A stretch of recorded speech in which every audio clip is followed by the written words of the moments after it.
Right, apologies, ladies and gentlemen, but we are currently having a bit of an issue with the server and a bit of issues with mods with some of the players because we cannot start a tournament rule game if somebody has mods. So we do apologize for that. Hopefully, the tournament will be starting in a little bit. Just be a little bit patient with us till we fix these server issues, and then we're gonna start with the tournament. So stay tuned. Hopefully, we'll be starting in 5 to 10 minutes.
Hello everybody, how you all doing? I hope you all doing well. My name is Paradise and welcome to the Paradise League Force of Caldivar Open Normal Tournament number 1 or season number 1. We're gonna start off here with Hamnes Yapin against What Is Your Education Son, and I'm joined here by Dutch Onage and Doze. Gentlemen, how you doing today?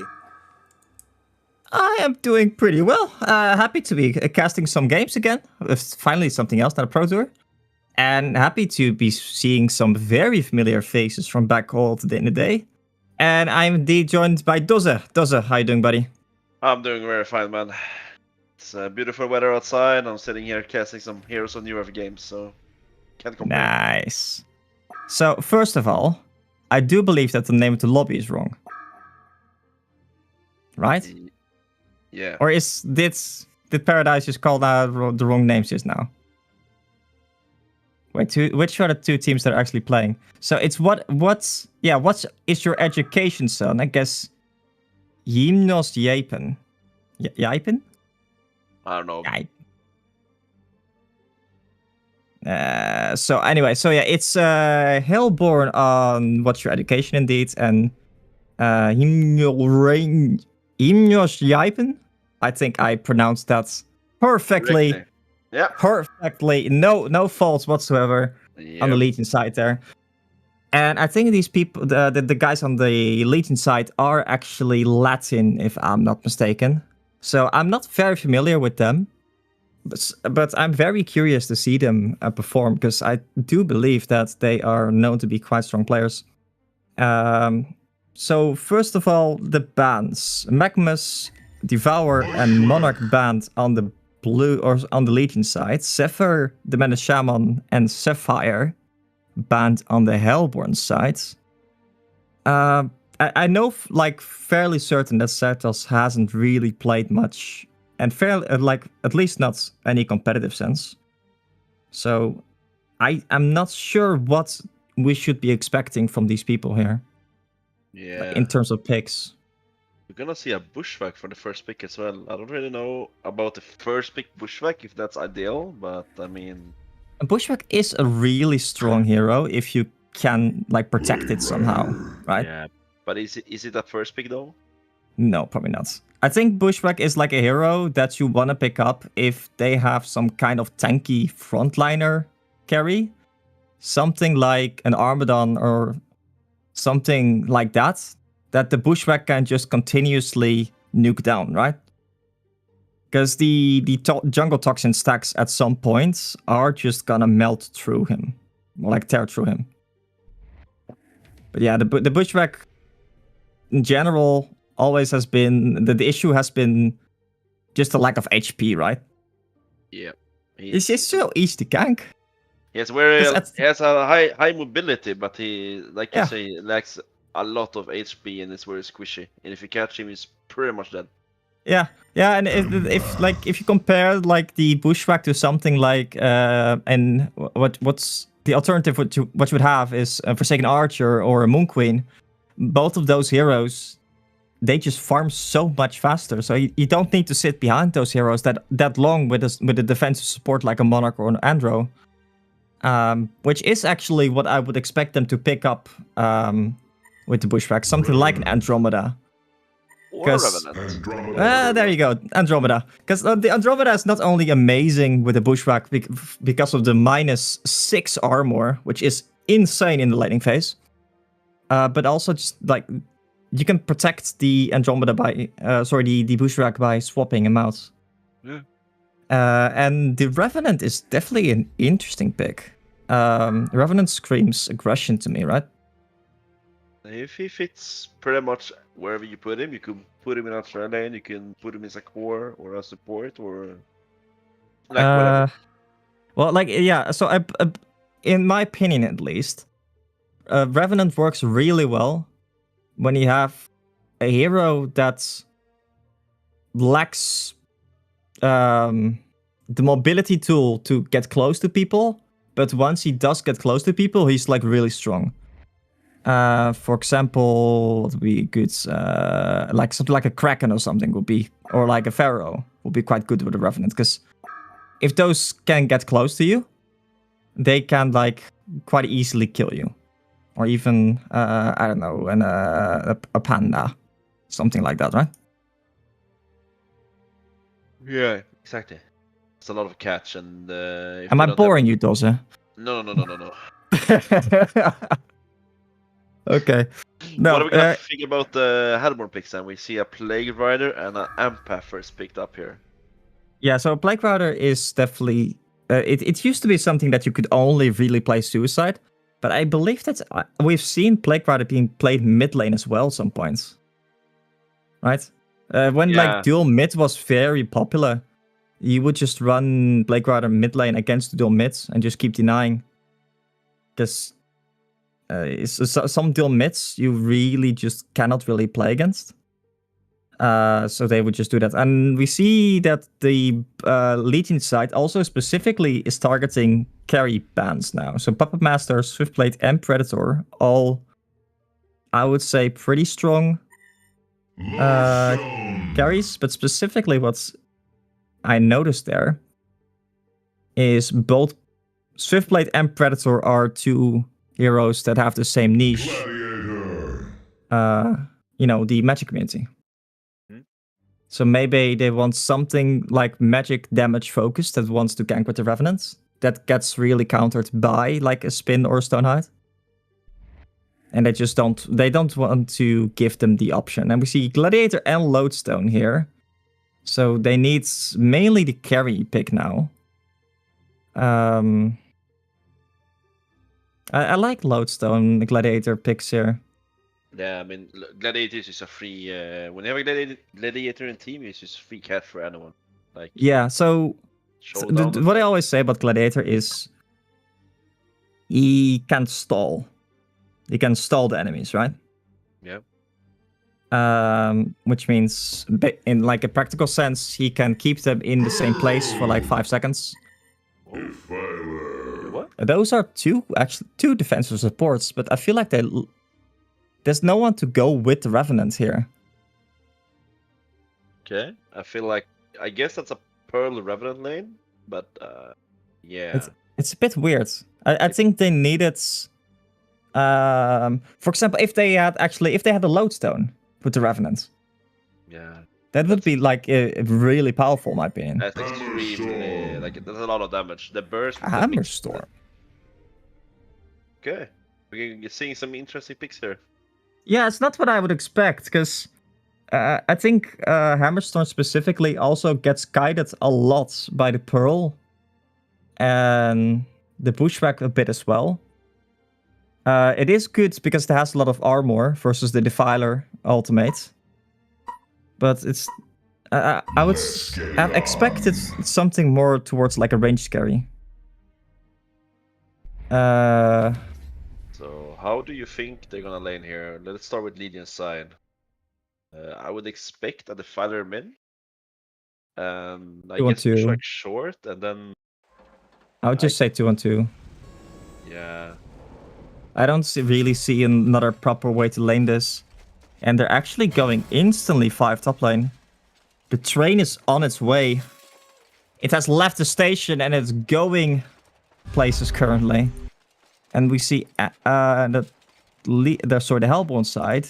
The Hellborn side is playing 2-on-2 as well. Now, this is something that I'm not necessarily a big fan of, because I would say it's a bit the awkwardness of the picks here, right? I would say Lodestone, you always want to run in a solo lane. Yeah. The thing about Lodestone is that you can always sustain yourself. Like, you don't really need a lane partner as Lodestone. He works a lot better, like you say, alone. That's his like niche with the hero.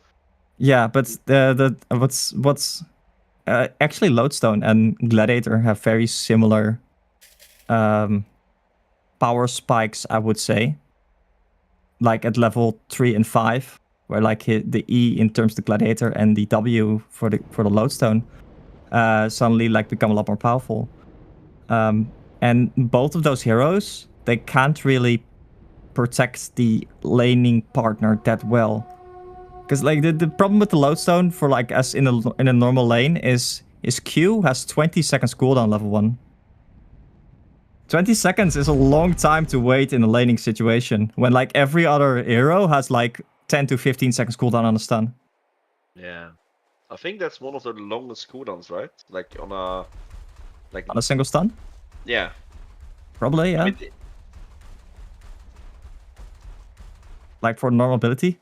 I know like Chi Q has 24 seconds.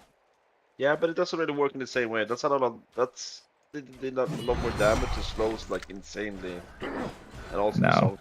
No, Chi Q just sucks, dude. I don't know what to tell you there.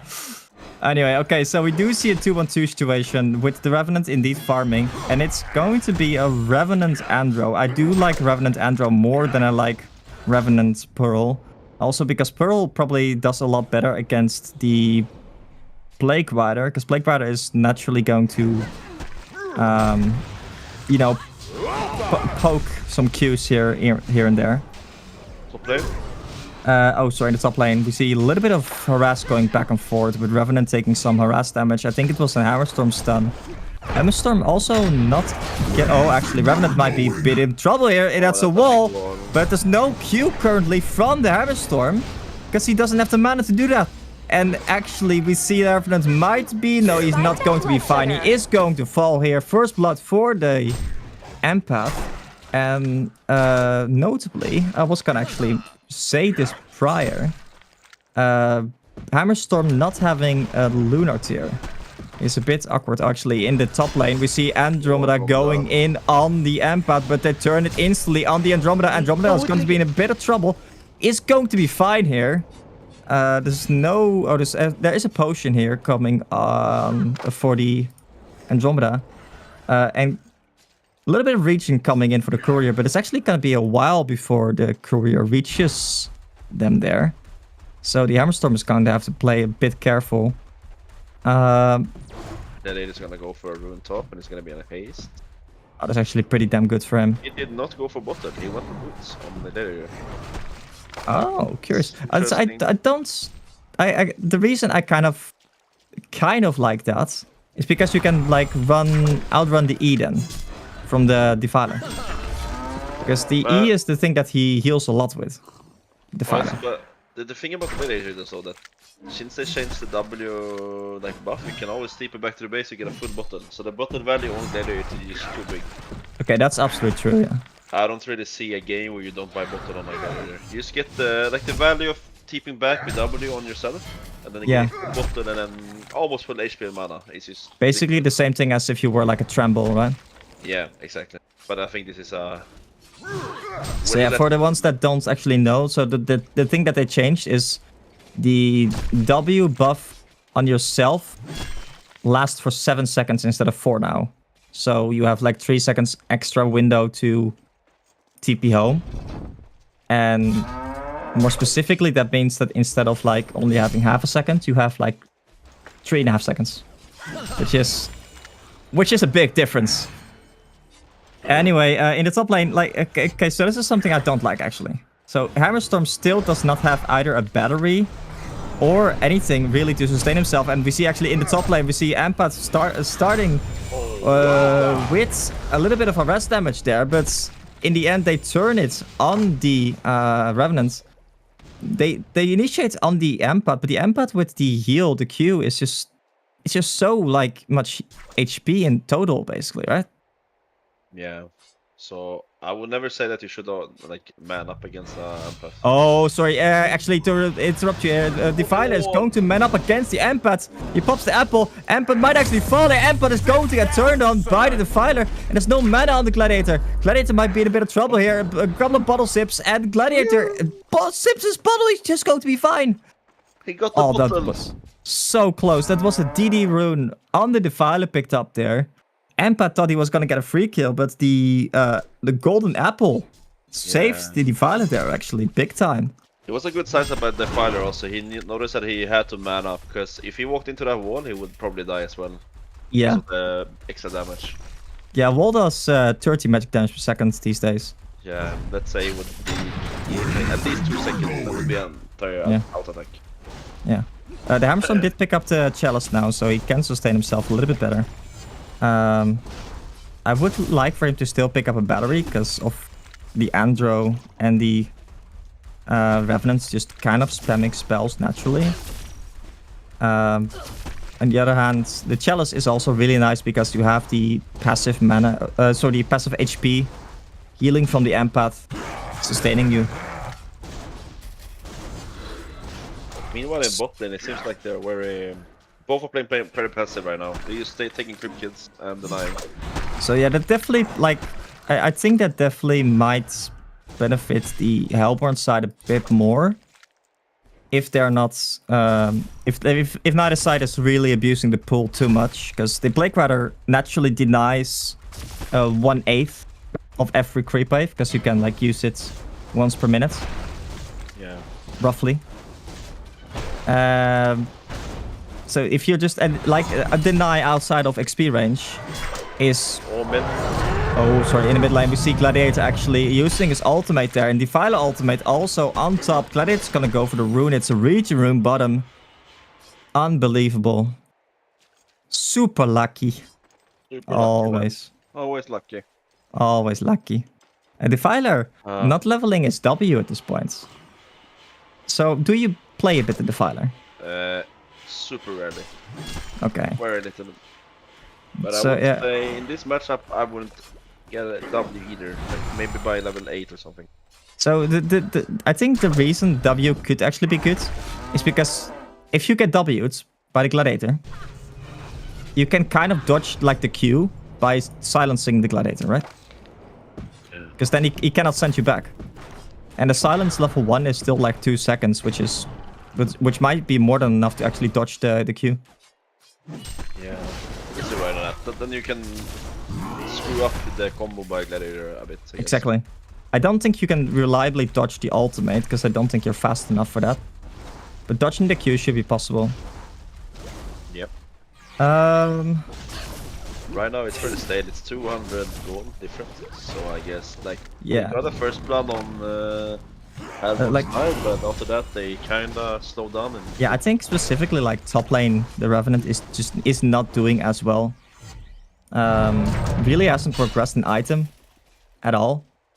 And this is also partially because like a hero like Revenant, if he gets cut off by the wall, there's just not really that much he can do, right? Yeah, but it's kind of much with this Andromeda as well. Like they have no one that can really frontline and top lane. They have like they need a string for a frontliner that can be. Like, oh, and that's actually a dirty ward there by the Empath. That should spot out any rotation. Yep. Also, like Revenant's. Okay, so what is your opinion on this? Revenant leveling his ultimate here.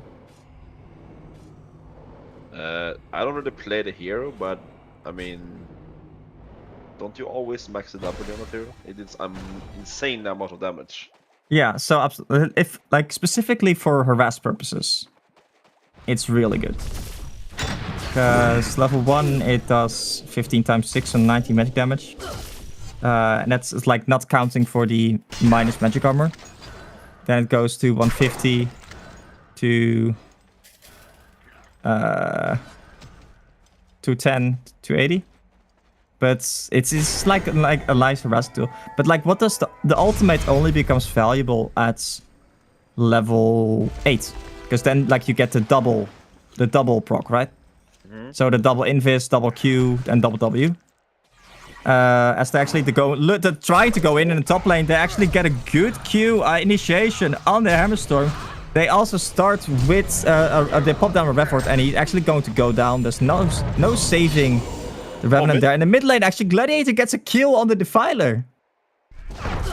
Yeah. Did you catch that? I did not. I was looking top, but I see that he has a DD activated, so I could tell that he. Like yeah, and in general, just oh, actually, bottom tower goes down. Oh, that's curious. Okay, so Gladiator, Plague Rider is actually under a lot of pressure here from both Pearl and Bushwhack. Oh, mid.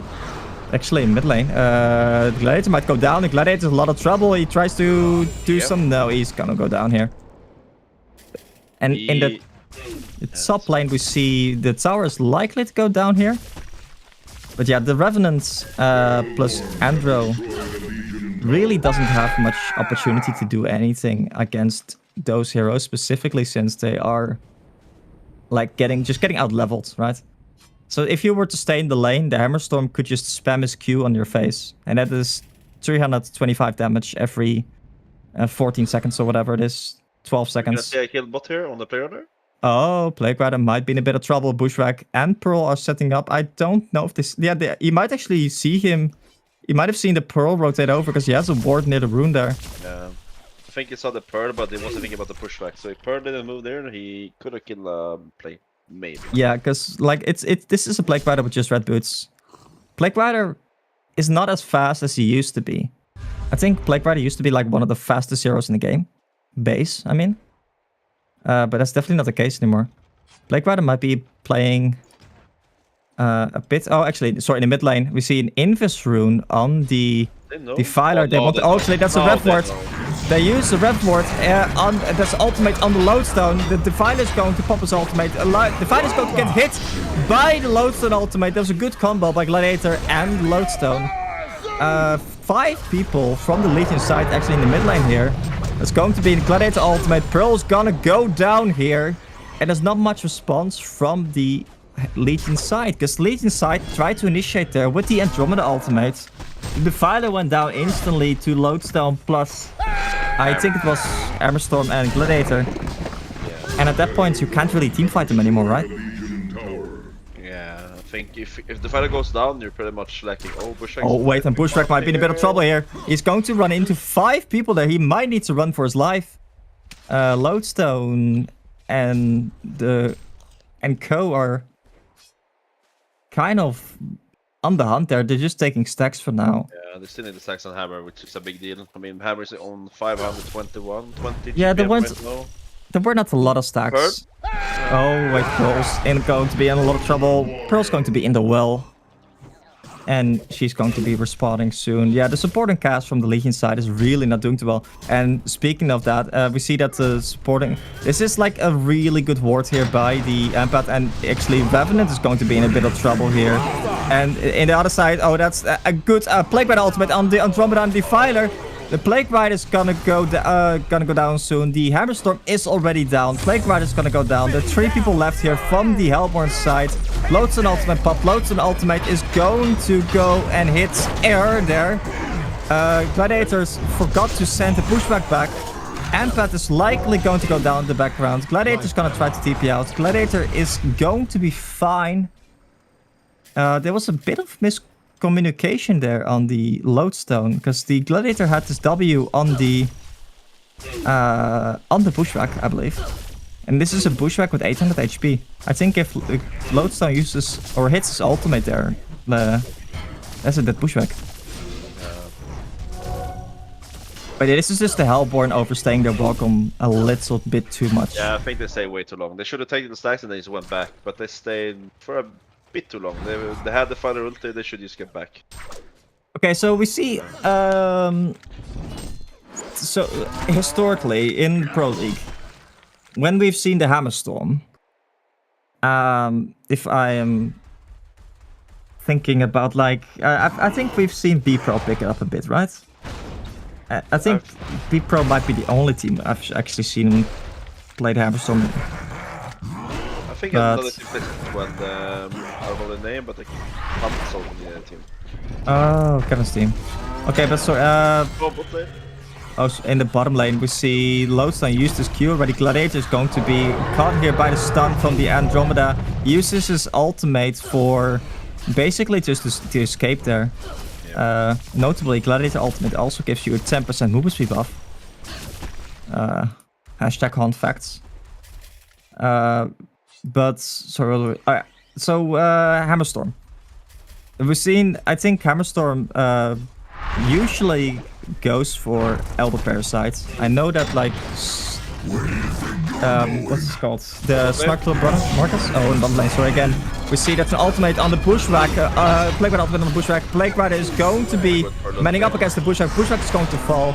Gladiator wants to catch someone there, but oh, the Bushwhack's 1 HP from the Lodestone ultimate, from the Lodestone W, but he's going to be fine. Hammerstorm meanwhile runs into the Defiler. The Defiler is going to go down in the mid lane, but that ends with 2 people down from the Hellborn side. Oh, and they're gonna go Hunger. Yeah, so using that empath and hammer advantage Yeah, like at this point.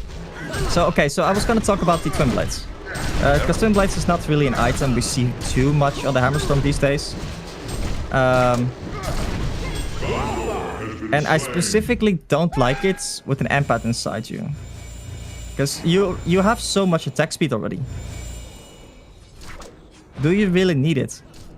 And I think back in the day, maybe, because the slow that I provided was really valuable. But you can go for Frostful Skull these days, which is just insane slow and lockdown. I was about to say, I think Frostwolf is one of the, like, maybe not the best, but it's one of the better items on Hammerstorm. Especially, like, I think Frostwolf is a really underrated item, especially against a hero like Revenant. Because being able to scout out anything in Invis is actually insane. And actually, empaths might be in a bit of trouble here. There's so many people here from the Legion side, but they're not willing to initiate on the empath there. Notably, Revenant is going to dodge Revenant with Melfrats, actually. That's I was about to say the same. We're seeing Melfrats. It's an item. I understand on the Bushwhack, but on the Revenants, I would expect something like a tablet a lot more, or maybe even Storm Spirit against Gladiator. At least we have one guy who has a wind vision in this game. My man. Ooh. Defiler. Oh, Defiler. Shit, yeah. Defiler Amazing player. Just like unbelievable tactics. Coordination, amazing. Yeah. I want to be like him. I think Wind Wizard sent the entire team out of. Exactly. Look at the movement speeds of all the other people. And they're gonna go for middle tower from the Helmer side, and I think they're just gonna try to trade here. Yeah, so... Are they gonna make it in time? They don't really want to push against Defiler or straight, because like Defiler is going to be faster probably. They should commit to the next tower needed, right? Retreat. So yeah, they're going to port home here. I think they... Oh, that's a Lodestone going in very aggressively, but he's not going to get much. Empath, notably using his Q on the Lodestone there to keep him alive. I also don't think Hammerstorm ported. He did not. No, okay, so they're just gonna go for Kongor here. But look at this ward, by the way, from Empath here. They have good vision on the Kongor here, I think. So, are they going to buy the big smoke? Oh, and that's a DD rune in the top lane. Gladiator's gonna find a DD rune here. They know the HP of Kongor. They know what's going on here. They're looking for a fight. The File ultimate is down. They know that as well. Kongor is gonna go down, and they're not actually gonna get much. The Andro is gonna go down. The Lodestone does not have dust, so he's not going to be able to find the Revenant there. He's getting a stun from Defiler, but actually the top lane, sorry. The Bushwhack, the Hammerstorm is going. Bushwhack is in a bit of trouble, maybe. Bushwhack is going to dodge for now, and he's going to be fine. Gladiator not actually able to get the last hit. The Plague Bite ultimate in the background, bouncing around. The Lodestone goes down, a Plague Bite goes down. Gladiator might be in a bit of trouble. Empath forgot he actually jumped out of the Hammerstorm and just killed there for a couple of seconds. Admiring the environment. Gladiator with his tablet is going to be fine, I think. Yeah, he's going to be fine. That could have gone a lot worse for the Legion side.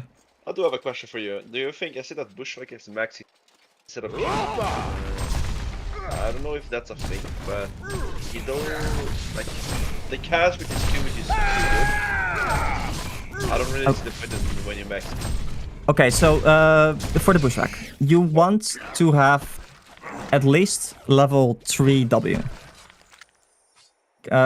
Like level 3 specifically, because level 3, the difference between level 3 and level 4 is only 1 second cooldown. Compared to like 3 seconds cooldowns to the levels before that. It goes down from 12 to 9 to 7 to 6. Oh, sorry, in the bottom lane. Actually, Hammerstorm in a lot of trouble. Hammerstorm is going to go down.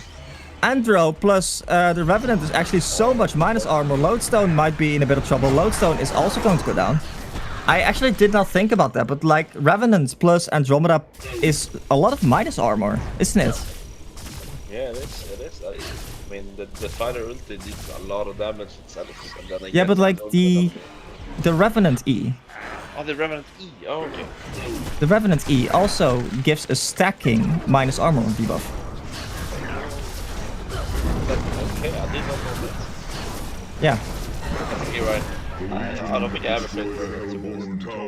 I don't think anyone ever really played much Revenant. So, like Defiler is going to keep pushing here. Defiler also picked up a lot of armor himself, actually. I do believe that if Bushwhack's gonna port home, that is such a greedy port. I will say though, against the Gladiator. Exactly. On the pause. So Bushwhack is actually coming back a bit. It's nice that they pause so we can just discuss the game a little bit. It is relatively even right now, but like Bushwhack has the outbounds only as a farming tool. So sorry, to go back to the Bushwhack skill build. Q is quite good, yes, but you want level 3W at least. But your E is also your farming tool. So the way that the E works is once you crit, it applies your jungle toxin to everything around the targets that you hit. You get that? Yeah, I understand. Yeah. Okay, but not the main targets, but like it gives 4 stacks of jungle toxin to everything. Okay. So if you, for example, if you hit W, hit W, hit, as an example, every creep in the area has 12 stacks of jungle toxin. But that's only if you have it maxed. But do you So- like? Isn't it enough with like 3 that you only have 3 points in it, and then it's max Q? 'Cause I feel like Q with a low cooldown. When you try to catch people, you put Q, you hit them. I mean, you put Q, W, then you hit them twice, and then you W again. Then you have your Q like up again because you get the 0.3 cooldown reduction every time you hit, right? Yeah, 0.2, yeah. 0.2, sorry. Yeah, the cooldown reduction from hits is really, I think, neglectable. Because, like, 5 hits for a second's less cooldown it's just kind of whatever. Yeah, but I think if you were to remove that part of the ability, you would not notice it. But it's, like, your E is your farming tool. So I think you want to at least have that level 2 or 3 before you start farming stacks. what if you farm enemy heroes? Yeah, so this game specifically, they're also fighting a lot. So you could argue, you know, your E is not as valuable. I seen like at least 2 or 3 times now that Bushwhack, when he chase a hero, he does not queue up. Like 10 seconds cooldown when he throws it. And then Yeah. he can't really catch up because he can't hit them, and he can rely on the W to catch up because he can't hit them. If I were this Bushwhack as well here, I would have probably gone for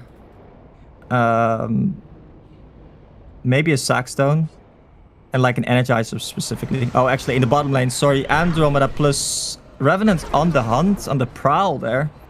They found a Gladiator, but Gladiator is going to be fine here. Gladiator also notably picking up a Helm to Black Legion. I'm not a big fan of it actually. Specifically also against like the Bushwhack. What is a Helm really going to do, right? Isn't Helm like fairly good against the father? No. So Defiler Ultimate specifically states that it ignores deflection. So otherwise, okay, look at it from this perspective. Lodestone E has 45 damage reduction at max level. With 100% reduction, right? If it would not ignore deflection, Lodestone with maxed E would literally take no damage from Defiler Ultimate. Yeah, I get your point. But it states so in the detailed description. It says 50 magic damage per attack, and between brackets, ignore deflection with an attack cooldown of 2 seconds. But yeah, so that's the Bushwhack. To come back to the Revenant, the stacking minus armor debuff from the Revenant is something that I think gets looked over a bit too much. Because it's a lot. Oh, actually, sorry, Gladiator might be in a bit of trouble here. We see both Revenant and Andromeda here with Lex Talionis even minus a 10,000 armor on the Gladiator. Gladiator is going to instantly go down. That will not help you. No, like this is what I was talking about. Like the helmed Black Legion here, especially against the Bushwhack, like 300 extra HP doesn't matter. That's like 2 seconds or so, 0.2 seconds for Lodestone ultimate. Lodestone ultimate's air there. The Hammerstorm with the Shrunken in the front line there. The big Plagueblade ultimate bouncing around, killing everyone. Bushwhack is kiting the Hammerstorm though. Hammerstorm can't really man up against the Bushwhack like that. That is in my opinion why like the Twin Blades doesn't really do that much this game, because he got one hit in and he instantly was forced to go back there. They didn't even pop the Pearl ultimate. Pearl just kind of chilled to the backline, and you can't really commit as the Hammerstorm because the if you like overcommit, the final ultimate plus the Pearl is just gonna push you out there actually. Oh, Hammerstorm going in so aggressively. There's no Shrunken on Hammerstorm. Hammerstorm is going to be under a lot of pressure there. Bushwhack's running out though. Bushwhack does not have a Shrunken, so he's not interested in actually fighting that. Defiler with that Storm Spirits is going to be not fine here. 5 people from the Hellborn collapsing on top of him. It's going to be a 2 for 0 there, and actually defend their Conqueror. There was a really aggressive initiation from the Hammerstorm. On the other hand, I think the reason he was so confident in that initiation was because the final ultimate was down, right? Yeah. It was. He got it back on cooldown one. I mean, off cooldown when he died. I think a big props that I want to give here to the Legion team, the Latin team, is just aura items. We see like so much aura items from the Legion side here, right? Yeah. We see like Soul's Bulwark, we see Gnome's Wisdom, even Lex Talionis has like an aura effect. An Energizer on the Revenant. All these items, like they give you armor and they like buff the, reduces the enemy armor. And that is like what is basically winning them the team fights here, I feel. Because I feel like Bushwhack is not going to be, should not be able to man up against a Hammerstorm with an Empath inside. Bushwhack is gonna pick up a Dancing Blade. I guess that's gonna be either against Euro or Wingbow. I guess a Wingbow, probably guess. Yeah, so if you were the Bushwhack here, what would you go? I would go Wingbow, I feel like. I guess Hammerstorm is just like, what are Hammerstorm gonna do about you when you have a Wingbow? He's like most likely not gonna buy Savage Mace for the next at least 15 minutes. Yeah, probably ever. Yeah. So, oh actually, sorry, Gladiator catching the Andromeda here. He is going to go and cast his Q on top of it, but it's not any follow-up really. They're not really interested in fighting it seems. Oh wow, Hammerstorm pop ultimate together with the Empath is going to go for the Conqueror here. There's no vision from the Legion side here. So they don't know that this is happening. On the other hand, is it going to be in time? Because Defiler is popping his ultimate. And the Rex might actually fall here because of that. Like, I think they know that this is happening, but I think they say, okay, let's just take the Rex for free. Oh, Defiler, oh, they're going to go in, and the Lodestone ultimate hits hits nothing there, actually. And like, Hammerstorm in the front line goes in on an illusion from Andromeda, I believe. That was there after the swap, and no one dies? Oh, no, Andromeda. Sacrificial Andromeda, but that was a token on the Hammerstorm. Yeah, but they also lost a tier 3 tower. I wouldn't... I mean, the token could be worth it, but now they have to fight them. They need to make next fight really count. I don't like the fact that Defiler did not just commit to the Rex there. Yeah, if they got the Rex there, they would... Yeah. If I was Defiler, I would just say, like, everyone just go back. I'm just gonna go, like right-click the melee Rex, Storm Spirit myself, the spirits will keep attacking. And, like, that'll be fine. I would love for this Defiler to actually pick up the Thieves Cloak. Yeah, I guess that's because when you pop the ulti, the only concern is that you don't need to die. You can't die. That's the only like, concern, right? The fun fact of the Thieves Cloak is that the spirits still do full damage, even if the Thieves Cloak procs. Yeah.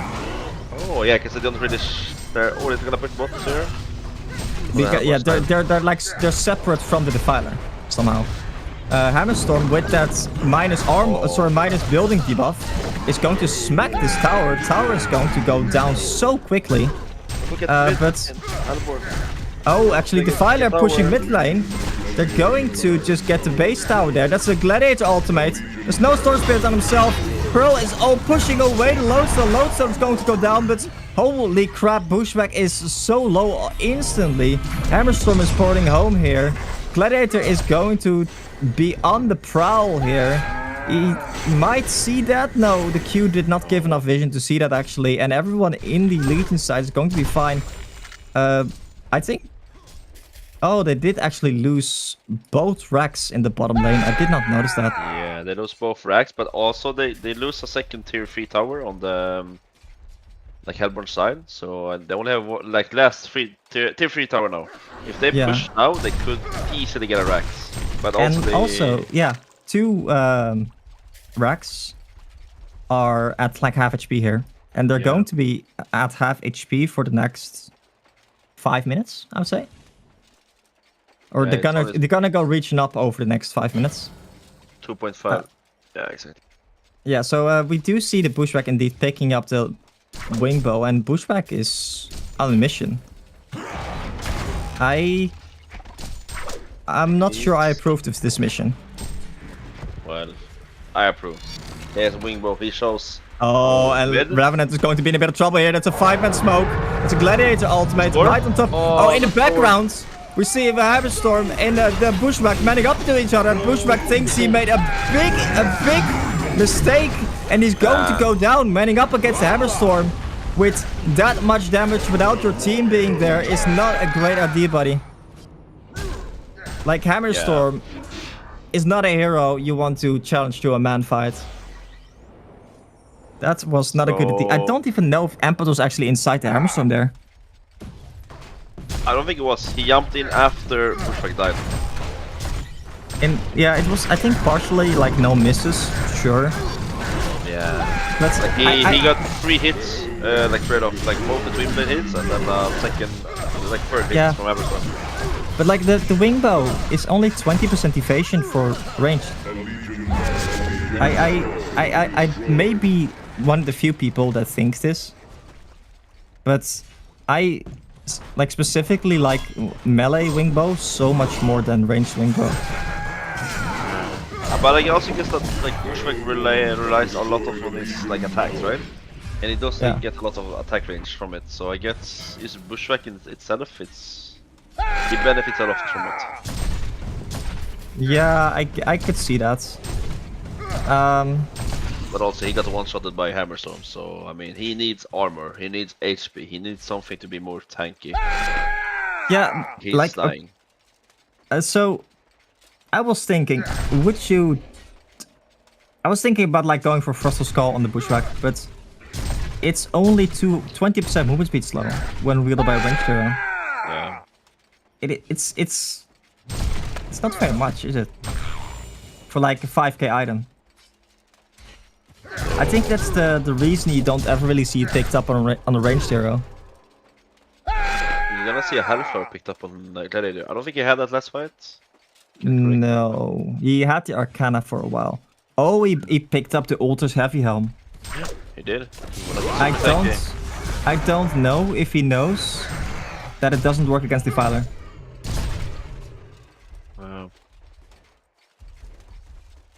I'm gonna ask him after the game. Yeah. But we're gonna see a portal key on a Revenant. It has a blessed orb, I guess. Oh, they're gonna do a team smoke on the Legion side. They're gonna go towards the. Do they have vision here? They have a lot of reforts though. Yeah. But oh, and there's actually going to be a big team fight here. They're gonna run into each other, and it's an initiation on the Andromeda. Blackbird ultimate on top. Blackbird ultimate bouncing around. Blackbird ultimate doing so much damage there. Everyone from Legion side is instantly gonna go down. Hammerstorm is smelling blood. Hammerstorm is making blood, and he's melting everyone. Frost of Skull also picked up on the Hammerstorm. Actually, I love that pickup. I don't know what he sold. Chalice. Was it a chalice? Okay, so he just sold a chalice. Yeah, definitely don't need that, especially if you have the twin blades. Revenant, the sole survivor. Revenant with a PK pickup. Yeah, he has, like I said in the beginning, he had PK and a blessed orb. I don't know. The item choices on the Revenant is not really what I would go choice for. stress. That's what I call that. Yeah, he has a he has a breast knuckle who isn't really. It's only 4 charges yet. Yeah. Yeah. They haven't really been. Oh, sorry. He gets initiated here by the Gladiator, and Gladiator is going to not be able to finish him off here. Hammerstorm is not there, so they're probably not interested in fighting that too much. The enemy Conqueror is also going to be up in less than a minute, I would say. So, in hindsight, I do really like the Ultos Heavy on the Gladiator, because it's the armor that they definitely need, that he definitely needs, right? So you changing your mind? No, I like the item. But it doesn't work against Defiler, but it does work against like everything else, and it gives like some armor. Yep. And I think that's what like should have become apparent from the past, I'd say 15 minutes. That like the Andromeda W plus, yeah, like it doesn't really matter on the Hammerstorm, right? It makes you go down in 2 hits into like 1.9 hits. Yeah. Because he already has 150 base damage. Oh, actually, his lodestone is gonna go down there in the background. Empath is jumping the Hammerstorm. Hammerstorm is going in, and that's a double stun on the both the Pearl and the Blade Rider ultimate bouncing around. Blade Rider ultimate bouncing around. Hammerstorm. Oh my god, Hammerstorm, the splash damage! The splash damage is going to kill everyone there! Oh, you know what? That's the Hammerstorm didn't use ulti until the last hit there. I mean, he had a used TD it. Yeah, but still, right? Was it cooldown? No, it was not cooldown. He didn't use it. Don't ask me why. Speaking of, like, bad items, you know, one thing that's worse than buying the wrong item is not buying an item at all. Yeah. Shout out to the Empath with 4.9k gold. I was actually kind of thinking, like, what is he gonna buy? And we're gonna get GG call right there. Yeah. I would have liked for him to pick up Abyssal Skull probably a little bit earlier. But maybe. Like we talked at the beginning, I think that the Legion side really lacked someone to go in. They needed like a meat shield. They need someone to be in the front. They needed a Pharaoh this game. They did something, like literally something that can just go. Like they need something to work with Revenant, basically, right? Yeah. Revenant should have been a 4, and then Pearl should not have existed, and then they should have had something that is going. Yeah, because I like the Andro too much in this team to not have the Andro. Because the minus armor and the save just does too much. But yeah, the top lane for the Legion side was definitely the weak part of the draft. And overall, I think the draft on the Legions, the Hellborn side was just kind of solid overall. In hindsight, I actually like the Plague Rider plus Gladiator combo. Because like when someone gets shot down by the Gladiator, you usually kind of want to protect him and like ball up around him a bit. And then the Plague Rider ultimate on top is just a lot of chaos. Anyway, we're going to go do the... This is the best of 3, right? Oh, no. Oh, it's a single game elimination.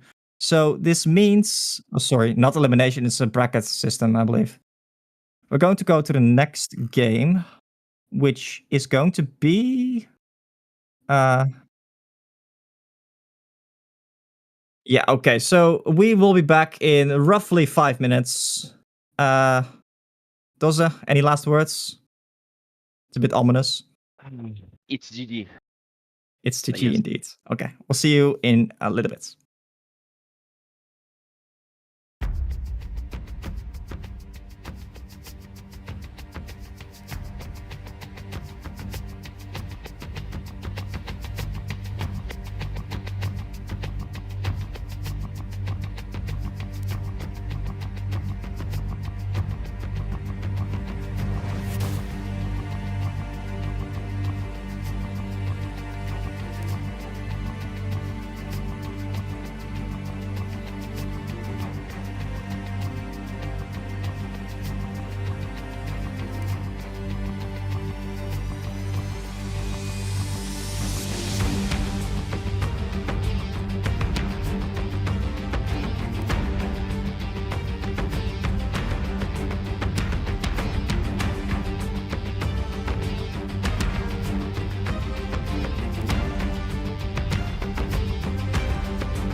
Ladies and gentlemen, welcome back. We are actually jumping into a game right here with Lords of Newerth on the Legion side versus Old Smoothies on the Hellborn side.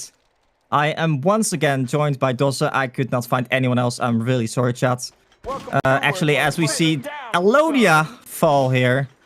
Doze, thank you for joining me, buddy. Thank you, man. Thank you. We see some interesting picks here. The double hook lineup, actually. I am a little bit disappointed. They did not go for the double hook lane. Yeah, they got it into the prisoner hook. Yeah, so in general, just like it comes in. Sorry, so the chain hook. Oh man, it's beautiful. All right, let's Okay, so- recap a bit. We're seeing on Lydia side, we're seeing a play runner on offlane, a Lotus at Force on mid, and a Tempest jungle with a Glacius Nomad bottom lane.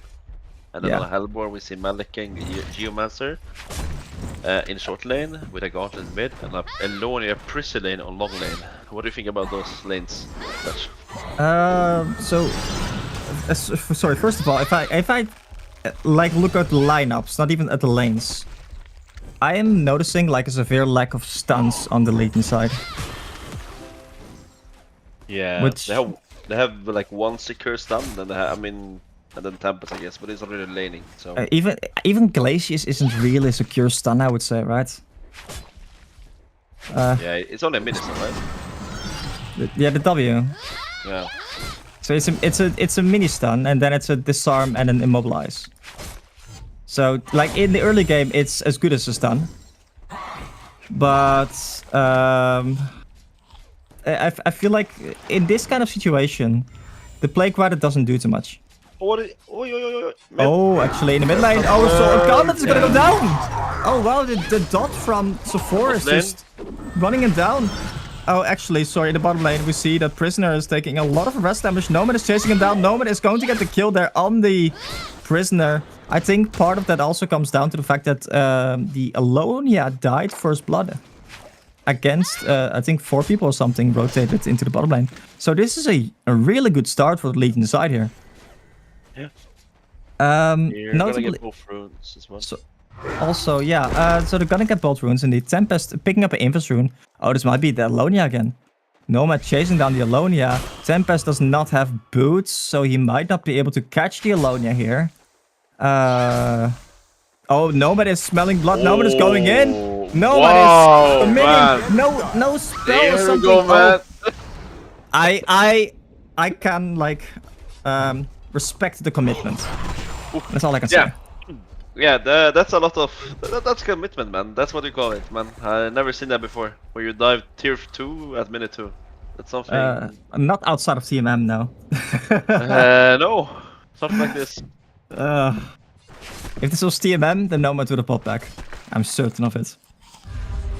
But yeah, so if we look at like picks, like the in general, I like the Hellborn team a lot more.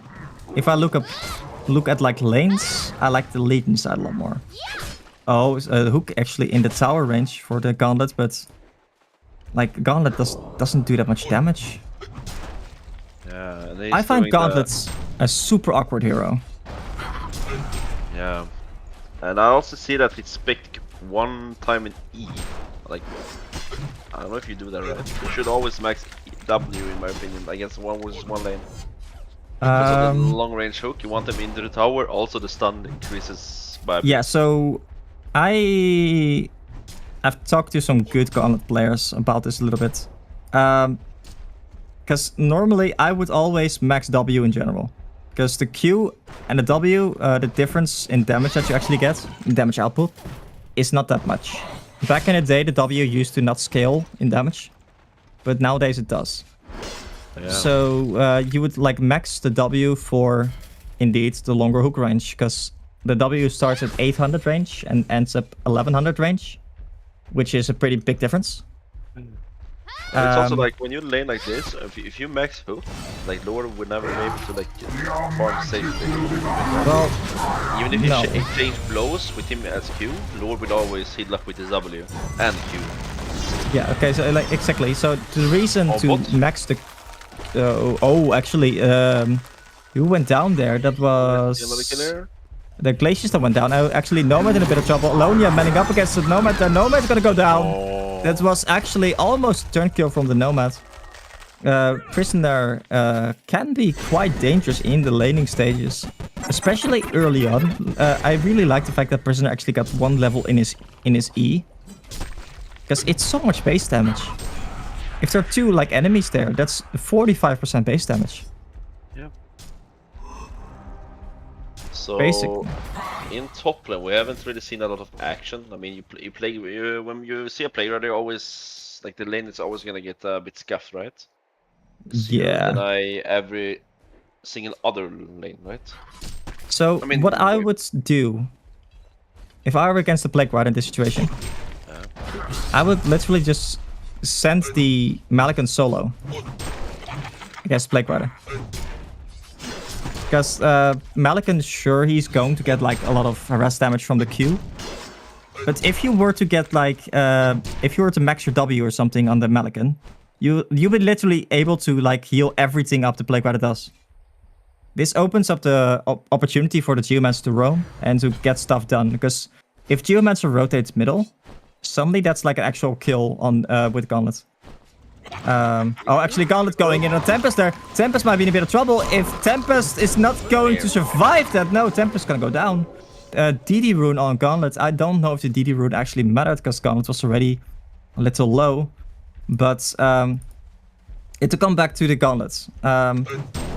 So a lot of like people that play good Gauntlets, as far as I'm concerned, they say like in the melee situation you should indeed. Oh, sorry, in top lane, they initiate on the Plague Rider gonna go down. Yeah. Come on, guys, stop fighting. Let me finish my thought. Yeah. Tell them. Bastards. Gauntlets, you need the Q to harass.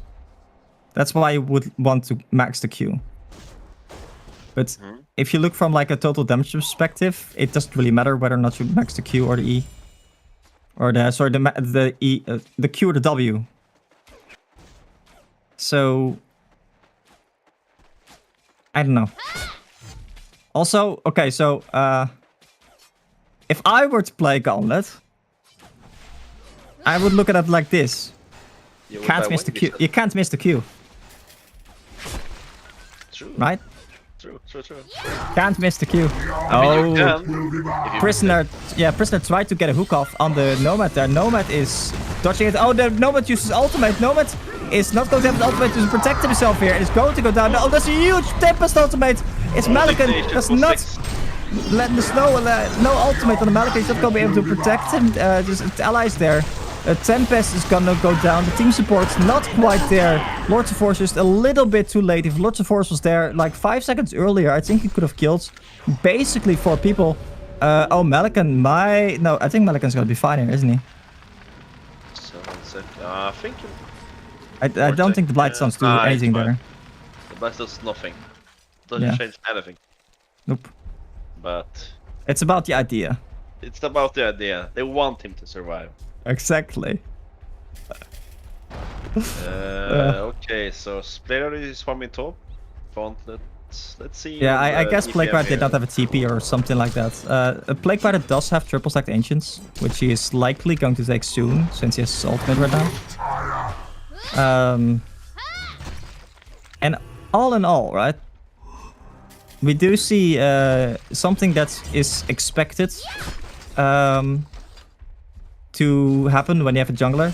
So you have like an XP advantage, but not a gold advantage anymore.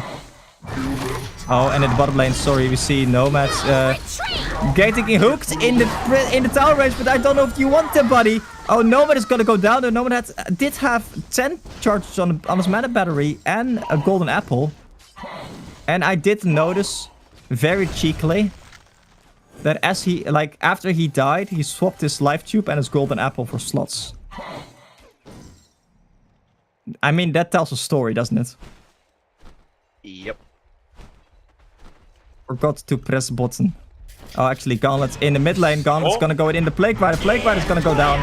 Is Gauntlet going to be able to survive here, though? He's trying to juke. He's not going to be able to juke the first Q. And I don't think it matters if he dodges the second Q, because I think he's just going to go down from... No! He's going to survive! He's so fast with both the Q and the Ghost Marches, actually. And he's going to live here. Oh, that was a greedy teleport. I guess they didn't see anything, though. Geomancer going in there. I don't know if that's the right idea, buddy. This is a tanky force with the armor boots.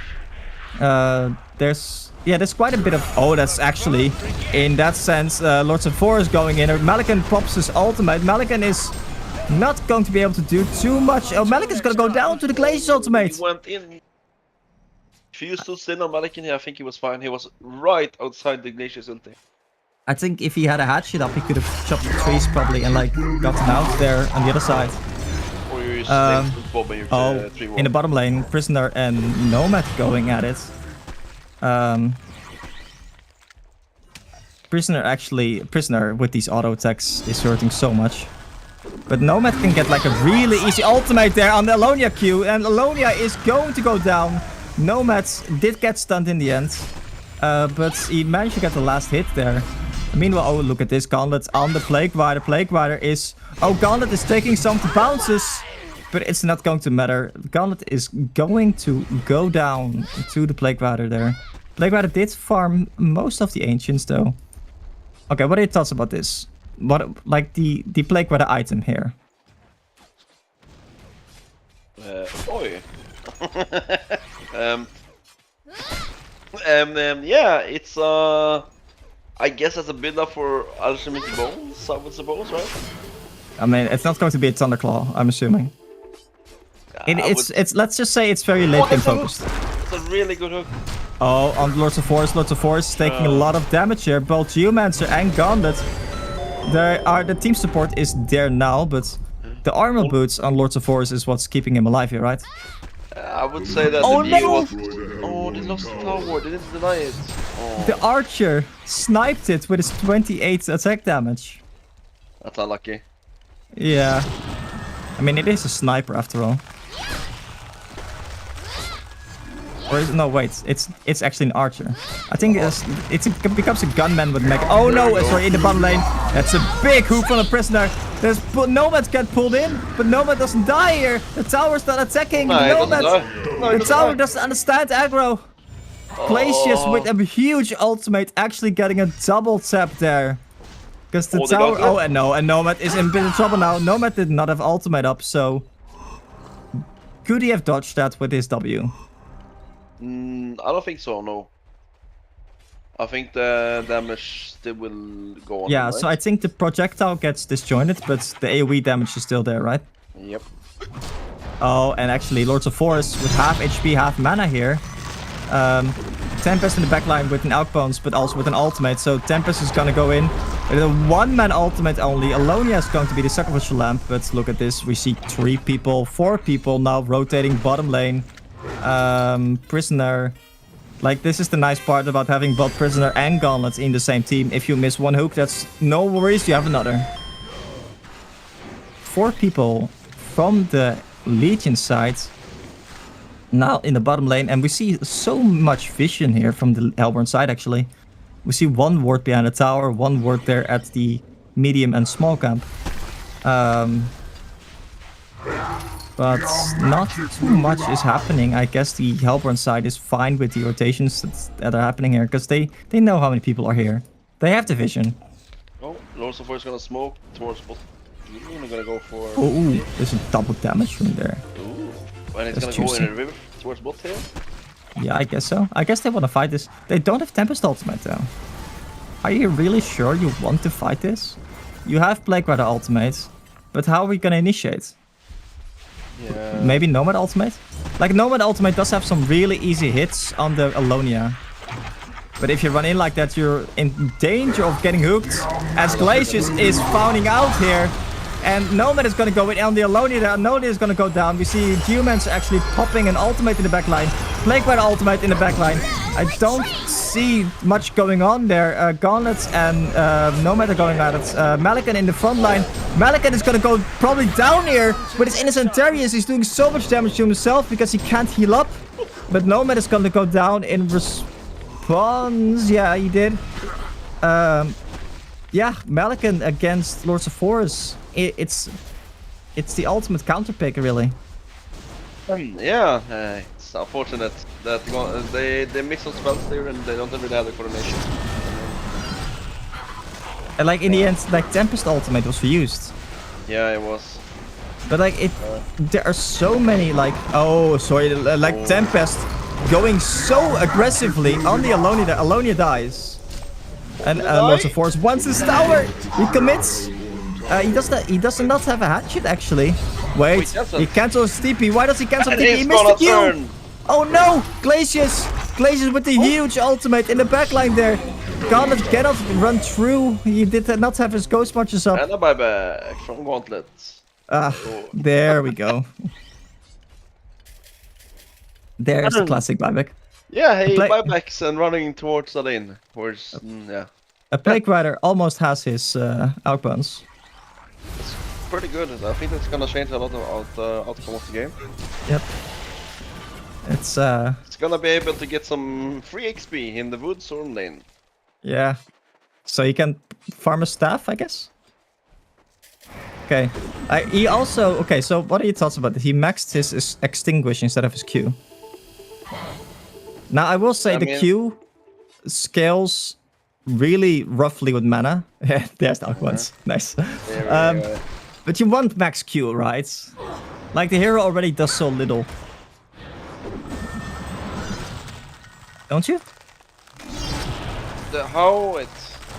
So if you max E and you talk about player there, right? Yeah. So I like 1 point in W these days because 1 point in W is actually huge because it restrains now. Yeah. And that is 1 point in W for a 4-second restraint. And also medic armor. It's 1 medic armor. That's yeah, but like like say you're playing against a Geomancer. Yeah. Restraining a Geomancer for 4 seconds. I see Geomancer popping an ultimate in the mid lane. Oh, really? Oh. On the creeps. Yeah, I mean, you gotta get the farm, right? Oh, sorry, top lane. Lords of Force with a haste, looking for the Malik, and he did get his ultimate off on the Malik, and the Malik porting out. Oh no, sorry, he did not get his ultimate off. Malikan got his ultimate off. Malikan under a little bit of pressure here, actually. There's not really much stacks in the jungle. And notably, we see like the GPM go in favor of the Legion side more and more. And I mean, I think this is partially the Tempest.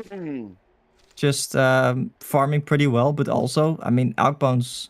If like the game is going even and you have 2 outbounds on your team, I think you're happy with that. Yeah. Like I said, I think the outbounds is gonna change the outcome of the game. Yeah. But like you're just never sarcastic. That's what people don't understand about you. Yeah. They don't understand it. They can't hear it. And then I guess, I'm watching Alonia. I see a cogwheel. I suppose that's gonna be a spell charm. Could also be a spell thunder, but I would be surprised to see that. It's probably going to be spell shards, but should it be spell shards? Or a first item cheap stick. Oh, and that's a hook in the mid lane. And the Plague Rider's gonna go down. And another hook. Actually, Sephoris is going to be maybe in a bit of trouble, but Plague Rider ultimate bouncing around. Gauntlet might fall from the Lords of Force ultimate, but there's a Tempest ultimate only hitting 1 person there though. And Lords of Force surviving through all that. Nomad ultimate, ultimating the Geomancer, but Geomancer is already yoinking on out of there. The Malikan was not there. Nor does he oh, actually, Tempest catches the Geomancer. Geomancer's gonna go down. That's a good catch. Yeah, that's just like the Tempest using his PK, right? Yeah. It's good. Meanwhile, Malikan is getting some farm and woods. That's some space station. And like notably, like the Nomad is ahead of the Malikan, which ideally probably should not really be a thing. But I feel like this is partially so if I were in their situation, right, I would have just kept the Malikan solo top, Geomancer more of a roam position, because Geomancer can win both middle and bottom lane that way. Yes, you're giving the Plague Rider a bit more time to farm his outbounds, but in exchange, you're getting so much, in my opinion, that I think that's worth it. And what next item are we gonna see on Plague Rider? I saw him picking up a Golden Ring. No, it's gonna be armor boots. I saw the plates item thingy. Oh, yeah. Okay. Oh, another thing. Okay. So they're gonna yeah, but that's good. What is it called? Play the creeps? No, the shield. Shield to 5. Oh, you mean the build up? Okay. Yeah, shield to 5. Let's see, Lord Support is gonna get picked off here in top ruin. Oh, Nomads here playing with. actually, Nomads is. Nomads. I don't know if you want to beat it, but he does get an ultimate off, which means that they're gonna get. That's a big hook from the prisoner. Glacius is gonna go down. But, oh my god, look at the Plague Red ultimate! He's bouncing! He keeps bouncing! He just doesn't stop! That's a good play, man. Yeah. Sadly, Malikin had to turn a bit, so they didn't bounce more, but yeah. It's just so awkward. Like, okay, so that's partially because, like, you have so many melees, right? Prisoner, Gauntlet, they're all just gonna be grouped up because they are the ones hooking. Means that like the team that's hooking is always the one that's gonna be most grouped up because you hook like an enemy out of position, which means that you in theory should be in position ready to collapse on him. In theory. Nomad with a shroud here. Force. I like the Force build, by the way. Yeah, yeah. I feel like, the PK could be something else, but it's not that bad. He's basically just gonna be in front line. He just needs to soak all damage. Yeah, and he has been doing that pretty effectively, actually. I see a couple of times where he got like initiated. I really like the armor boots against the prisoner and whatnot. Yeah. And if he can just bait spells for his team to follow up and like get a good Tempest hole and whatnot. And that's also a shrunken head now on the Tempest. Because I would have maybe liked a tablet on the Sephora's, but then like you can think, okay, but what's the tablet going to do if you get shackled? Yeah. And the shackle can be so awkward to remove in like mid-team fight. So... Don't touch my tower! Let's see a double deny here on towers, both on Hellborn and Legion sign. Okay, I thought it was 2 on one side actually for a second, but no. Indeed, Prisoner denies one tower, and we see Glacius denies the other, I believe. And we see 4 people in the mid lane here. Prisoner PKing in so aggressively. He is not afraid, apparently. Not afraid at all, man. I would really He knows like Plague Rider has his back. Yeah. Actually, yeah, we see Plague Rider pick up armor boots, as we previously said. Yeah. I mean, like, he still has 800 HP. Yeah. And you still like sneeze in his general direction and he falls over and dies. But he's still also not level 11. Shouldn't he have like a tome or something? Maybe... Wait, is tome enabled in tournament rules? I think so, right? I don't know. I'm never the lowest XP, so I haven't bought it in Tornado actually. But I think it is, right? Like, where's Shorken when you need it? When you need him, he knows this. Yeah. Where's the support players? To be fair, like Max never needed a tome. He always kills it. Yeah. You see a diamond headdress on the prisoner. Okay, so there is actually a lot of magic damage. Basically, only magic damage from the Legion team, Legion team. Sorry. Until the point where Nomad becomes the most dangerous one. And Nomad's going for a Shroud into a Shrunken. What are your thoughts about the Shroud? I just feel like the Twin Blade and PK build is just... The burst in that is just more insane. The Shroud is also risky. If you walk in the Shroud, you can get picked up and you're not really prepared. But they have rewards. So also specifically against Geomancer, I don't like it. Yeah. Because you get spotted with the W and also the E. Yep.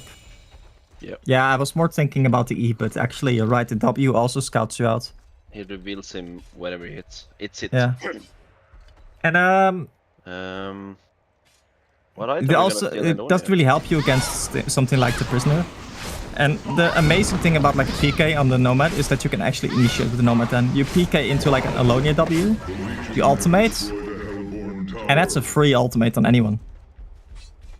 And Nomad ultimate does a lot of damage. Yeah, it does. And it's a long stun. Is it 2 seconds? Yeah, it is. It's 2 seconds, yeah.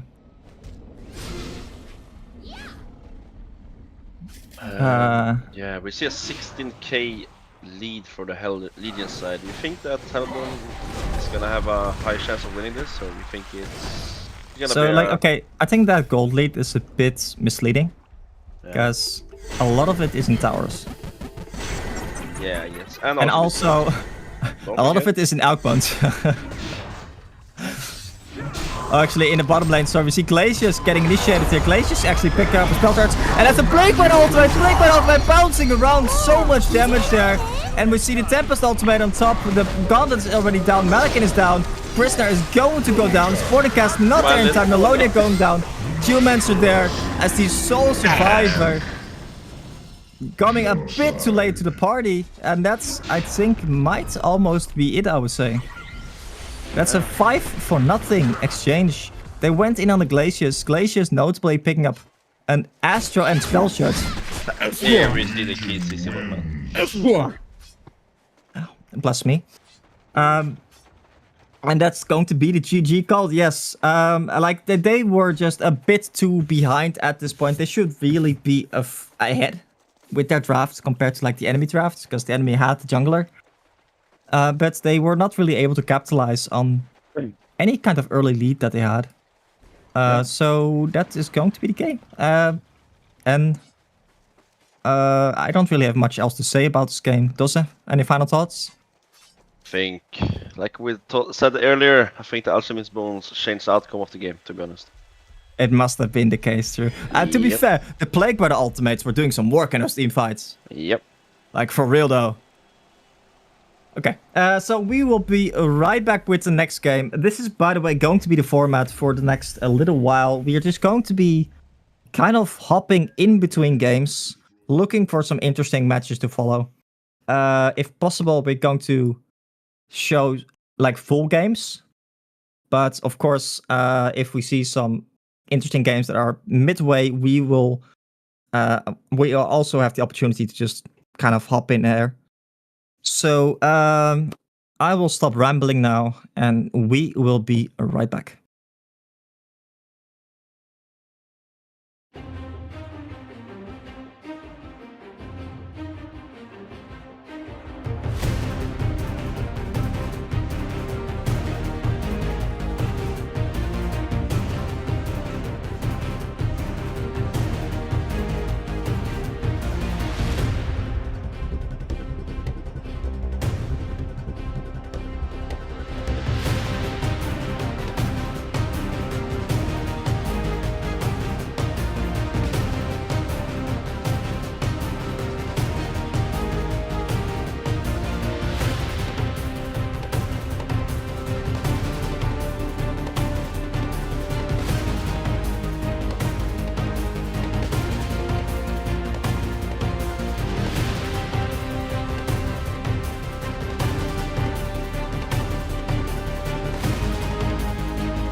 Ladies and gentlemen, welcome back. We got round 3 going on right now. This is Goat versus Hymnos Jaipen.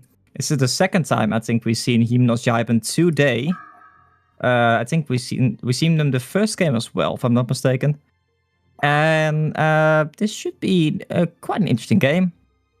Once again, joined by Doze. Doze, hello. What up, my friend? What up? You still alive? Yes, I am. You still not fed up with me yet? Nope. Man, how do you manage? I don't know, man. Okay. I'm not on pills. Lots of drugs. That's how you manage. Yeah. Anyway, okay, so let's just go for the bans straight. Hammerstorm, Scrap, Magmus for pink, so Hellborn here. Revenant, Sapphire, Defiler for Legion. We don't see too much like homogeneity in bans, right? These bands are kind of similar. There's No, some bands- sorry, I mean like across the matches. Uh-huh. Because like back in the day, I do remember that like FA was like always a ban, and Monarch and Andro was something were like always a ban. But I get like the less people play against each other, the less like a meta gets created, right? Anyway, I mean, the meta completely changed, and I mean, yeah. I still think the meta hasn't changed that much, but I think the mindset of people changed a bit, so they don't really think the same way they did 1 year ago. Yeah. And I think like FA was like an outlier, right? The power level of FA, I mean. I think FA was broken by like 1 year ago. Yeah, Completely like an outlier power level wise. As in like he was clearly above the rest. Yep, I agree with you. So we're gonna see the Method Shaman pick up on the Hellborn side and a Behemoth on the Legion. Yeah, we have actually seen the Managed Shaman gain a little bit of like of a renaissance, of like a comeback. Because we never used to see that hero at all. But where did we see it recently? The Managed Shaman pick up. I think that what you got played it a lot in like Pro League. Oh, against Armadon. They picked it up against Armadon, I remember. Oh yeah. Because it's just a great tool against Armadon. Because like against like this huge tank, you don't really mind that like. So if you use the armor the ultimate defensively, like Armadon damage is AoE damage. It's gradually increases, right? Yep. So the Managed Shaman just kind of helps mitigate that a lot. And if you use it offensively, you don't really mind that it needs to like it needs to be there 10 seconds before it's full effect, because you can just kind of ignore the Armadon for 10 seconds and then kill him. So yeah, it's definitely an interesting hero. They also did do something with the cape, if I'm not mistaken. They did, right? I haven't read the patch notes in a long time, so I haven't. Oh man. Oh here. No, that's Mid-Wars. Advanced Shaman. Oh yeah. So okay, so the cast range from the cloak gets increased from 650 to 875. That's actually a long range ability, isn't it? It is. Indeed. And then the Unbreakable Heal also heals 3, 4, 5, 6% of the target's max health. Mm-hmm. That's a lot of HP, especially late game. It scales a lot. I mean, does it? 6% of max health, pretty much. Plus yeah, like so. Say you have like 2k HP. That's like 120 extra heal. Yeah, but that's also plus the 380, right? That's almost. Yeah, but like the 120 is like so neglectable.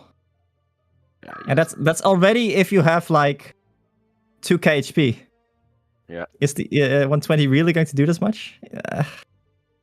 I mean, maybe. But let's get to the picks. Yeah, sorry. Prophet and Solstice combo on the Hellborn side. I like that a lot, man. That's Congo nice. level 6. Yeah, let's go, man. Hey, there's the raid boss. Speaking of the devil, man. The raid boss. Okay, so notably, I do believe that Demented Shaman and Prophet have like a notable overlap, right? Yep. It's like two heroes that just kind of want to fight a lot, that have like what I would call incremental heals, as in lots of small heals instead of like one big defensive utility like Pearl. And I don't. It is exploitable because I think Prophet and Demented Shaman fill the same niche. Yeah. And I think you really only want one of those two heroes because, in my opinion, you pick those heroes to do well on the lane. Partially. Mm-hmm. So further on, we see Armadon and Gladiator. Also the Witch Layer. It's actually, we haven't even talked about that Witch Layer pickup. Yeah, I like it. I feel like Witcher he's strong, but he I don't know. When he gets a PK, you have a free chipstick basically. Yeah, but so like, the only way Witch Layers usually get like a fast PK is if you're playing against like an AFK jungler. Mm-hmm. I think in a lane, if you jump the Witch Layer, is the Witch Layer just gonna roll over and die? Not necessarily. It depends on like he has 2 stunts, right? One, like for example, against a Solstice, he can cancel the charge very easily. Yeah, but like okay, so 2 stuns, sure, but only 1 stun that does a little bit of damage. He needs that big damage output here. Yeah, so with him, I guess. he has the same issue that Aluna has. So Aluna, in theory, like great laner, in practice, the fact that the Q does no damage, it means that like your actual damage output is so low. And I actually really love the Drunken here. Yeah. Because the Drunken is just going to be like that in-your-face hero, and he is going to be able to just deal with the Witch Layer and the Behemoth without much troubles. And then the Oogie, I'm less of a fan of. Tempest. Oh. Because I think Oogie gets guided by the Armadon a lot. Because of the Snotstorm. Yep. It's a bit like unintuitive, but as someone who has played like a lot of Oogie in the past, playing against something like a Blitz or like an what else? Like a War Beast, or you know, those fast heroes, but also like something with a lot of mobility. Yeah, but also like against something with a lot of slow, like an Arachna. Like Oogie needs movement speed to run around and hit his Qs and hit his W. Yep. And yeah, exactly. The E's, hitting the E's is very powerful, also very important as well, indeed. And the Snotstorm, the Q from Armadon, especially if he has like a staff, is just so much slow, right? Yeah, how much? So Okay, it's so 20% base and 12% per stack. How much stacks do you get? 5 max. So it's going to be 5 times 12, so 60 plus 20 is 80% slow max. That's a lot. That's an Arachna ultimate. Yeah, it is. And that's also what I believe the power of staff is. It's an Arachna ultimate that gives minus 12.5 armor. That also applies to 3 people. I mean, if you say it like that, it sounds really good, right? It sure does. It sure does. Anyway, what do you think about the Tempest pick, by the way? I mean, does it fit their lineup? I get okay. So in Hellborn, I guess they're gonna put Solstice and Prophet on long lane. Hopefully they don't like win the lane too hard, which will make like Tempest could also be a target for ganks from their side. Because when you play that combo, you always like push out the lane at like the first 6 minutes because of the daytime E from Solstice. So you push out the lane, you go into medium camp, the pull camp, form that, get some extra levels in the gold, and then like if you get like that start of golden experience, you can always go in jungle and like gank the temples and slow down his Okay, early game. hold up before you continue. Yeah. Do you ever try lane with the Hellborn? Solo Solstice, solo Drunken Master, try lane with Ugi. No, I don't. I would never do that. I think you should play 2-1-2 here. Solstice and Prophet long with the Ugi short with them. Aren't they like vulnerable to the Tempest ganks? I don't think they are. Cause I guess early game- Witchlayer doesn't provide too much damage. Neither does the Armadon. It's not no burst at least, right? Yeah, only sustain. Yes. Yeah. I mean they have And burst like, on the 6 on Witchslayer, but yeah, that's a long time. Yeah. Yeah, that's like the power of the Witchlayer, I think, is if you have like Witchlayer is and actually sorry, 5 people here going from the Hellborn side. They're running Let's into go. the Legion side here. And it's a 5v5, but they have a Tempest on the Legion side. I don't think they want to necessarily fight this. Oh, that's a good block though. The Solstice is going to be completely blocked off here, but the Hellborn side does not care. They're gonna get first blood on the Gladiator there. Behemoth, the plushie, needs to run for his life. He has boots. But I mean, yeah, fighting against a Drunken Master who gets like, how much damage is it? Like it's plus 25 attack damage. 45, so basically almost 100. Yeah, basically around like 100. double damage almost. Yep. And then you have Ugi doesn't do too much, but Prophet with the E, the man Shaman Q even does actually decent amount of damage early on. Yep. I think doesn't Prophet have one of the the most damage level 1 spell? It's 150 damage, right? Because you can hit the passive proc. It's twice, right? What? No. No, it's for one attack. Okay, sorry. So it's 100 damage. Yeah, Okay, sorry. 100 damage only. Yeah, sorry. Now, if you look at like heroes that have like a lot of damage in one spell, Pearl comes to mind with a Q. Yeah, I guess so. Pearl does like 120 damage, I believe. Yeah, I think Pearl got a significant like buff like a long time ago. Yeah. Because it was one of the most not useless, but like no one picked him because the numbers were super low. Well, yeah, that's for one. Well, like she saw a little bit of play back when the ultimate gave you 100% like protection, right? Yep. But also notably, by the way, since Tempest figured, okay, my jungle's going to be blocked since they lost the fight, it's just going to be enemy jungle. What Smart do you play. think about that? I mean,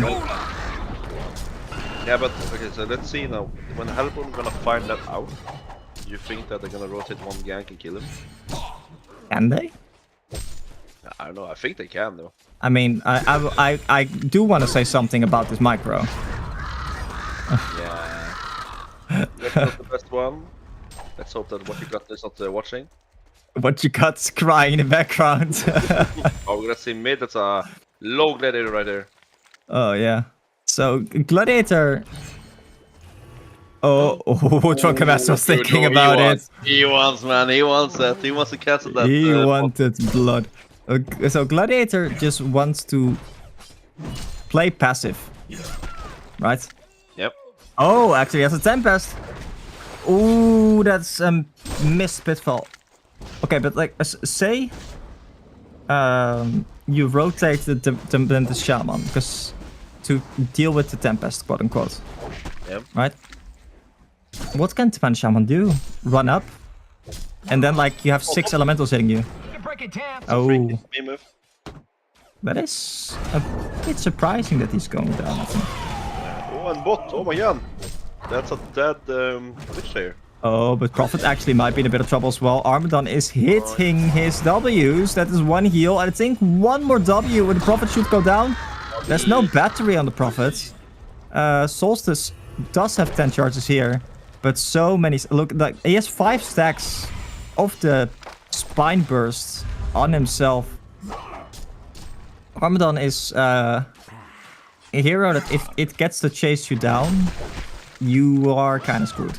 I think Armadon is a disgusting hero right now, to be honest. I think he's overpowered.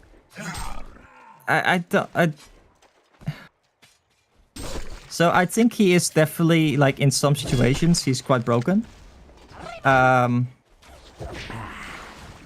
Sorry, I'm looking at top lane meanwhile. Behemoth's maybe in a bit of trouble, actually. A lot of pressure on Newerth. Oh, that's a good block by Newerth. Behemoth's not going to be able to do anything. Yeah, it's not, but that's good. Yeah. One TP and it's dead. Yeah, but who's going to TP? Plus, like, the Bandit Shaman could also just TP out. Correct. Like, this is the big issue with the hero. Like, the Q doesn't do that much damage early on. It's a 15 seconds cooldown. So, oh, actually, Tempest. Look at this. Tempest might be in a bit of trouble here. Why doesn't the Bandit Shaman go for this? That's a free kill.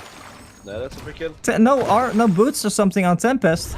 Just chase and prop another Q and he's down. He kills. The Bandit Shaman is feeling gracious today. Merciful. Yeah. Merciful, exactly what I was about to say the same thing. He did not want to kill that guy. Like, you know, he is thinking like, farm some more. In the future, you'll be worth more. Okay, look at bot lane here. They're gonna contest the pull cap on a small cap. Yeah. Good. Oh, that is initiation. But Solstice is hitting the Armor on the back here. That's a port they don't see this port, so they don't know. Tempest, we're level 4 here though. Oh, it's gonna be an issue here. Oh, these elementals are dying. Wow, donation, really? Nice. I mean, Oh, that's a good stun though. And that's Behemoth. There are 4 people in the bottom lane right now. There's no mana on Tempest. Behemoth is currently also taking so much damage. Like, and this is what's actually great about this lane, right? So Armadon is a hero that does like a lot of damage in like over time. But Solstice just heals up with his E. Yeah, He's level 3 E. Like, if he's hitting a creep wave, he's literally healing for like 100 to 150 per hit. Yeah, that's a lot. That's what I like about the hero. Like, you don't need that like light shit like that. You can just hit the creeps. That's what I mean. You push the wave. Oh, wait, hold on. Hold your thoughts. The Prophet is going to initiate it here by the Witch Slayer. That's a lot of lockdown. Tempest gets a stun up as well. Solstice hitting the creeps there. Not only farming the Tempest, but also farming the entire creep wave there. And Armadon might be in a bit of trouble now. Solstice actually chasing down the Witch Slayer and the Armadon here. And he is gonna use his Q here. He takes a tower hit. And it's actually nighttime. And because of the nighttime, he takes 1 extra hit. Is he going to able to live here? I'm saying it's not going to be likely. And he is going down. Meanwhile, in the mid lane, we see that Drunken Master is actually going in on the Gladiator. Gladiator is actually taking a lot of damage here. Drunken Master is not going to be able to chase him down. And in the top lane, we see that Behemoth's... the tower just fell to Oogie plus the Bandit Shaman. They're putting in a lot of pressure there. The early tower definitely helps his team a lot. Especially now that it's nighttime. I think during the nighttime, Solstice lane becomes a lot weaker. Because you don't heal as much anymore. Yeah, it does. Yeah. Now it's a time where they need to... They should not stay on lane, they should roam. They should either go mid, get a kill. Well, I think you should rotate the Bandit Shaman bottom as well. Just have 3 people there. Yeah, but the thing about Solstice, like you say, he gets a lot weaker now in the nighttime. He needs levels, he needs some advantage. Right now he's on level 6. So it's not... okay, so I don't... Oh, sorry. In the mid lane. Oh, Drunken Master. Smelling blood. Smelling Gladiator there. But he doesn't go in. Tempest, meanwhile, nearby. Kind of chilling. In the bottom lane, we see Witch Slayer and Prophet still going at it. Prophet picking up the Sacrificial Stone, which is actually huge, I think. It's so much extra sustain. And Oogie just clearing some stacks.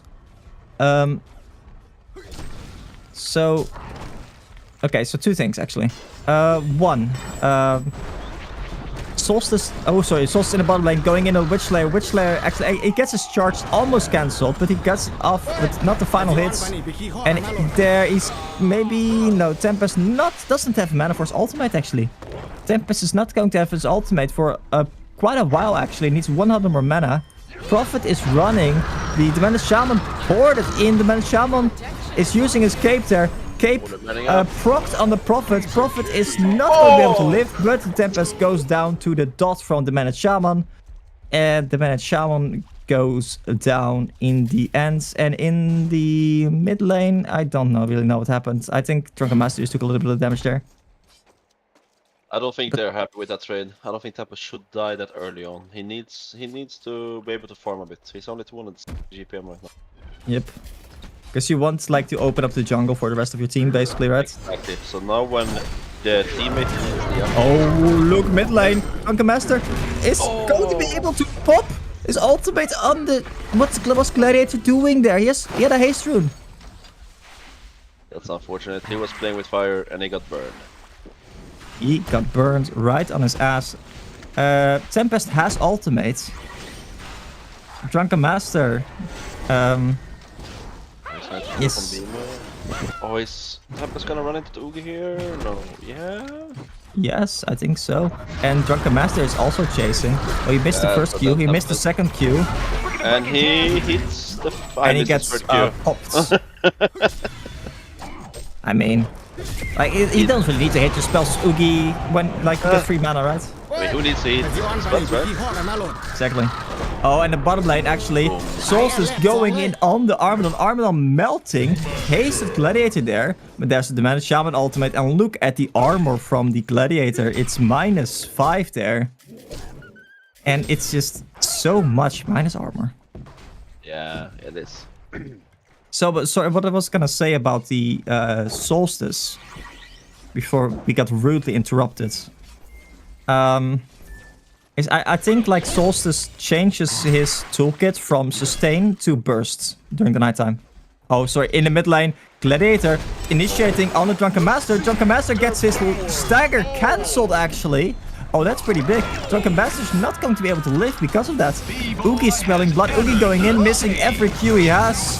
Doesn't matter which player still goes down. Oogie has an icon of the goddess. He is so tanky, but Behemoth going in there. Behemoth pops his ultimate. Oogie is not going to be able to live there in the end. Gladiator escaping with like a little bit of HP left.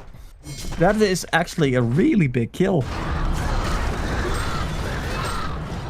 And meanwhile on the bottom lane, Solstice plus the Prophets smelling Armadon. They smelled blood, they smelled noobs, and they got a free kill, but that's Behemoth flanking from the side with Tempest there. That is a missing stun.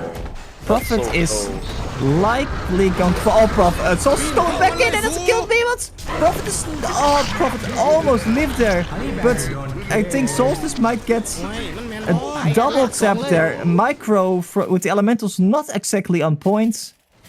I love the build from Solstice, by the way. I think the Energizer in this situation, especially against their team, does so much for you. Because of the wind whistle? Or mid lane? So... No, not only because of the wind whistle. But mainly. Okay, another question for you. Yeah? So, I like maxing Q and Oogie if you get gnomes. Because if you have, like, gnomes, Q heals you up. Yeah? But maxing Q and E and not going W at all with a straight icon, what are your thoughts? Okay, so when I'm not really known like Oogie player. I used to spam Oogie like maybe like 2 years ago, 2, yeah, something like that. And I never went. I don't feel like you need the icon. I used to spam it, I never won. Nah, but I never like really picked up the icon. I always went like Rimor and Gnomes. And I think if I still play Oogie, I still not do that. I think icon in some situations, especially like look at their team, right? The enemy team. There's a little bit of burst, but like no physical hard carry is something that you need to be afraid of. If I were against the Bushwhack, I would not go icon. Yeah. Against their team though? Maybe? I'm saying that icon is bad, but I'm like as a personal matter I wouldn't go for it.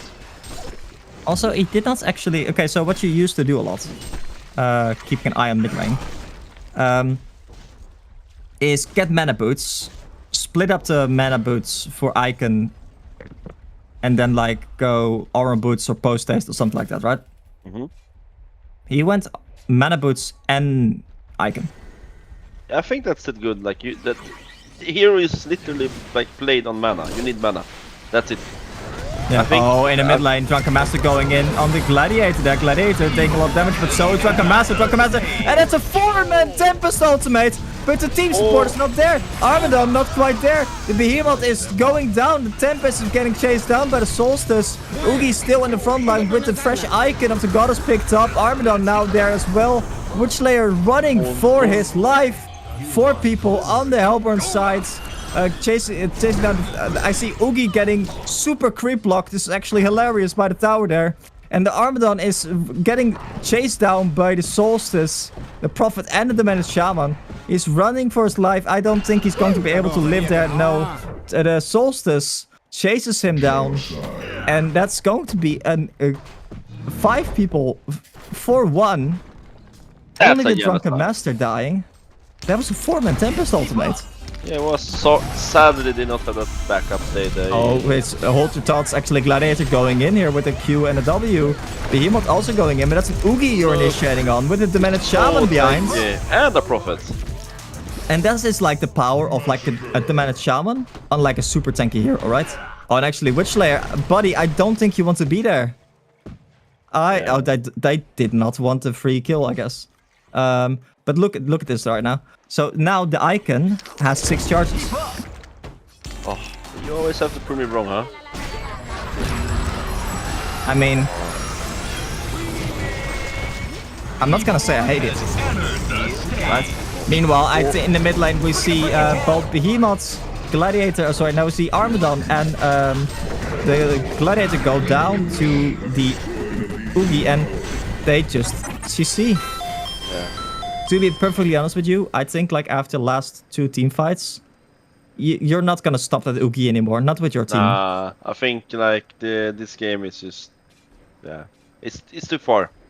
It was before the last fight. It was 12, almost 13k lead in before 50 minutes of the game. I think that's just that's too much. So bottom lane played really well, I will say. The Solstice plus the Prophet. The Solstice pick really working out. I remember like against Snooki, so against Snooki's team, they used to run the Solstice like all the time. And I think with Prophet a lot as well, and it was so dominant in certain situations. It sure was. But like if you look at the draft here from the Legion side, I think the notable outlier is for me the Behemoth. If they had instead of Behemoth, they had something like a Lodestone. Suddenly, like, they have actually, like, opportunities to kill people. But Behemoth just doesn't do enough here. Indeed, I agree with you. I think the Behemoth is, it really doesn't, it just doesn't fit really, right? Nah. It also can't really contest the lane in general. Anyway, we this was, sorry, game 3. This was, Goat versus Dossen. Oh, here it says in the chat actually. Sorry, Hymnos Yaipin, and we are going to go to game 4. Paradise, fill me in. Which teams are we watching? Okay, we're probably going to watch Great and Goats. We are not sure. We're trying to keep you in the dark as much as possible. Because that's what keeps you engaged, right? You never know what's gonna happen next. Anyway, we will be right back.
Ladies and gentlemen, welcome back.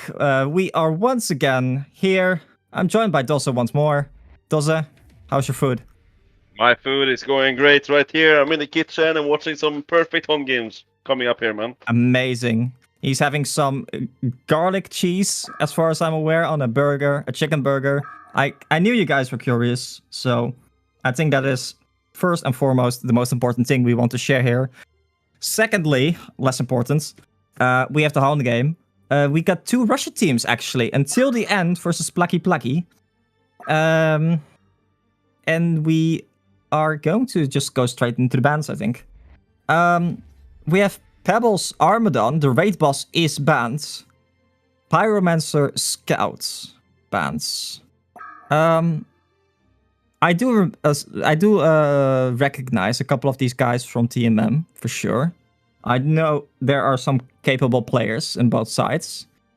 I am not entirely sure like who I would give the edge to prior to this game. So I am very, very excited to see like how both teams will perform. We see a bit of mixed bans, by the way. So Pebbles, Firemancer, and Pearl doesn't really say much to me. However, Armadon, Scout, and Hammerstorm are 3 powerful cores, I would say. So Scout is not a hero we see very often, do we? We sure do not, man. I think Scout is a bit underestimated. I think Scout is a decent hero, also for competitive. No, I agree with you. In certain ways, I agree with you. But Scout can only lane in a 2v2 situation. Or 2v1. Scout in every other lane, like you can't solo lane Scout. You can't tri lane Scout. I think that's the big issue, right? So you cannot solo lane the Scout, and you cannot tri lane the Scout. HoN's blade is I guess you're right. overcompensation. Oh, actually, maybe with a Moira you can. But then I would rather see Madman or something. Yeah, true. Honestly, I think it's the same reason why you don't really want like a Nighthound carry. Because it just does so little in the lane. Like even auto attack damage wise, right? Like one of the strengths, of course, as an example of the Nomad, is that Nomad has actually very high base damage. It's 54 to 58. Like even for a melee hero, that's like actually really high. So like just it provides a decent amount of burst. While like a Scout, what does he really provide? Like a silence in a couple of hits. It's if you're setting up to lose the lane like that, you're not making the game easy for yourself. Anyway, Moira plus Apex. I think those 2 heroes work together quite nicely. The Apex, of course, having the abilities to hit the Q from Moira on enemies. And most notably also not having a stun himself. And in a response to that, we see Moraxis pick up. As a response to the Moira, I should say. If you were going to pick up Moira, I think you would always ban Moraxis, right? I mean, I think so, yeah, because like Moira against Amaraxis is just a disaster for Moira. Yeah. Because the Qs are only like actually good ability early on. Yep.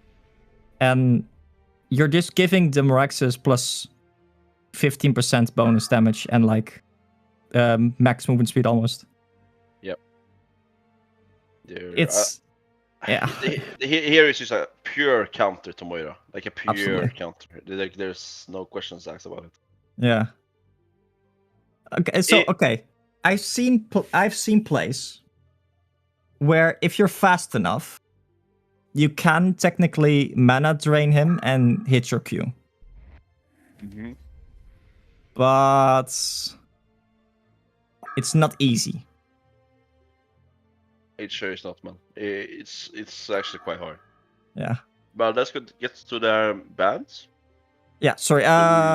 Is Swiftblade, Sandwave, and Berserker from the Legion side. Actually, sorry. Also, before we go, Yeah. also Prophet and Empath pick up on the Hellborn side. Oh yeah, we haven't discussed them. Yeah. Again, 2 heroes. Like it's the same issue I have with like the Pearl and the Prophet. I think we saw. Like the both like very similar heroes. If I want like 2 supports, for example, like the Legion side, Accursed and Moira have 2 very different functions.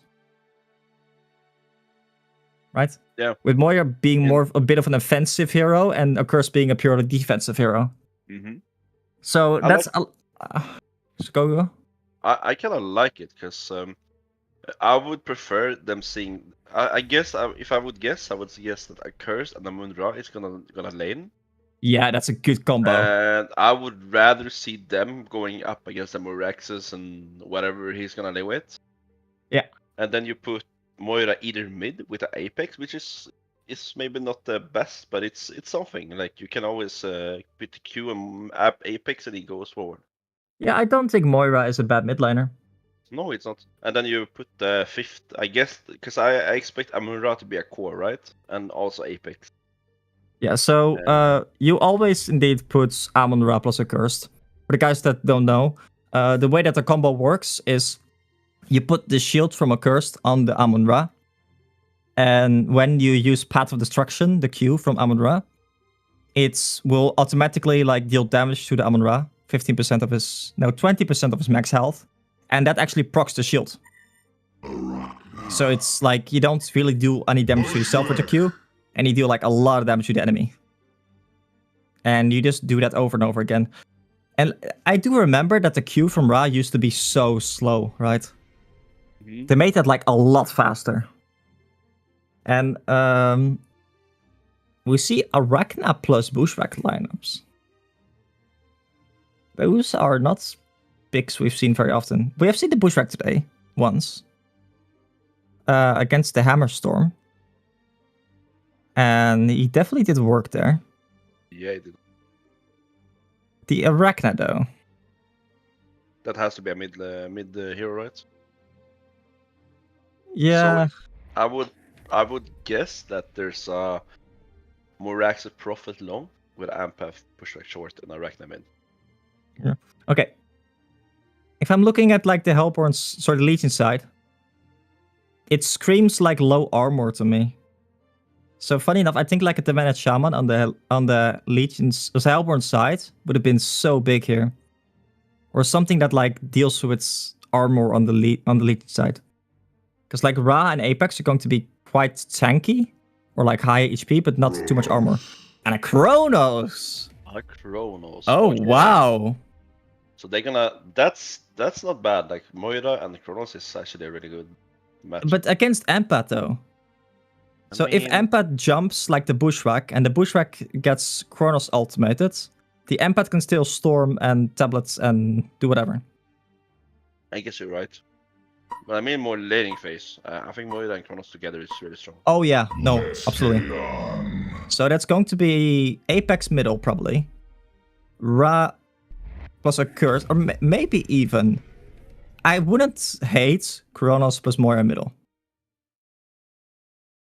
Because say like you're playing against an Arachna solo. He walks up, you just like use Q on the Chronos and stun and start hitting him. Yeah. But it's probably better on the dual lane, on the long lane, I mean. See here now how they get lane. On the other hand, you want to make sure that the Moraxes and the Moira are not matched up against each other. Wait, are they? Huh? Okay, either they're tri-laning or they're dual midding. But I don't think you dual mid with Arachna, right? No, I can't really see a scenario where you ever lane with Arachna, right? You mean dual mid? Sorry, dual lane. No, but like, do you ever lane with Arachna? Oh, yeah. Okay, so one of the big weaknesses of Arachna, in my opinion, is unexpectedly her very low base damage. It's like it always feels like Arachna is doing a shit ton of damage. But that's because like the Q does a decent bit of arrest damage. Like the actual base damage of Arachna is so low, dude. Like at least, I think okay. So if I go to Learnatorium, detailed hero list, and like look for attack damage, like sort by attack damage. Arachna's actually like number 10 on the list. Like Silhouette, Bushwhack, and then Arachna. Really? It's okay. Look how much stats he has here, and he still only has 48 to 52. Yeah, sure does. Meanwhile, Apex has no stats, and he has more damage. It's kind of interesting. Yeah. That's why you need like the you need the E from Arachna to really deal damage. But of course, the power of the Arachna is the fact that you can like harass with the Q. And you don't aggro. I think that's a really good thing with Arachna. Yeah, so you can harass with the Q without taking aggro, of course. So let's talk about the lane bottom. They do run a tri-lane here with a Bushwhack, Empath, and Prophet's tri-lane. Yeah.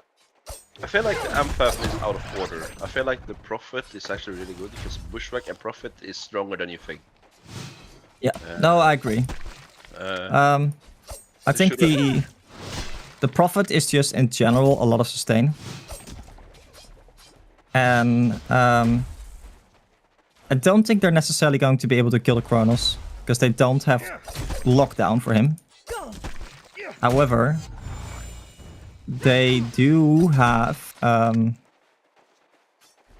the kill on the Moira if they hit the good wall. Oh, they're gonna take a lot of damage then of the creep swing.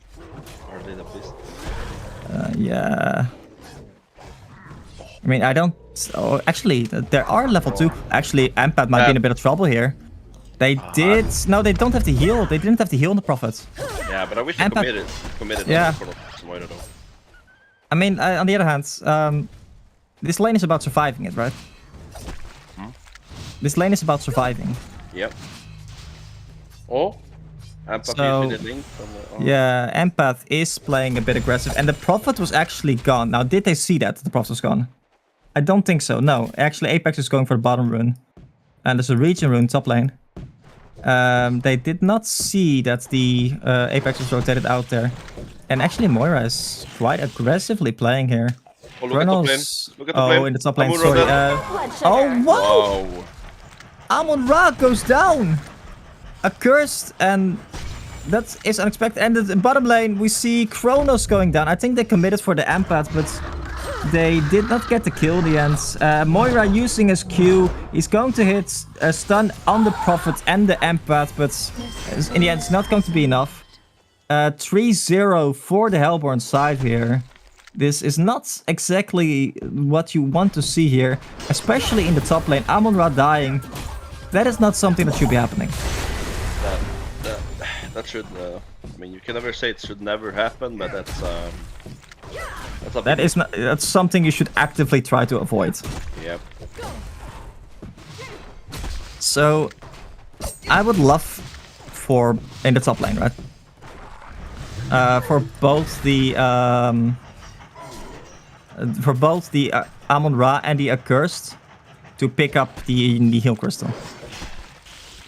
Because I think we talked about this before, but if you use your Q on the Amon Ra and the Q on the Accursed, you basically deal damage to yourself.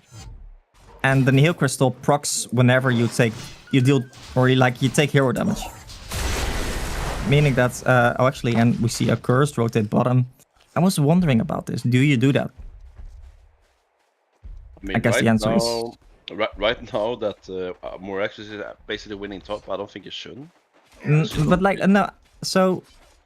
Yes, Morax has got a kill. Look at top again. Yeah, okay, but like, no, now you are gonna lose top lane. But like, with the Amon Ra being there, so with the Accursed being there, I don't think you lose that lane. Nope.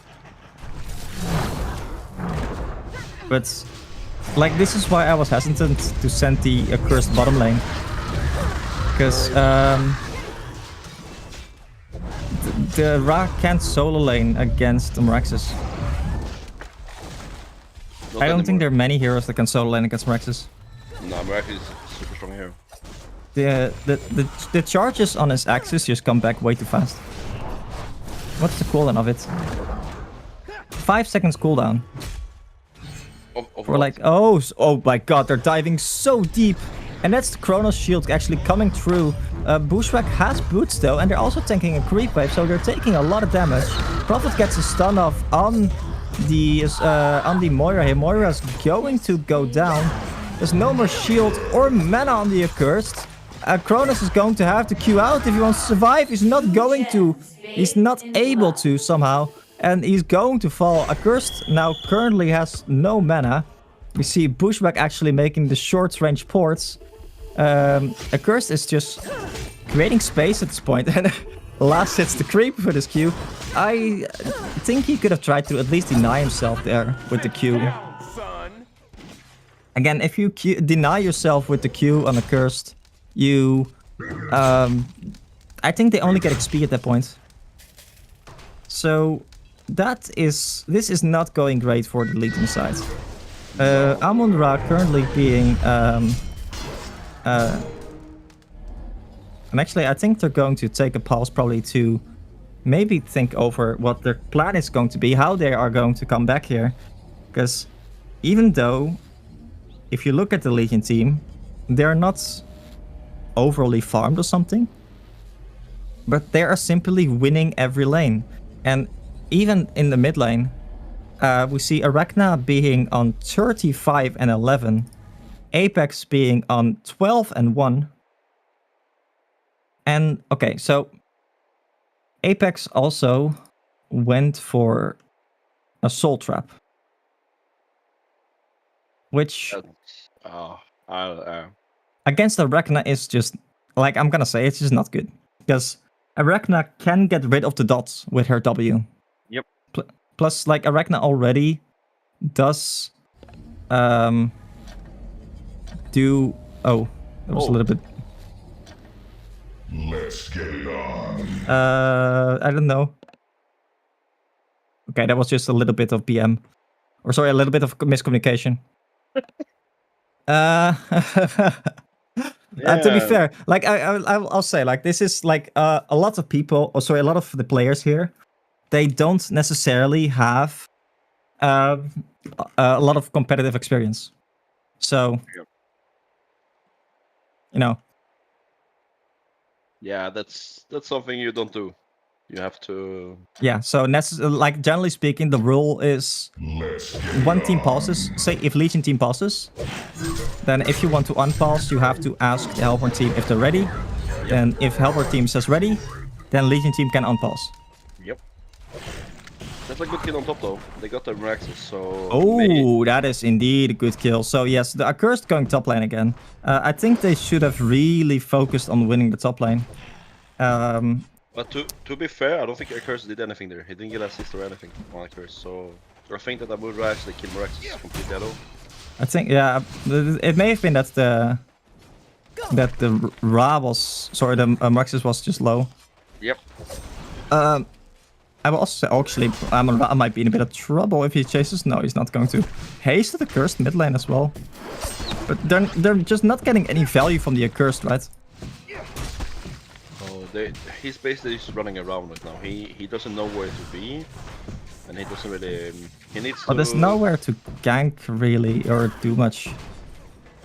So, as long as the Meraxes doesn't really overcommit, I don't think Meraxes is necessarily going to be in much trouble.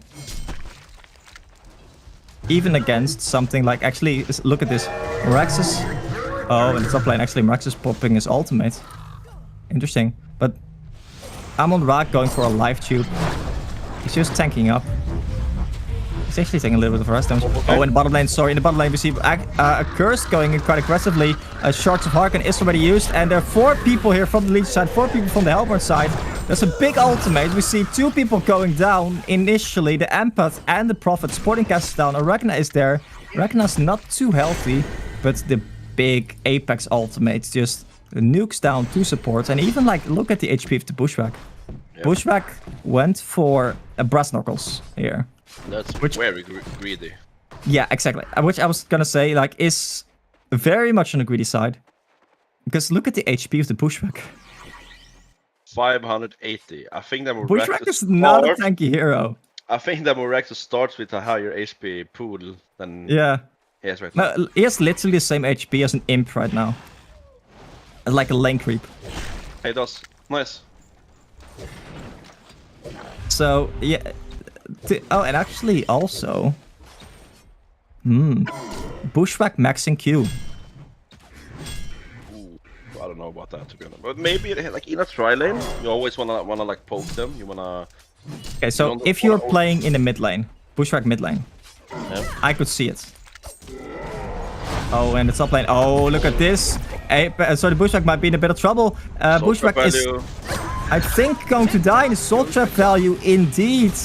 That's the Arachna porting with Ghost Marches. But even if he gets his ultimate off, I don't think Apex cares that much. Apex is just going to speed on out of there, but he doesn't have mana for his Q though. Apex might be in a bit of trouble. I'm going to eat my words here. Apex, live! For the sake of my argument. Okay, never mind. On the other hand though, Empath using Q on the Arachna, keeping him alive.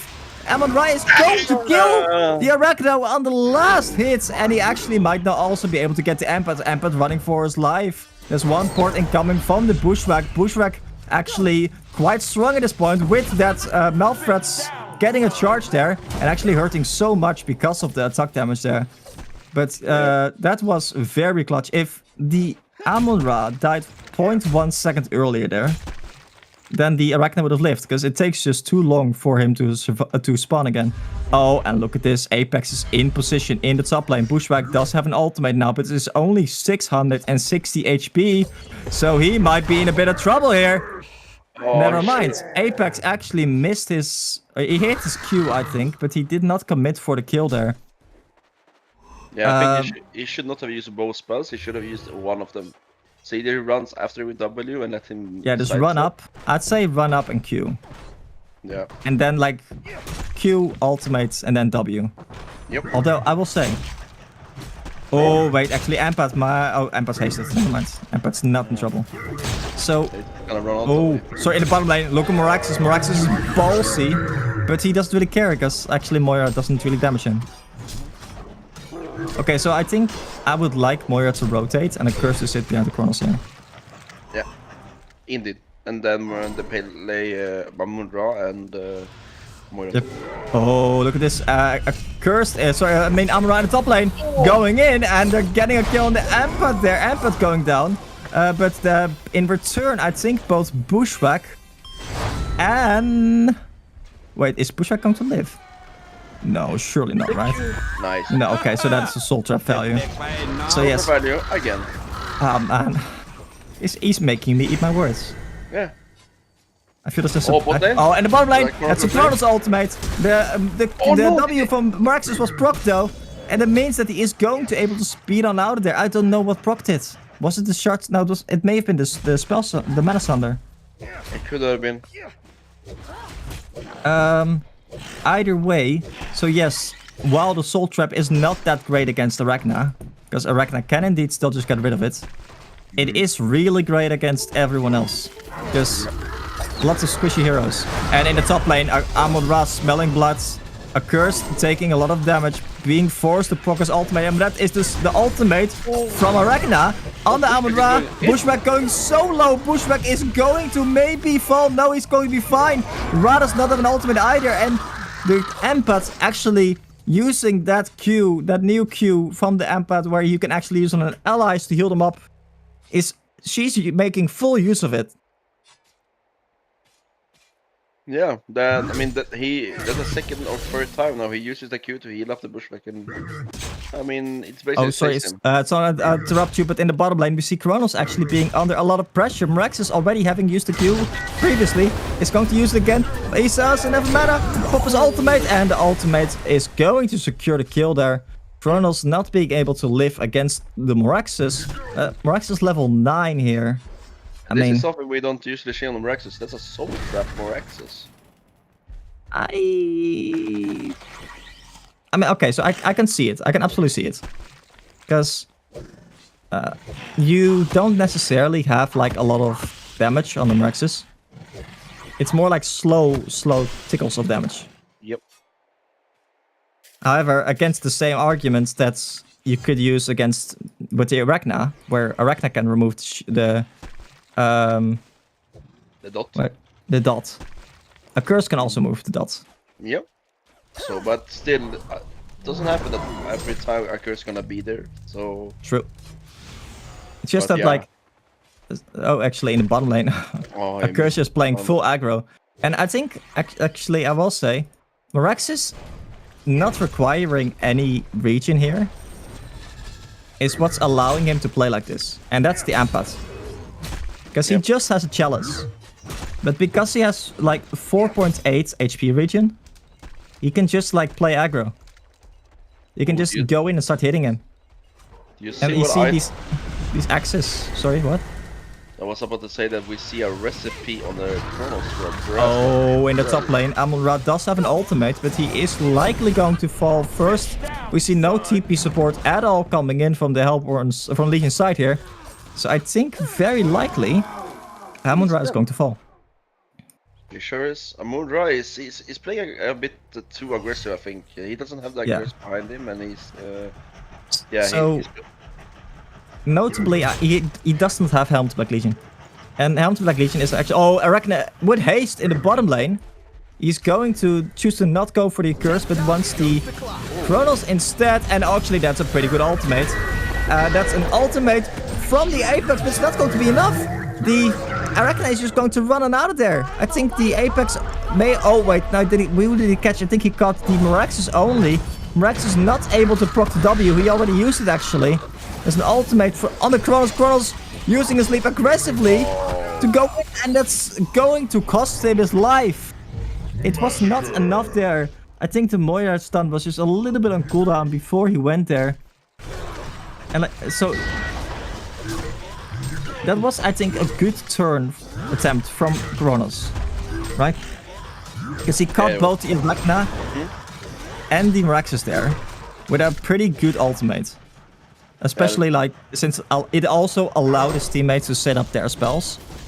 But if you don't have a dot on the from Apex, if you don't have your E on them, your ultimate doesn't stun. It's only a minute, right? It's a 0.5 second stun.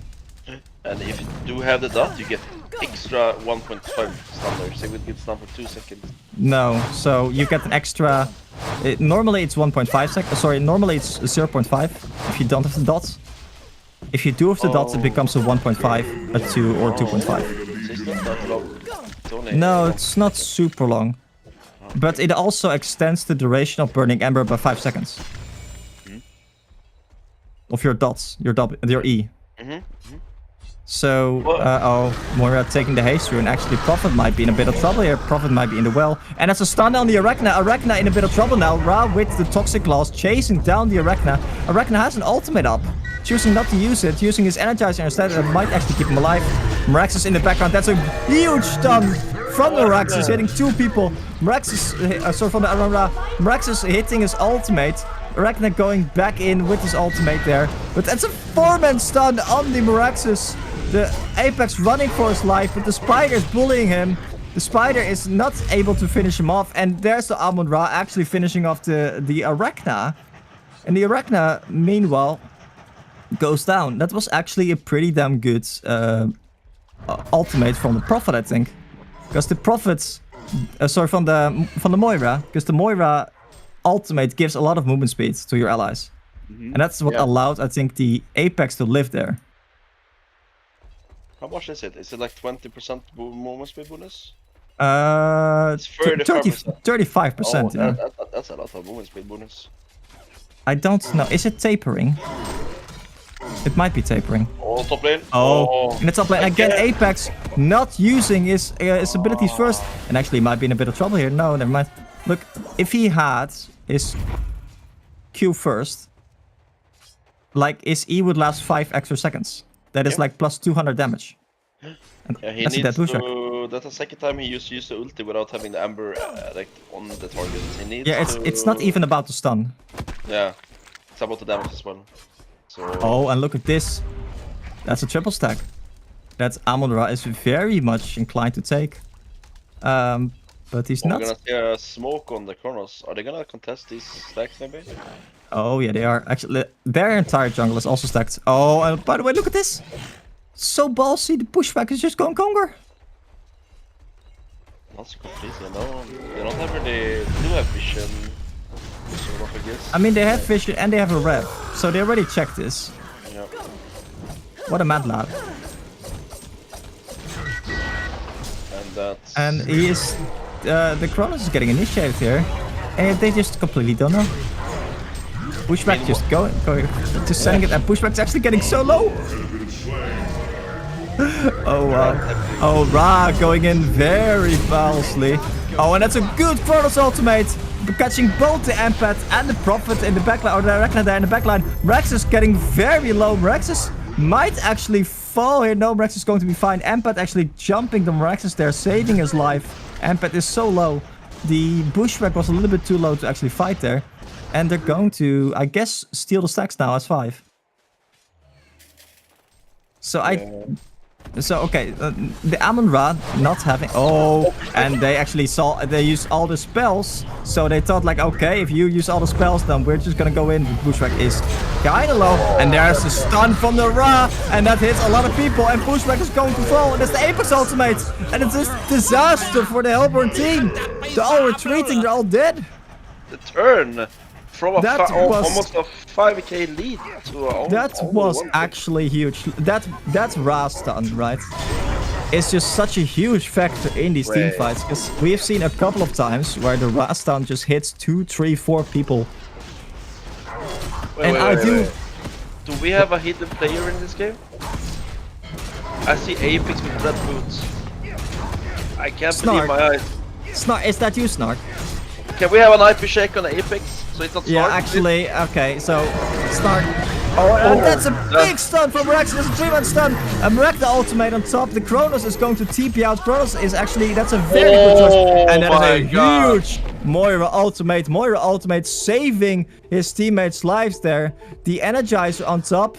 The Mirax is chasing, but the Accursed is acting like Neo from the Matrix and dodging every X that's going his way. Oh my, yeah, that's a good sidesteps from my Cursed. And he is managing to live there. That was just... That Moira ulti was actually... Yeah, really that's good. like... That's the power of Moira, right? The ability to stall. But like a couple of huge things in the last little while. So, first of all, I don't think we... I think there was actually a huge Kronos ultimate somewhere in there. The fact that after they lost to Kong, which was a bit... Well, they didn't know. They took a good team fight. They stole all the stacks. They stole 2 triple stacks. Yep. Although, I will say, they have some more stacks in the Hellborn jungle currently, but not really anyone to take it. But before this fight happened, they were 4.6k leading on the Hellborn side, and then after this fight, it's only 500. So yeah, it's like in general, just stealing 2 triple stacks is like 2k gold or whatever. Yep. It's huge actually. And I also like they also had triple stacks in their jungle, which they just took. Apex is having almost 1200 gold and he's still having red boots. Please, someone. I mean, this has to be Snark, right? Yeah, we need an IP check after the game. Like Snark, the rule was if you play in the Pro League, you can't play in this league. Yeah. I mean, it was pretty simple, Snark. Bloody hell, man. Can't even read rules. Classic Sweden. Swedish people. That does sound like Swedish people, yeah. I It's don't know an if they... empath here. Invis on empath. He's gonna That is scout a out the AP. very ballsy empath. Because There's actually a Revort in the inventory of Moira. Moira, I think, is maybe thinking about popping down the Revort, and that's a stun on the Apex. Apex is going to be fine for now. Amon-Ra is in the front line. That is a Chronos ultimate and a Moira ultimate on top. That is not good synergy. The Empath is going to go and jump to Bushwhack. Bushwhack is actually in a bit of trouble here. That's the Apex jumping back in, but I don't think he hit many people with his dots before he went in there. And I think Amon-Ra's in a bit of trouble now. Prophet is going to go down there. Amon-Ra is also going to go down. The Curse is probably in a bit of trouble here. Not able to deny himself or do anything like that. And we see actually Chronos fell somewhere in the midst of that as well. Yeah. The fact that they have like the Moraxes with the PK is causing so much chaos for them. And look at this. They won a team fight. They instantly just go forward. But they see this. They have a Revort there. They have a Revort right on top of Conqueror. So Apex actually smoked up. Oh, I believe Apex is going to steal this Conqueror. You believe? The smoke will turn on. 10 seconds. Come on, Apex. Yes. Come on, Apex. Yeah. Apex steals the Conqueror. The absolute bad luck does it. And the stun from Moira on top. No, he's not going to be able to survive. But I think that is a trade they will more than happily take. They're chasing down the Accursed. Accursed does have his ultimate. And he pops the ultimate here. The spider is hitting away. Actually, Amon-Ra needs to be a bit careful. He does not have his ultimate here. And he tries to use Q to get away. But the dot from Bushwhack, or the Arachna dot, actually instantly finishes him off here. But that was a huge steal. And again, like, you don't need anything but red boots to steal conquers, obviously. So what does, like, why do you even buy anything beyond red boots? You dumb. I also, by the way, I really like this build from Kronos, because he was suffering. If you go for like a farming item at that point, you're just going to go like further and further behind. And the Arachna, you don't really want Thunderclaw against Arachna either because of the W. So I hope he's just going for Shield Breaker. Yeah, I was about to ask you, what do you think this Warhammer is gonna build into? But I think Shield Breaker is gonna be the way, yeah. Like Shield Breaker plus Elder Parasites, you can probably kill everyone. Yeah, but you won't farm as fast, but like I don't think you are going to have like opportunity to farm this game anyway. But also they need to coordinate. The last the fight, Chronos plus Moira. Yeah, they need to be a bit more coordinated with the ulti. Sadly, Chronos missed the ulti. Yeah, so it's rough to hit a Bushwhack. Yeah, it is. He can sidestep and you skip the cock off and misses it, sadly. You basically, I think you may need to just jump after the Ra or something like that. Yep. Or jump with the Moira stun first. But then again, if you jump with the Moira stun and you're patient as a Chronos, I've had this many times where just like you jump in and you just die. Because Chronos has one of the lowest strengths per level. It's 1.5 strength per level. He's like paper most of the time. Like it. Okay, so I want to have your thoughts on this actually. Recently, when I'm playing Chronos, first of all, I like to apologize to my team whenever I'm playing Chronos. Secondly, when I'm playing Chronos, I sometimes just don't go W anymore. Because I feel like the heal is so low and so slow that I'm like, I value the 2 strength and 2 agility more than getting like 5% more chance to heal here.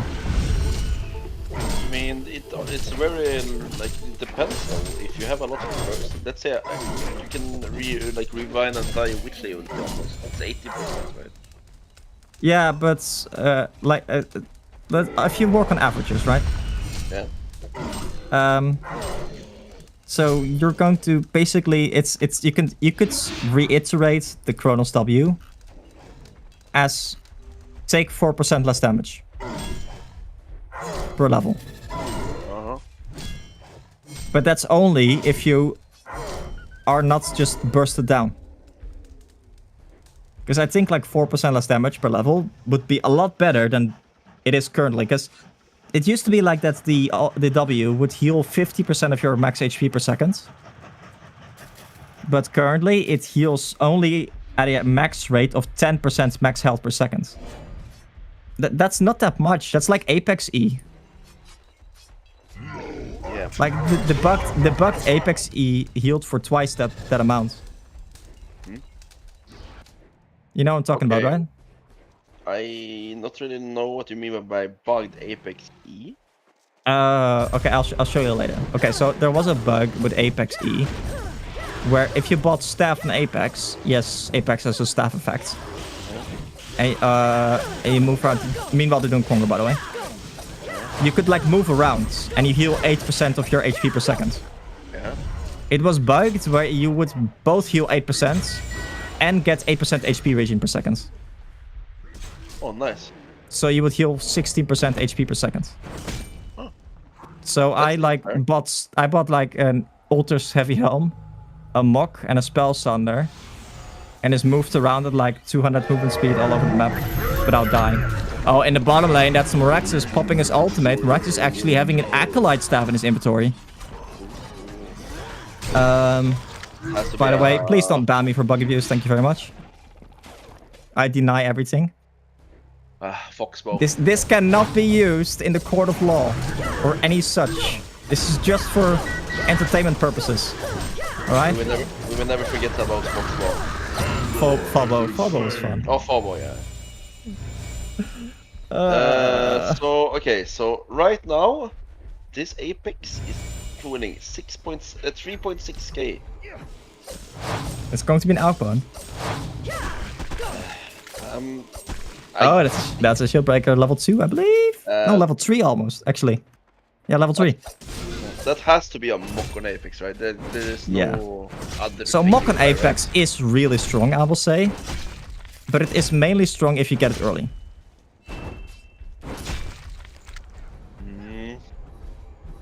You know, okay, so the reason mock is good on Apex is because of your Q. Your Q does like 2.2 times your attack damage in an area. Oh, and look at this. Bushwhack is going for the rune with a smoke, actually. Bushwhack is actually finding the Amon-Ra here. And Amon-Ra does not have any armor. And I think this is like the main reason why the Ra is dying so fast. Oh, Bushwhack going for Dawnbringer. I actually kind of like it here. Yeah, but even though that Dawnbringer has been nerfed, I think Dawnbringer is still a suitable item, more than people think. Okay, so the slow is actually really low, eh? So it's only 15% movement speed slow on ranged heroes. So you're not really buying it for that anymore. Nope. But if you look at the Bushwhack, Bushwhack loves to kite people. And I think that's where the strength of the Dawnbringer really comes, it like shows itself. It's just like it's something that allows you to kite people more effectively. Although I will say I would also have loved a Nullfire Blade this game. On which hero? Bushwhack. On the Bushwhack. Why? Well, like Apex, 5 hits and he's out of mana. And then like he's free kill. Amon-Ra, 3 hits, 4 hits and he's out of mana. And then like he's easy to kill the second time. Kronos, like if you hit Kronos a couple of times, he's not going to be able to ultimate anymore. And like all around, there's like 4 of the 5 heroes on the Legion side are going to be mana starved. I think the only one that doesn't really care that much about the Nullfire Blade is the Accursed. However, even the Accursed, if you mana drain him, he's gonna be useless. Yeah, and also you can remove the shield, right? Yeah, but you don't really necessarily want to Just use it for that. Actually, I think more importantly, you can remove the Apex W. And Soul Trap. True, and Soldier. Oh, but look at this. This is a Kronos. A Kronos with a smoke. A Kronos with a smoke that is smelling blood and is ready to pounce on anyone. Is he gonna get the last charge of his brass knuckles? Or not? Oh, yeah, actually, true. I think they just are maybe running setting up for top here. Kongor, or at least protecting it, because that's the what you want to do against the Bushwhack. Because over the past, let's say 5 to 7 minutes, they've been slowly falling behind. They are. The more the games is going right now, they're just falling more behind. We see how that Sheepstick has been picked up on Rexus. Oh, and yes, and a Hellflower on the Ragna. So they Two do, yeah. big items. Yeah, they want to fight right now. And I mean, what are you buying, Apex? He's buying Sheepstick. I reckon I can just get rid of that. I mean, it's good against Bushwhack. But oh, but by the way, look at this 5-man smoke. Oh, they're going to run into the Kongor. Do they know? I don't think they have any vision. They're going to run into the jungle first, and then into the Kongor pit. And they know now. Oh, this fight is on. The Miraxus jumps in the front line. A Curse gets his ultimate off. Bushwhack does actually have a shrunken finish right now. Miraxus here in the front line. Miraxus sheeps to Kronos, but Kronos is not going to take any arrest damage from the rest of his team. Kronos jumps in, and it's a big ultimate. The Bushwhack is going to get saved there by the tablet, actually, from the Ampad. And it's going to be fine. Bushwhack pounding in the auto attacks. A Moira ultimate to try and save something of that team fight, but it's not going to be able to. And I think that is just evidence of the state of the game that they're in currently, where the Bushwhack is just a little bit too tanky, and the rest of the team, the Arachna, the Miraxus, like the Kronos cannot play aggressive anymore. There's a Hellflower, there's a Sheepstick. You know, one wrong move and you just die. Yeah, I feel like they're way too behind now. Like, Yeah. even if they get that Sheepstick on the Apex, I guess the higher run of Kronos. I think they should have considered picking up armor boots and at least... Oh, and they go in on the Curse. That Curse does have an ultimate up, but he's not going to be able to cast it. Not only did he get Sheepsticked and stunned, but he also got Hellflowered. Yep, that's what that Curse. Yeah. I don't think they're gonna finish the ranks, are they? No, but like they don't have Kronos ultimate. Kronos ultimate is down for 70 seconds. That's a big Apex ultimate. But what is it gonna do? Look, Kronos jumps in. Kronos is going to die in like 5 hits. Because yeah. That was a good, actually really good game. I love the back and forth between the two teams. But in the end, the Hellborn team managed to slow down the game enough to where their dual core lineup, or it was tri-core lineup, yep, managed to just get the items that they needed. So that was Shrunken, Sheepstick, and a Hellflower, and just, you know, go fight with it. And that was some big team fights. But yeah, we'll play with both teams. What are your thoughts? I mean, it's like I said, it was a really good game. But it was very back and forth. First, Hellborn was leading, then Legion took it back with a fight in their jungle, took all the stack. Then... Yeah, that was a big turning point, right? Yeah, but slowly, Hellborn is outfarmed Legion side. Yeah, I also think that, like, the Legion sides came back impressively for how poorly they were looking at the start. Yep, it was. Because, if anything... I would say Apex, buy some items. Yeah. Don't just save up gold. Like, I'm guilty of this as well. I like saving up gold. Yeah, but... Because I like options. Yeah, but it's... Yeah, I feel like second item Sheepstick, you don't even have real boots, you don't have anything. Yeah, you have so Ultra armor and boots. PK, and then into Sheepstick is... Especially, like, when the 2 cores that they have are both physical damage oriented. You need armor boots on those strength heroes, right? Imagine if he Um, got that sheep stick and the first thing he does is jumping the Arachna and he just removes it and he'd be like, okay. Yeah, because I reckon I can indeed with level 4 W just remove the sheep stick and be done with it with his W. Yeah, but And, he doesn't really remove it because he only removed 80% of the effect, if I'm not wrong. Oh, yeah, you're But kind of even right, I think. even if that 70, happens, yeah. it's 70, okay. But still, it's Yeah, yeah. but even, like, you still get the 40 magic armor. Yeah, you do. It's like, okay, anyway, sorry.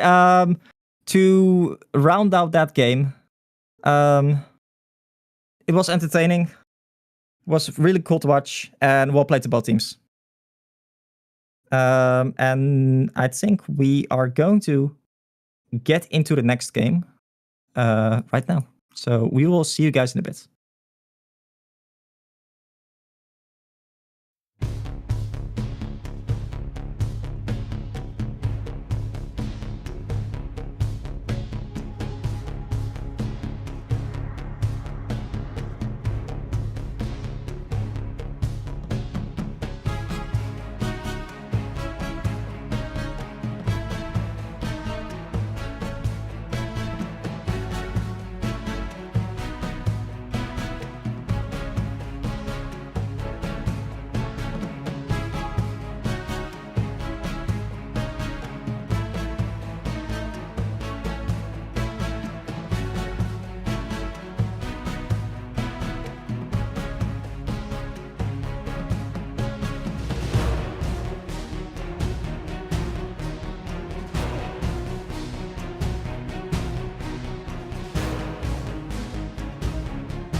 Hello, ladies and gentlemen. We are actually getting to the tail end of a game here. We were waiting for the other game or this game to end, so we figured us might as well go and watch this game instead of waiting with this ominously counting down timer. We have currently a very deep 50-minute game. One Rex down from the Hellborn side and one Rex exposed. And actually here we see a very farmed Lords of Forest against what is here a Gladiator, Demanded Shaman and Prophets counter pushing. They did some decent damage to the tower. And also, actually, like there was a team fight here you guys didn't quite catch because we were still connecting. But one thing that I did actually see there and that I didn't really think about too much is they have a Gladiator, the Legion side. And they tried to do the Gladiator combo, but Gladiator actually got silenced by the Vindicator. So Gladiator completely whiffed his call to arms and his Pitfall because he just couldn't send him back. He was like silenced by the Vindicator. It's a 5-second silence. So long as time. Skill issue. Absolutely a skill issue. And so Forrest with a staff with 10 charges. I think that's the most amount of charges, right? Yeah, it is. So currently his ultimate will do 1200 damage. Woo! And that's superior magic damage, Breaky. Yep. Because yeah, it's +5. Yeah, +5. Man, it's kind of boring that you can only get 10 stats charges max, right? Yeah. I would rather see that you lose like an item. You lose charges on that, and then you can have like higher if you don't play. Yeah, I can understand why they cap it. Because at some point, he's just gonna have so many charges that he just ultimates you and you die. Especially if you have like a Spell Sunder or something. Spell Sunder, Spell Shard, Scrimble of Power. Just run up to people, ultimate them and get out. That's what we call fun and interactive. Yep. That's, by the way, actually the third Bushwhack game we've seen, right? Man, these Bushwhack players, man, I can't believe them. It's all the same. Yep. All the same. Whacking their They bushes. they're just like hopping around arrogantly. Yep. Bunch of bastards. Catch Okay, them so up so they're pushing right now. Defiler has a Dawnbringer. That's not something you see very often. Yeah, I wouldn't really consider Dawnbringer on the fighter being viable anymore. So you say there's a reason we don't see that very often anymore. Yeah. And also notably, 5 Kongor stacks for the Legion side. The power. 3 for the Hellborn side. But because of like the buff that you get these days, the Kongor Siege power buff, it's like plus 25% bonus damage to towers. Got a For lot. the Legion side. Yeah, I mean, like you have a Defiler, the tower, everything should just melt, right? So, buyback situation. You have a buyback on Defiler. Do you ever just smoke up, ultimate, go hit Rax with Shrunken and like have a buyback ready? Because like, you can do that quite easily, I'm assuming. Oh, we're gonna see a fighter. There's smoked up on the Hellborn side. Oh, yeah, so we see 3 people smoked up from the Hellborn side. Vindicator alone in the base. He was not quite ready for that, I guess. Oh, They may have seen the Sapphire here. They see the Sapphire, absolutely do. Oh, Sapphire tries to get down the W, but this guy got a Feral going here in the background. Vindicator ultimate, so Forrest on top. There's the Divine ultimate doing so much work in the background. The Bushwhack still alive somehow. He's spouting in the auto attacks in the background. The Sapphire trying to go back in. His W is up, and that's the W for the Sapphire. It's doing so much damage. Both the Prophet and the Demanded Shaman go down. Gladiator's down. In the background, we see Defiler running for his life currently. 3 people still alive from the Hellborn team. And the melee Rex has 20 damage taken. Yeah, that's the power of Sapphire. Yep. So Sapphire actually whiffed his shard kind of badly there. Because he used his shard, but was actually not able to attack it. And at that point, the shard has a 17 seconds cooldown. However, something... Okay, so Do you know how Defile Ultimate works with Engineer? Yeah, you eat it. Yeah. Completely. So I've done some testing. Shocker, I know. What? You done testing? No way. I know. So if you try to hit the shard with the spirits, they just like kind of awkwardly circle around it, not doing anything. Oh, sounds like a normal home player. Normal HoN interaction, yes. So, but it's really awkward because like you would say like, okay, Defile is actually insane against Sapphire because you don't even need to be actually non-stunned. If you just like target the something, the spirits will attack it. But not quite how that works. The spirits kind of griefy there. It's awkward. I think actually maybe the mummies from Pharaoh might also soak some spirit damage. Thinking about it.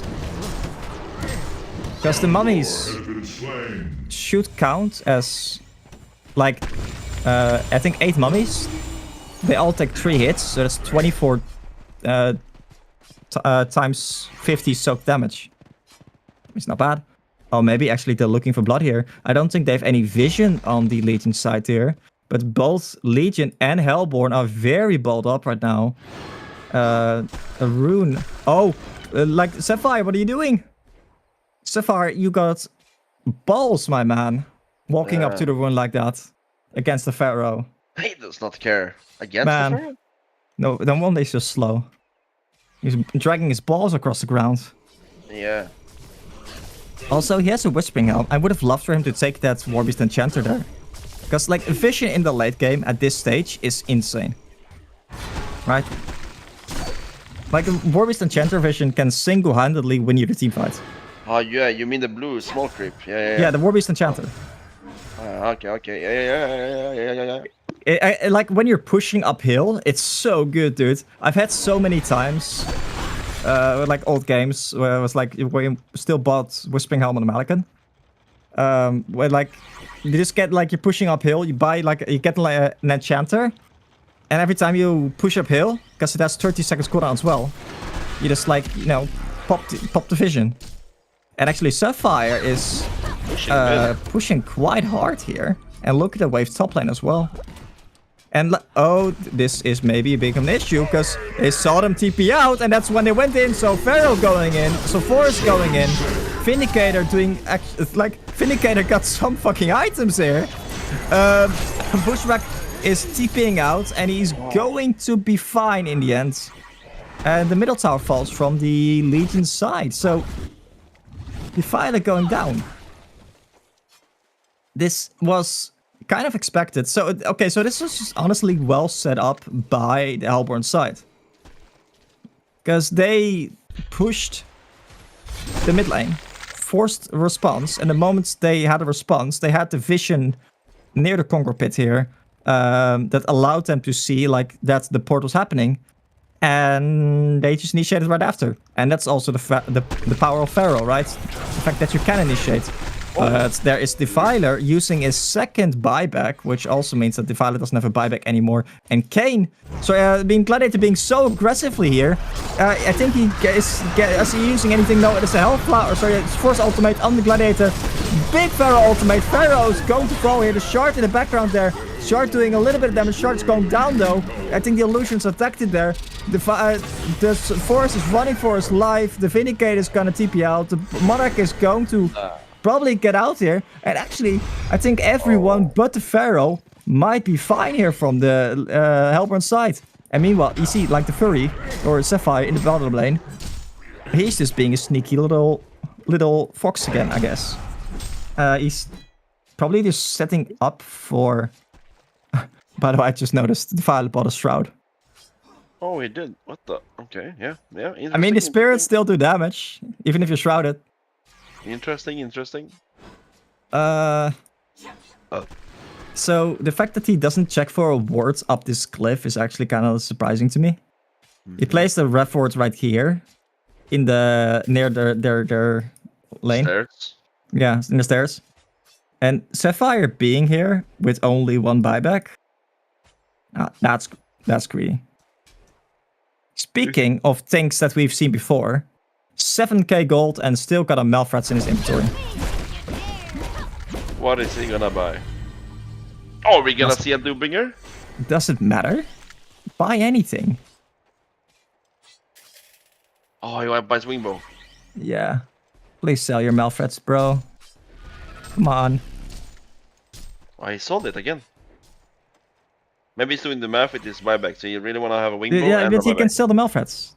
Yeah, but maybe he's not doing the math. I'm not sure. He will have... So... Okay, so if he buys Wingbow right now... 8.4k. Okay, so he'll only have 1.5k, I guess. Yeah. So But I guess it's waiting for the buyback. I guess like 25 agility is more valuable than Malfrats, right? Oh, the Gladiator. Oh wait, are they going in? Actually, are they catching? Yes, they're catching. The Gladiator is being caught by 5 people here. And I don't think that the Legion side is very interested in fighting this here. Kongor, meanwhile, being molested by the Bushwhack. But there is the rocket from the Pharaoh. Pharaoh is such, like, insane map control, really, right? Because, like, the vision from the rockets, it's also something that surprised me often. The vision from the rocket lasts for 10 seconds or something. Yes, 600 day and night clear vision for 10 seconds.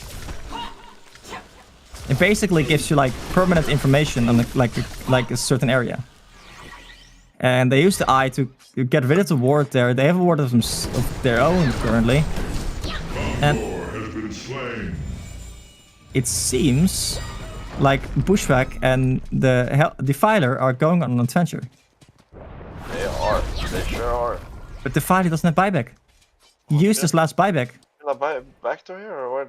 Yeah, they're absolutely going to backdoor. Which I think, like, Defiler should have done this a while ago. Look at that damage. This is the damage we talked about earlier with 25%. It's the Rax! Defiler! Wait! Wait! Oh, hey. Is TP got stopped? What? Oh, Pharaoh ultimate! Pharaoh ultimate stopped it! Of course it did! Oh, yeah. And meanwhile, the middle Rex goes down. Sapphire going in. Sapphire smelling blood. Sapphire might actually be in a bit of trouble. Sapphire only has 1 buyback left, remember. But do they have any kind of reveal for him? I don't. But the Bushwhack is not. Wait, Bushwhack doesn't. Bushwhack doesn't have a buyback. Bushwhack doesn't have a buyback. Does not. He had no money for it. For another 60 seconds, and what the Hellborn should really take advantage of this and push bottom right now. Man, I just realized how underfarmed the Bushwhack actually is. Yeah, he does not have a lot of items. I thought he was way more farmed than this. Oh, I guess it's a 60-minute game. And actually, okay, so the Demanded Shaman is getting initiated here. The Demanded Shaman is very likely going to fall. That's the Pharaoh catching again. And Sephoris is dealing some damage, dude. Look at the HP. 4.5k HP on the Sephoris. I understand that the Bushwhack got 4 crits here. Actually, okay, so Gladiator using his ultimate and his Q here. It's actually pretty good ultimate. Defiler in the background does not have his ultimate just yet, so he doesn't really do any damage. And that's going to go down on both the Prophet and on the Gladiator. And another Rex is going to fall here. That is an ultimate from the Pharaoh on the Defiler. Defiler using Shroud. It's keeping him alive, but not for long.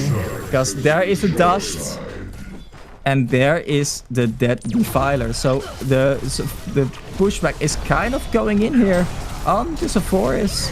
But he doesn't have the farm to do it, man. no, like look at Sephoris, man. Sephoris with like a max charge on his Bloodborne Maul, he's hitting for like 400 or 500s every time.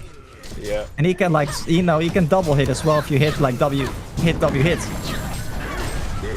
Man, if you get crits on Sephoris, you can actually crit together with your W. But man, that was a cool game.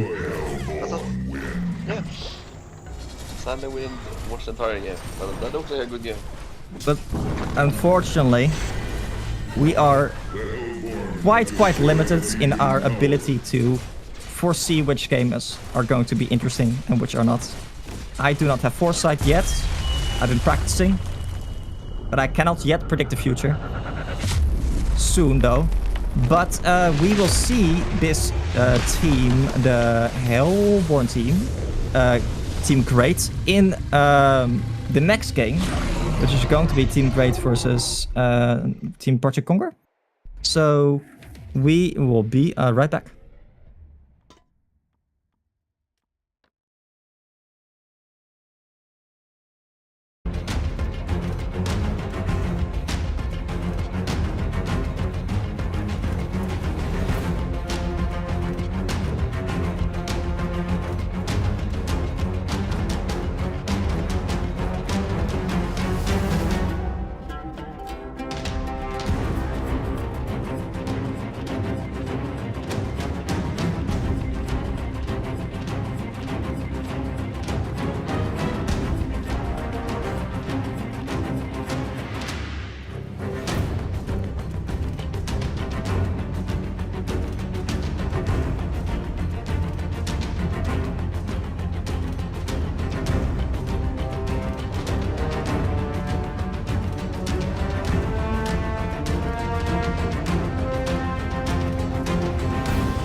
Ladies and gentlemen, welcome back. We are here for the last game of today, as far as I'm aware.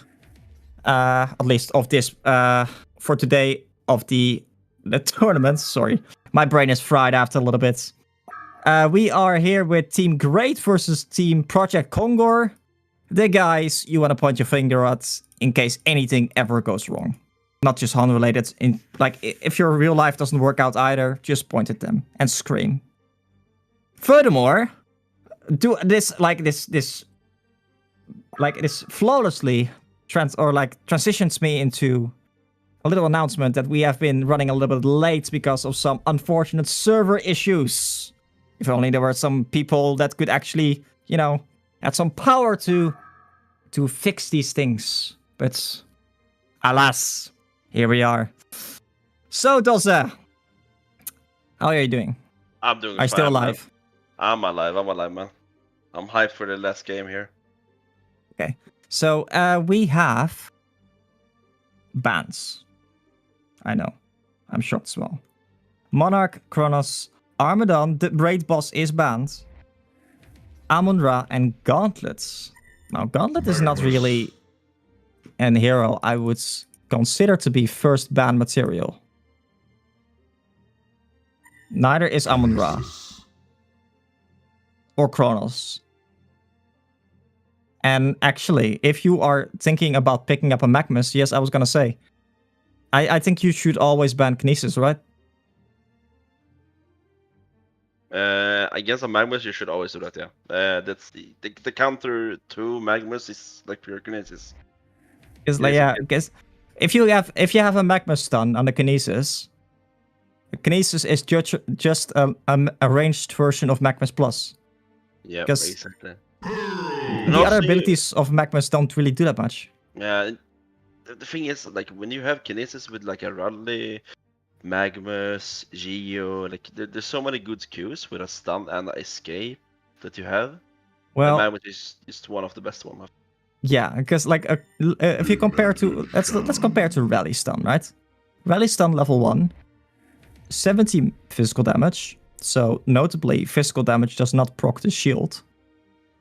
And only a 1.25 second stun. Yep. Compare that to the Magma stun, which is 2.15 seconds. That's a huge difference. Most stuns these days, the level 1 stun doesn't stun for 2 seconds or something like that. Yep. I think a classic example would be Hammerstorm stun. Used to stun for 2 seconds. Where is he right now? I can't find him. I'm blind. Here you go. So yeah, it stuns for 1.9 seconds still. So that's still a lot. I think it's maybe one of the outliers actually. But most other heroes in the game, especially strength heroes, their stuns start at somewhere around the 1 mark and end at somewhere around the 2 mark. Mm-hmm. But anyway, so yeah, you definitely want to ban the Kinesis, especially if you have first pick, I guess. Yeah, if you plan on picking Magmus, you should always ban Kinesis, Yeah. I think. Okay, so we see Kinesis and Pearl pick up. Pearl being a notably good pickup against the Managed Shaman, I guess, because you can purge the Storm Cloud and Unbreakable, I believe. Not the Cloud, yeah. I think if you put the cape on someone else, you can purge it. Oh, is that how it works? I think so, yeah. Okay. I'm not 100% sure. Because you cannot steal the cape anymore. Mm-hmm. I don't know if you... That was funny. Yeah. Clips of Parasite stealing the cape and literally being invincible. Yep. I remember that bug. I used it all the time. Are you admitting to bug abuse? Yes, sir. Is this really the time and place to do that, you think? It's in a different HoN. Okay. It's for entertainment purposes. It cannot be used in a court of law, by the way. Yep. Either way, we see the Managed Shaman and Lodestone pick up. Lodestone, of course, also a very strong hero. But notably, I think Lodestone and Magmus have a lot of overlap. Right? Pretty much, yeah. I don't know how they... when they pick like this, like a Magmus and Lodestone in the same same team. I think they're gonna run a tri-lane, if I'm not Yeah, mistaken. I was kind of gonna say the same thing. Like either you have a tri-lane or like 2-1-1 with Magmus roaming. Yeah, exactly. And I think 'Cause- Magma should be the position for here, either roaming or just sitting on that tri-lane and getting that carry really fat, and then Yeah. Lawson just doing whatever he does. but are you that afraid to run into a tri-lane if you have a Pearl? Because I think Pearl is a really good tri-lane hero. Yeah, but I mean, yeah, it is, but Because like you have Kinesis with the Magma stun then, yeah. a Pearl and like +1, like a strength hero here Mhm. for the tri-lane. Hammerstone Yeah. probably have been good. Yeah, Hammerstone. In either teams right now, Hammerstone would be good, I think. The bandits. Oh, yeah. Probably for that reason, I guess. Yeah, I guess so. But which But- hero except Hammerstone would be a suitable hero then? Something You with think a about stun. Revenor. I was thinking about Bensington. It's not strength. Oh, At is that strength? Ah, not strength, no. I think like Bensington dies too easily still. yes. The hero is Or- it's awkward in my opinion. Because like you usually go in and you just kind of die. I think you need like Bensington, in my opinion, only really works in a tricore. Or I have only really seen it work in a tricore. I haven't. Yeah, I guess so. But we see a Pharaoh pick up here from the leading side. Yeah, Pharaoh, not really being amazing against either Pharaoh or either Lodestone or Bagmus. No. However, Pharaoh in general is just quite a strong hero right now. Ooh, And wow, yeah. now that's What? not something I was expecting. Okay, so this has to be a Kinesis position 1. I mean, sorry, 2. Sorry. I mean 2. Yeah. Yes, Kinesis position 2 is of course possible. One of the dumb things about Kinesis is he has like high starting stats, but he has the lowest stat gain out of any hero. That's just- that's fun. Now look at his stats gain. So 1.6 strength per level, 1.5 agility per level, and 2 intelligence per level. Yeah, that's. They're like quite low. heroes that get like 1 of each stat more per level. Yeah, like a treble Like a Gemini, or Gemini. 2.6 across the board. Oh yeah, Gemini. I thought that treble was one of the highest, but yeah. Like even Soul Stealer, 2.2 strength per level, 2 intelligence per level, and 3.2 agility per level. Yeah. Like most heroes have like a lot more than basically 2 across the board. Either way, so Voodoo Jester is also not really a hero we see picked up a lot. Before we like swap to the picks that are being made right now. And I've played like Voodoo Jester a bit. Like Staff is insane on that hero. I have to. What? I have to say this, and this is the classic staff picking broken heroes. Classic. Oh. Yeah, it's the Mage Bane pick is kind of dirty here. Mage Bane is really good against Pearl, against Voodoo Jester, against Kinesis. The Predator pick is, I would say, the best pick they could have made here. Let's get it on. Because they really needed that like physical damage presence. But like the Hellborn side has the Managed Shaman to give them that much needed armor. Although I will say, like, if Puppet Master gets caught by the Pharaoh, Puppet Master can easily die. Like, I don't think there's a single thing that the Managed Shaman can do to save him. Yeah, I guess. So, yeah. Oh no, are we seeing a no skin demented puppet and Magmus? Oh no. These guys have mod powers, right? Ah, So classic. they should have the powers to buy a skin. Yeah, and they just not to. That is that a flex? I don't know. Could be. It could be. It's a crime. It's a crime to my eyes, I guess. It is. They're gonna run it for 5 in jungle here. They're gonna try to Yeah. find out. They're gonna place a It's ward not on really the something they necessarily want to block, I would guess. Like, the Predator's not really a hero that's, you know, you want to stack forward so it can farm like a Moon Queen or a Forsaken Archer. And I'm also not sure about the lane line up here. So, is this a dual lane middle? It should. Man, I hope they try and top though. But how? Wait, how? Which Yeah. team? I don't know. I was thinking about Hellborn, but So the way I would have probably laned this was Kinesis middle, Pharaoh short lane, Predator, Pearl, Voodoo Jester top. yeah. I actually, Magnus and Lodestone bot. That's actually a bit. it's upwards, yeah. I'd say. And Voodoo Kinesis. I think you should just run Magnus plus Papa Master middle, Yeah. the dual lane mid. But I think they're going to do that, actually. Yeah, I don't think they should give a bad game to the Puppeteer. Yeah, I think they need to focus him a bit. So, notably, if we're talking about like heroes with high base damage, because I think you said like Prophet had high base damage last time, right? No, I said that the E was one of the most damage output here. Oh yeah, sorry, the E. Yeah, you're right.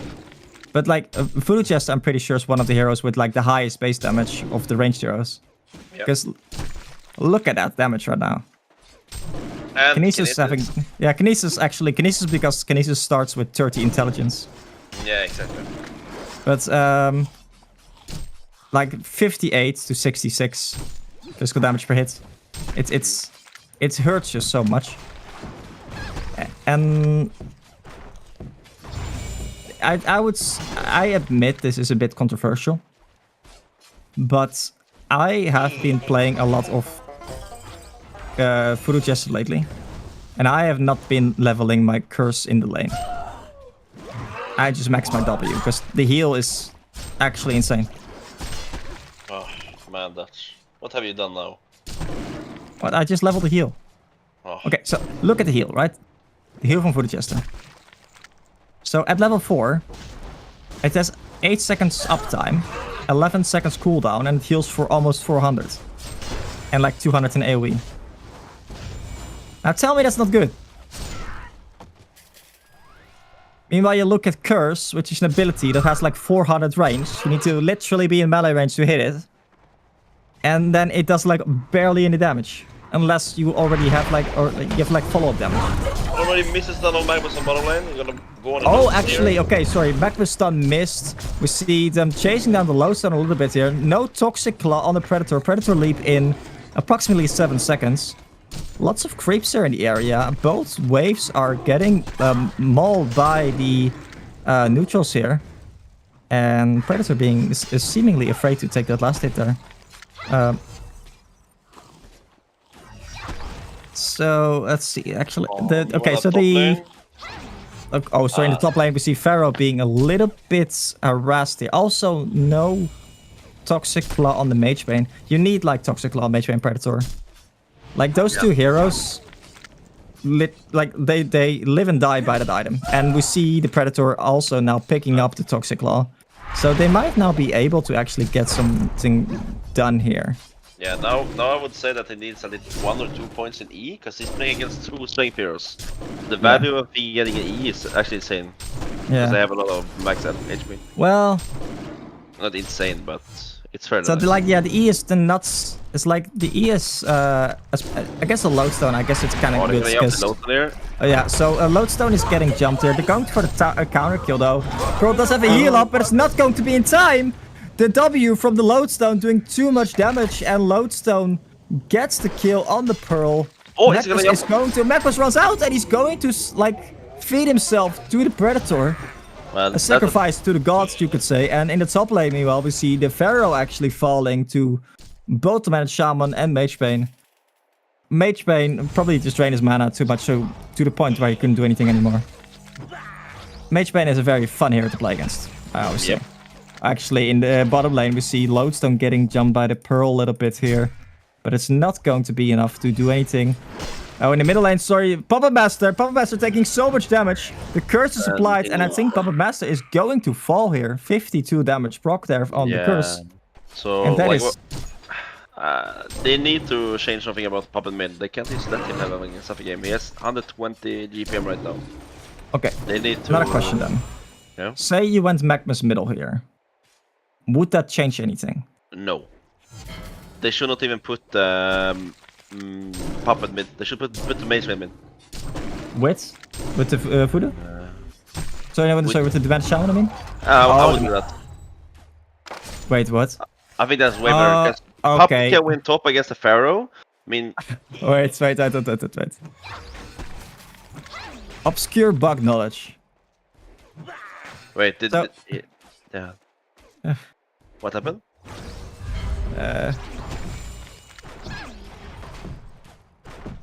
Okay, we lost Dutch. Sorry, I was laughing at myself. So if you have the Puppet Master Q with Kinesis, you cannot get Puppet Showed. Oh, really? Yeah. Oh, so if he I mean- sees Puppet, he can't get killed or what? Yeah, so if you have like the puppets, the bottom lane, the Magmus and the Lodestone both go in, but the Pearl survives, so they don't get that kill, and that means that they're on the prowl right now. But that's a Lodestone W, and he smacks Pearl on the face, and Pearl is back to the well with him. Now Lodestone does not have a lot of mana, so he actually only needs 120 mana for his Q. He's playing Ring Around the Rosie. He keeps running, but he has... Oh, what is that Q? Oh no! He's going to probably not be fine here. The Predator chasing down the Lodestone. Lodestone juking him. Lodestone actually has W. Is Lodestone going to be fine here? And his W is... Oh! And the Predator lives by the skin of his teeth. Oh, And that's it's so close. in the mid lane, actually, the Puppet Master goes down to both the Voodoo Jester, who has double damage rune, and the Kinesis. Voodoo Jester is going to be not bottling up there because he had better things to do. I hit it. Hit the bottle up. Oh, okay. He used W and then the bottle up. But W cast animation is just... I think if he kept running, in the bottom lane we see Predator falling. He was a little bit too reckless there.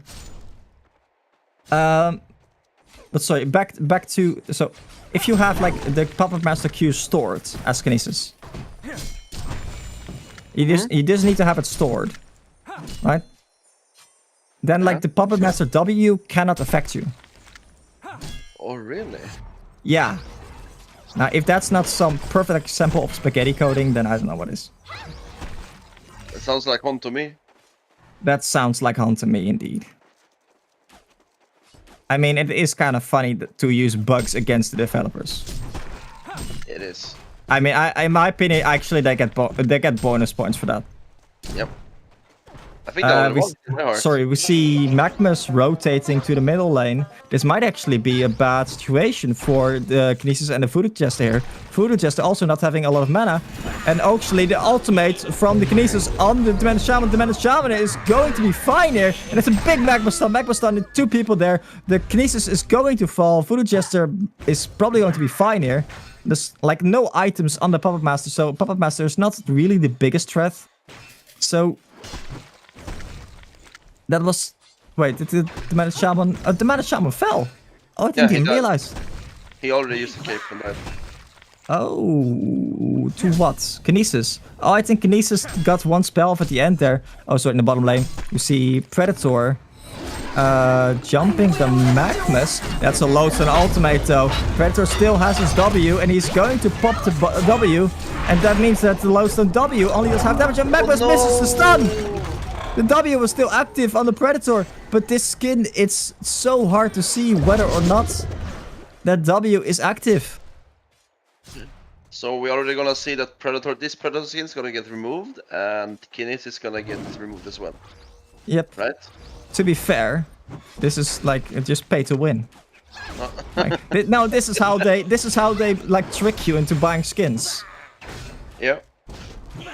Okay, a fun fact about like a different game. It was like a shooter I played that had like a character that like literally had a smaller hitbox. That sounds like value to me. I love pay to win, man. That's the best thing. Oh, sorry, in the mid lane, win. Pharaoh missing his ultimate, hitting the creeps instead. They actually in the bottom lane we see Magnus here countering the ward from Pearl. I don't think he's really under any danger here. Voodoo Jester using Curse into ultimate. Lodestone not cancelling the Voodoo ultimate. And Lodestone, I think Lodestone is actually going to be fine here. Actually, the rocket on top. I will say, like the rockets on the Pharaoh can actually provide that last little bit of damage that you need to finish someone off that's cursed already. But also you have to keep in mind that the E of Lodestone actually has a lot with cursed. So every tick you get is getting... Wait, is it also dot damage? Yep. No, not the dot damage, but you know the damage that comes besides the dot on the cursed ground. Yeah, but... No, that's what I mean. Oh, actually in the bottom lane, Predator is in a wrong moment. Wrong place, wrong time, buddy. And he gets blown up by the Lodestone. No, what? No, he didn't die. Oh my god, he didn't die! No, when they TP it, he used W and TP it out. Oh, that's actually well played by him. I didn't even realize. I just saw him disappear from the map. So... But I guess TPing also makes you disappear. Yeah. That is very much accurate. I mean, you weren't completely wrong, but... I don't know if I said he died. Actually, Pearl getting caught here by Botman Shaman and Lodestone. Magnus is trying to get on range. The Predator jumping the Magnus. Not having dust means that the Magnus is going to be fine. Predator looking for more prey to hunt here. Actually, the Kinesis is ultimated by the Puppet Master, and the ultimate from Puppet Master is still down. The Dementis Shaman is going to be in a bit of trouble. The Dementis Shaman is going to be dead. And that means that 3 people are going to fall for the Hellborn side, but they do get a tower at least. So, we haven't really seen Mageman being activated yet. He bought the band, so I guess that's gonna be Arcbones. I'm not quite sure, because he has 1700 gold. If he buys bombs now, that would be weird, right? That should be a Thunderclaw. Oh, you're absolutely right. Okay, so I am not a good Mageman player. I find him awkward to play. Actually, in the middle lane, they are actually going in on the Puppet. Puppet Master is going to fall. Kinesis with that backward stun is so dangerous. And meanwhile, the Voodoo Jester is doing a lot of damage with his ultimate. If you get to channel that ultimate, it just shreds. Yep. So I think I saw that Mageman actually bought all the components for Thunderclaw. Yeah, that has to be Thunderclaw. Yeah. He just finished the tower as well. But like, look at this. Kinesis actually finished a Gnome's Wisdom here. Oh, in the bottom lane, sorry. The Lodestone used his Q already. Predator smelling that he's weak. He's going in for it. Actually, Insanitarius gets delivered to the Predator. Can he toggle it? Yes, he can. That's well played on the toggle there, right there. Yep. It wasn't the most difficult, but it's an easy thing to screw up. And the Predator going for a straight Insanitarius is... he needs to be a bit careful here. If the neutrals would have caught him. Like, Pearl needs to go and hit the Magnus a bit. He's in the block him basically, right? Yeah. Because like the Predator was kind of running for his life. And he is potting with Insanitarius activated. Don't tell me that's gonna be a Knuckles on the Puppet Master. I don't think he has the advantage should buy that right now. I mean, I don't mind the Soul Scream ring pickup. But you could just go for like Ghost Marches instantly. Yeah, that's what I sometimes do. But yeah, it's a Knuckles actually. And in the bottom lane, we see that the Pearl pops his ultimate to try and survive. The Voodoo Jester pops his ultimate, and the Lodestone is going to have to run here because it's doing so much damage.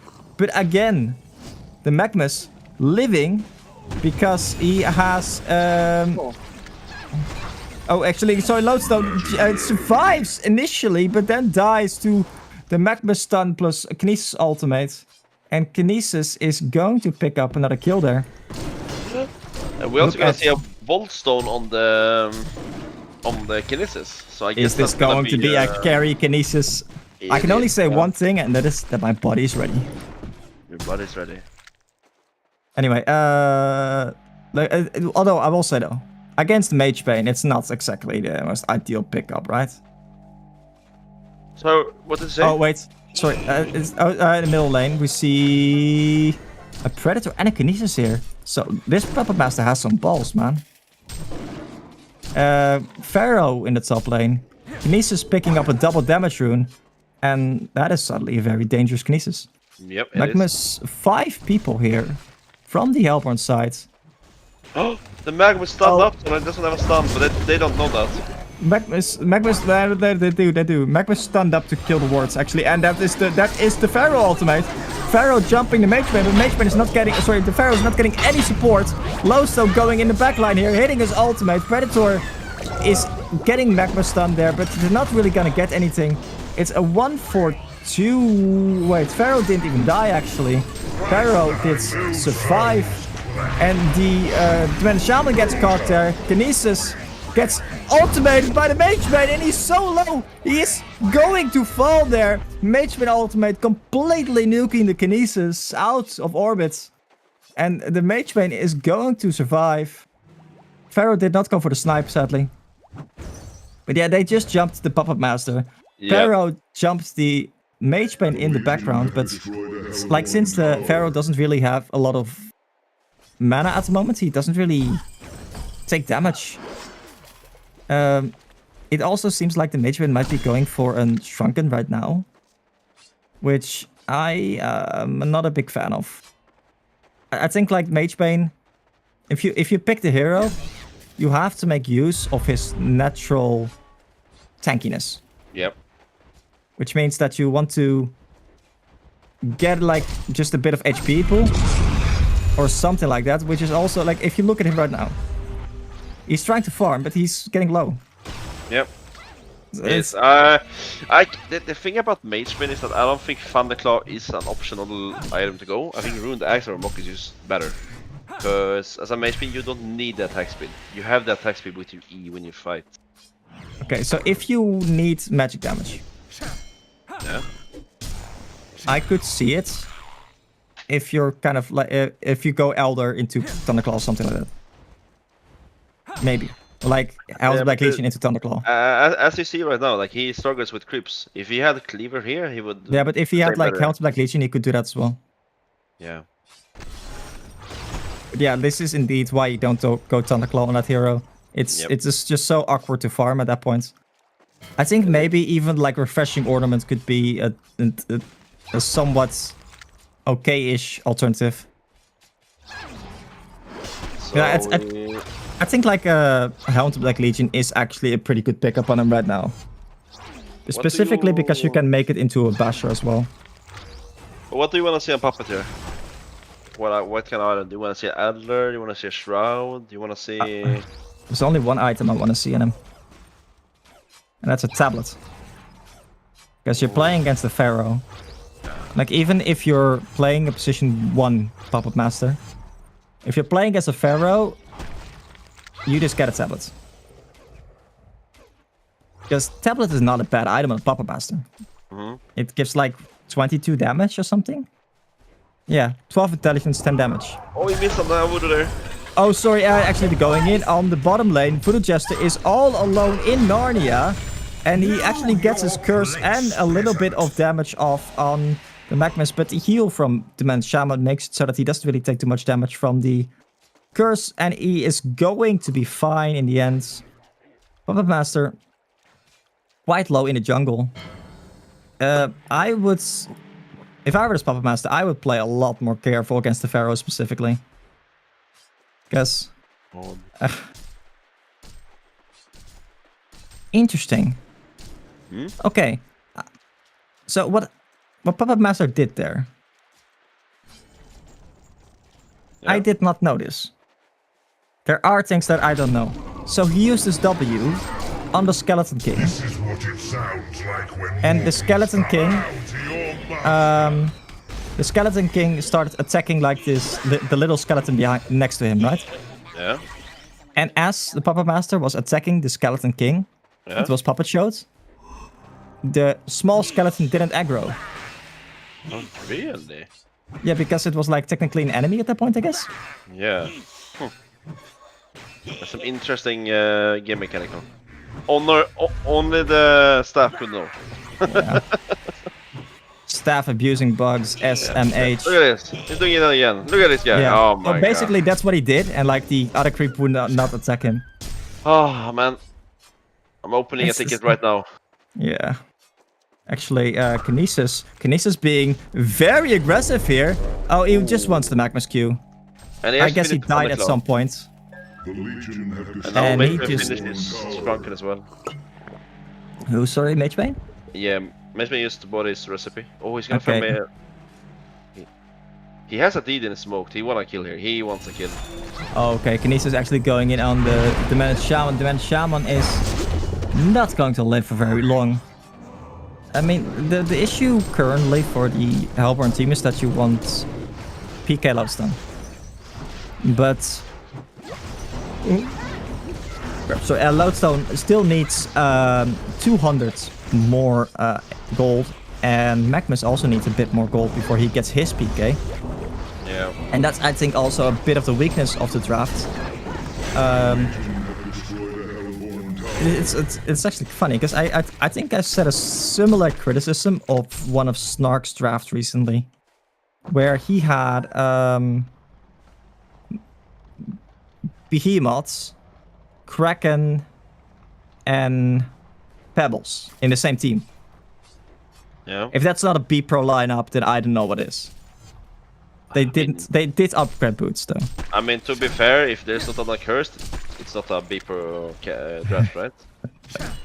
Are we gonna see mid here? Actually, yeah, though Kinesis smelling blood on the Magebane. Magebane, I think, is going to be fine here. But barely the Lodestone stun saving him at the last second there. Lodestone now without any armor and the curse on top of him.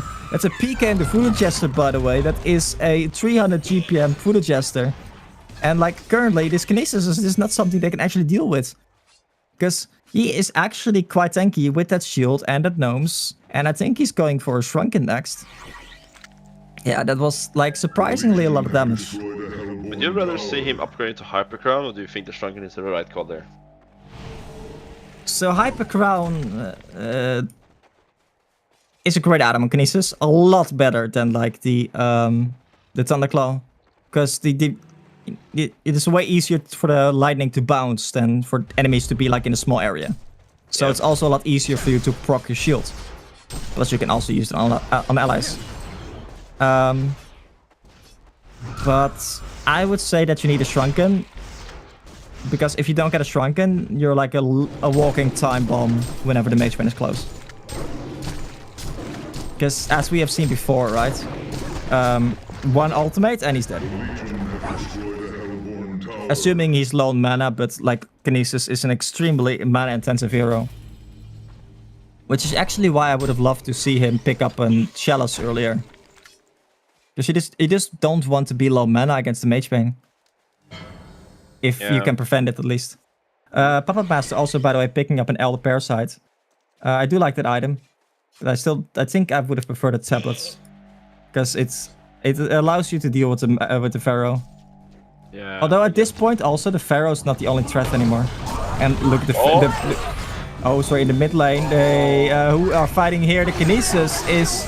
There's illusions from Kinesis. Sorry, Magebane is getting ultimated by the Kinesis here. That is the Lodestone ultimate who hits basically only the Pharaoh there. The Puppet Master in the background going in the Voodoo Jester. The Puppet Master is all alone. Voodoo Jester gets blown up by the Magebane. But is that really the target you want to go for? Magmus now also getting Magma stuns by the Kinesis. That has to hurt. And Predator with the Basher now is just tearing through competition. They're all prey to this Predator. This Kinesis is actually really playing. He's playing very well. He's just dominating the game right now. Taking control of everything. But I will say that like Kinesis with a Magma stun is like playing the game on easy mode. Yeah, it is. Yeah, this hero is dangerous with a really good Q, and I think Magnus is the best. I think we can say that he's the best Q.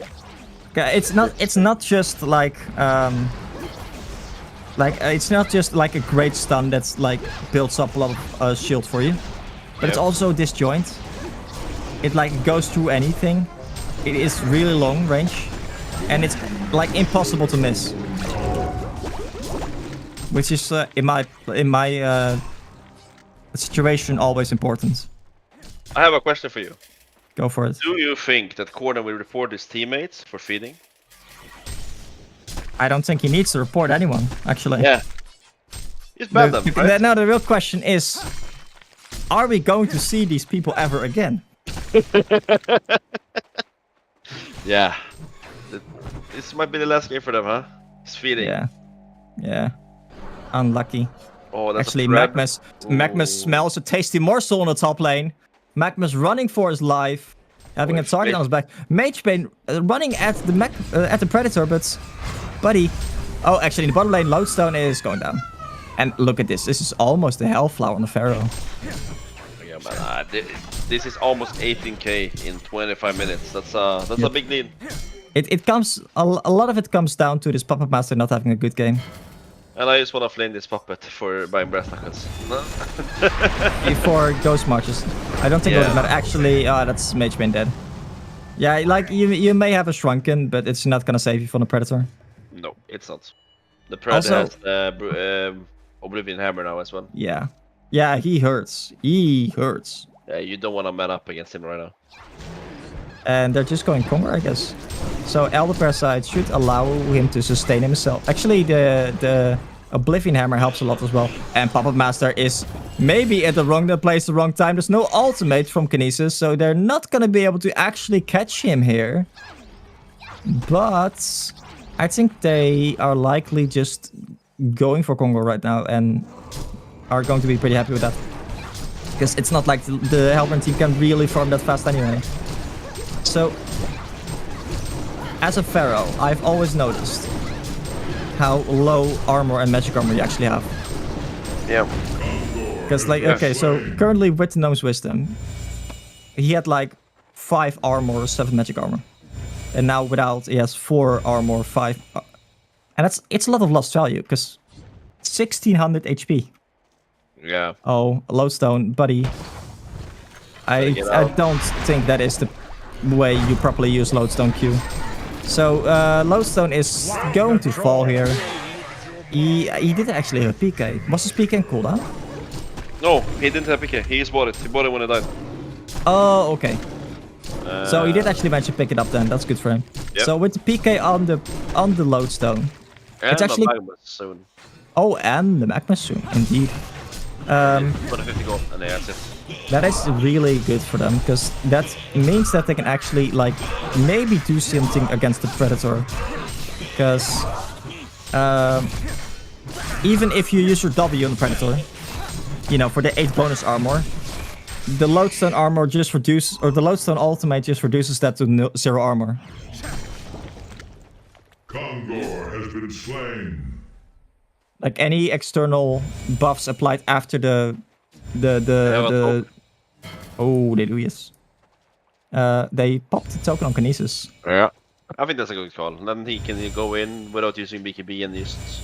Yeah, I think being able to play aggressive with your... Oh, that's Magnus. Magnus did pick up his Shrunken.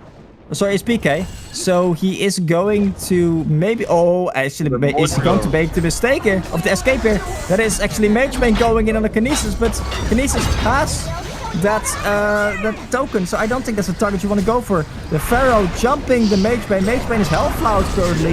Magnus dying in the background. Kinesis killing everyone. Voodoo Jester ultimates, killing everyone actually. Voodoo Jester PK'd in front, popped down his ultimate, and the ultimate just tore through half the team there. I mean, at this point, Magnus was 1k HP. The man Shaman with 900 HP. They're just food. Yep. I don't like think even the supporting cast is like farmed. Yeah, they are. I mean, Pearl has a PK, Storm, and Voodoo. I don't know how close he is to Staff, if he has any pieces in stash, but yeah. Oh, Puppet Master playing a little bit too much with fire here. I don't know. Is Voodoo Jester going to live here? He actually is, yes, actually. Magnus going in on the Predator, but that's not the target you want to go for there. The buyback on the Puppet Master, I believe. But Predator just tearing through them. He's jumping the well and he's going to fall. And the GG are called. They brought down the raid boss. It's a moral victory. Wrong base, friend. Wrong well. Predator just wanted to go for a heal, but unfortunately, well said no. Yep. Well. That's a good game. Yeah, so I expect we see this entire Legion team banned in a few minutes. Yeah. But besides that, that was a very good game. Yeah. Yeah, I think Yeah. just a really strong draft by the Legion side. And a reminder for why you want to ban Magmus. Sorry, Kinesis if you pick up Magmus. Yep. But also, I think that they... Like a Puppet, for example, you don't want him to have a bad game. If you put Puppet in a bad game, he's gonna be... like, basically useless, right? Like, he's just gonna... But I He's just don't gonna think you stop can send Puppet Master Solo top against Pharaoh either. I think you can. I think it would be better there than mid, and then it would Maybe put actually, Nation okay, mid. so how about this? Puppet Master plus Magmus in the short lane. Uh-huh. And then Magebane plus... Magebane to manage Shaman in the mid lane. Yeah. That's something I would say see rather than what they used on. Okay, yeah, I can see that. Maybe And they then- were expecting like a tri lane. Yeah, they could have. We don't know for sure, but yeah. Well. So I think that is the last game for today. Oh wait, we have one more game coming? Okay, so yes, we have one last game coming, which hopefully will start soonish. So we are going to, take a little dip out, get a drink, maybe eat something real quick, and then we will be right back with you.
Ladies and gentlemen, I am slowly starting to lose my voice. I am quickly starting to lose my insanity. Or my sanity, sorry. But we are still here with the last game today. Doze, are you still breathing? Yeah, I am, and I'm quickly losing my pants because I'm going to bed after this game. Man, you had pants on? Yeah. Pussy. This time. Absolute. Oh, to be fair, Disappointing, man. it's shorts. Okay, that's fair. That's better. Are they the kind of shorts you don't wear in public? Yep. Nice. I got like a pair of shorts that like it's like the comfy the comfy kind. Oh, I have ducks on mine. What, ducks? Yeah. Like, okay, nice. Stylish. Anyway, game. Kronos, Kinesis, Raid Boss, all banned, and we see the furry ban. I don't remember really what these guys have we seen these before? Okay, so we saw Great last game. Yep. Great was the Legion side, the side with Kinesis and the Predator last game. So last game, I think they also banned the Armadon. I can't remember if they banned the Kronos. But the Kinesis ban might be a response, actually, because they saw, like, you know, there's only a very limited amount of knowledge you can collect from your enemies, you know? These are not really well-known teams most of the time, or it's not a lot of documentation on them, so the only thing you may have to go on is like 1 or 2 extra games. So banning the Kinesis makes sense here. And in response... Oh no, actually, never mind. The Pink also banned the Magmus. They're not interested in playing with the Magmus or against the Magmus, apparently. And we see the Mana Shaman pick again. It's actually... I like that we're seeing the Mana Shaman a bit again. Because I still think the hero is weak-ish. I mean... Okay, so the healing wave is a really powerful ability. But it's so difficult to actually get value from it unless you want it just for the heal. And if you want it just for the heal, I really don't like the Q as your only damage ability. And him I call Vorax. But if you see the Mana Shaman as just defensive support, then I could see it. And actually, we see the Rat hero. Does have I ever told you how much I dislike playing against Scrap? I can tell you, I feel the same. I hate playing against Scrap. I feel like the hero fits it. It's a rat hero. A complete rat hero. You know, there are few moments that like make me want to alt F4 in the game. Yep. And you know what the worst item I have to see on that hero sometimes is? Shieldbreaker? No, that's when people buy Resistone on this hero. When I see a Resistone, I wanna leave. Yeah. No, but like the worst feeling in the game is you're playing a support. You spend like 2 minutes trying to kill Vorax. And Vorax just runs to your tower and denies himself. Yeah, that sucks, man. That's like a certified alt F4 moment. Ooh, and actually they could have gone for the full like push lineup with the Hellbringer as well. Yeah. Get Malphas, gets Vorax, get Deadlift, Siege Tower. And Balfagor. Balfagor. All the big demons. Ooh. Okay, so team. The Predator ban makes sense to me. Predator is actually a pretty good way to deal with the Vorax, because Predator E works on Vorax. It is not a boss as far as I'm aware. Bushwhack, same thing. Swiftblade, not so much. And we see on the other side, Hellbringer, Berserker. I know just Kimmy likes to play Berserker, right? Yep, he does. So that may have been a bit of a targeted ban, because I don't think you would ban Berserker otherwise. Not really, at least. I don't really see...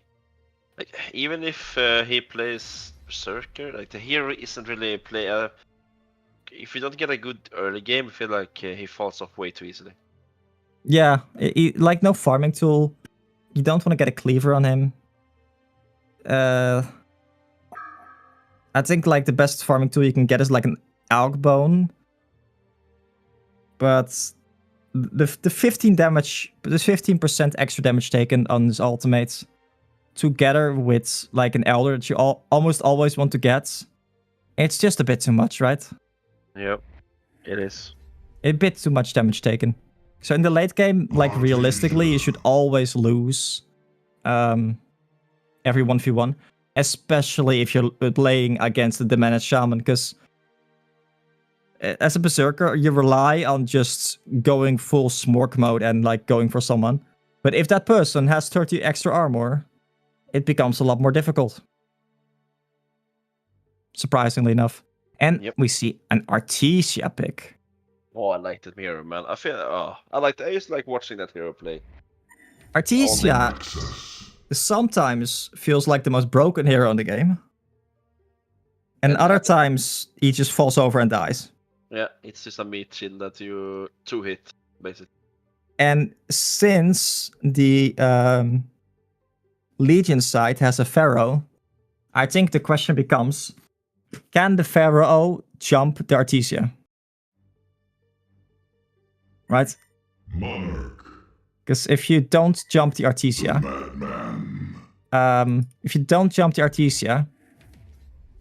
Yeah.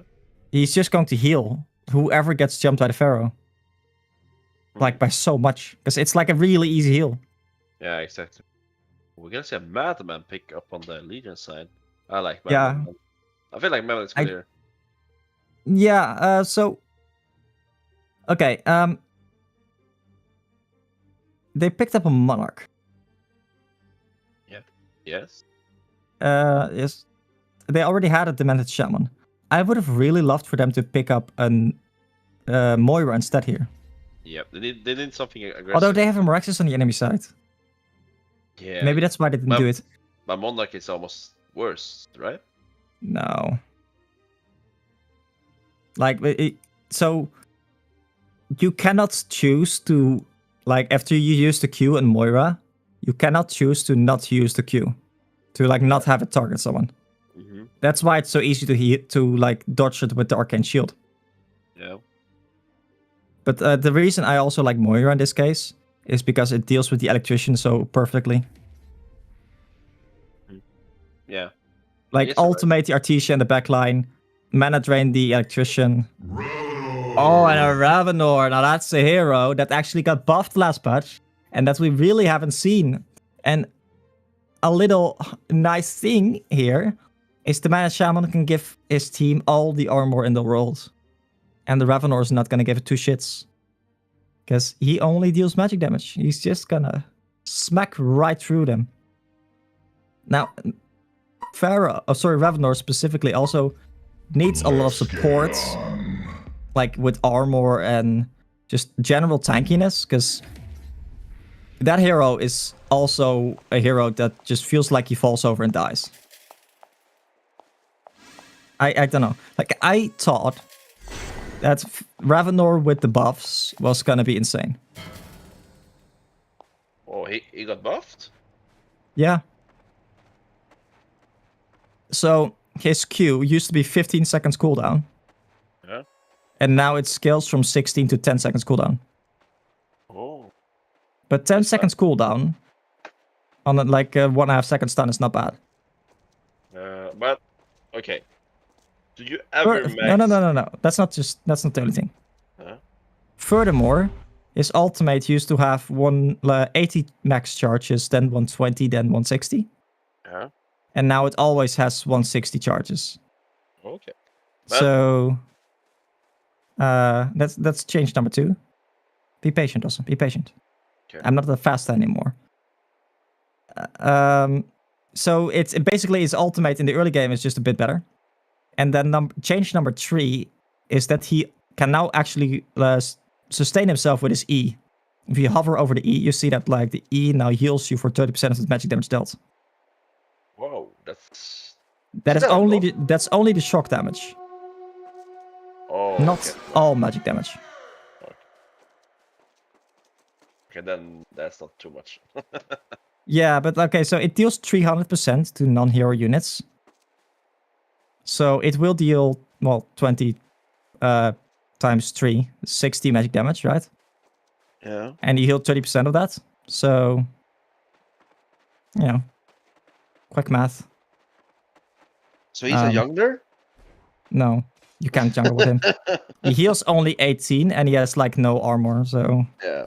he takes too much damage still. But it's a nice little bit to sustain yourself. So like, okay, so 18 magic damage, sorry, 18 heal per hit. Oh, wait. Whoa, this Pharaoh is playing aggressive. Oh no! Pharaoh, sorry, the Revenant missed his Q. But the Pharaoh played so aggressively, I was thinking like, why doesn't Artesia just kill him? Although I will say Artesia starts doing a lot more damage level 2. Yep.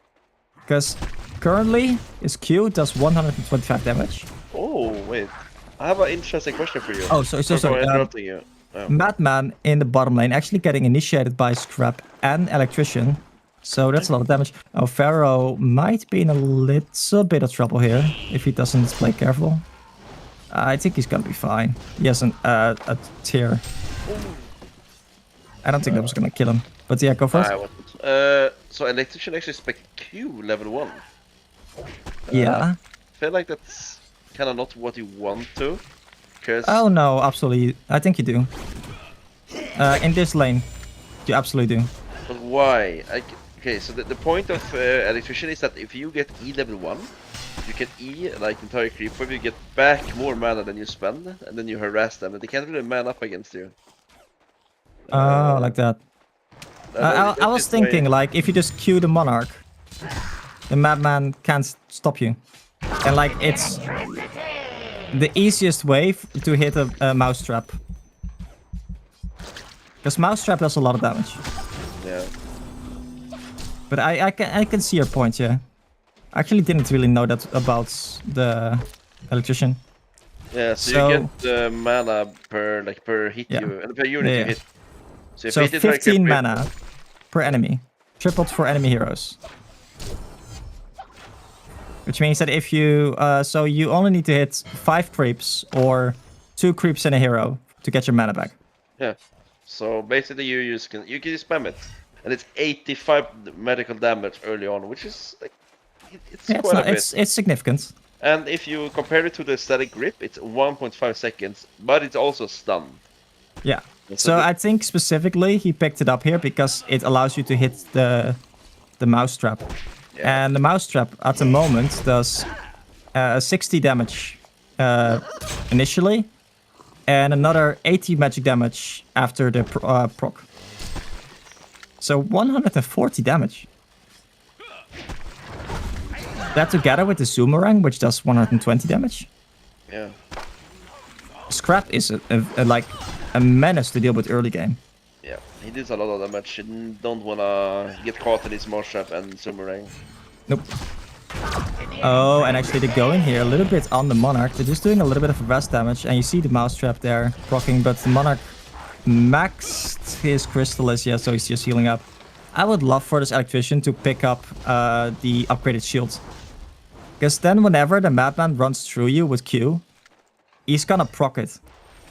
Yep. And I think Madman does rely on his auto attacks a bit still. So, pretty uneventful game. We haven't even really talked. Yeah, we haven't even really talked about the Mana Challenge plus Drunken Master middle lane. Yeah, I feel like that's like Drunken doesn't need a lane partner, to be honest. No, I'm gonna be completely honest with you. I also hadn't noticed that they were dual laning middle. Yeah. JS is gonna be here with the haste. He is like teasing them a bit. Yeah, so he's never going to be in danger with the haste rune. Without the haste rune, that's a different story. Yeah. But yeah, Artesia just does so much damage if you let him, right?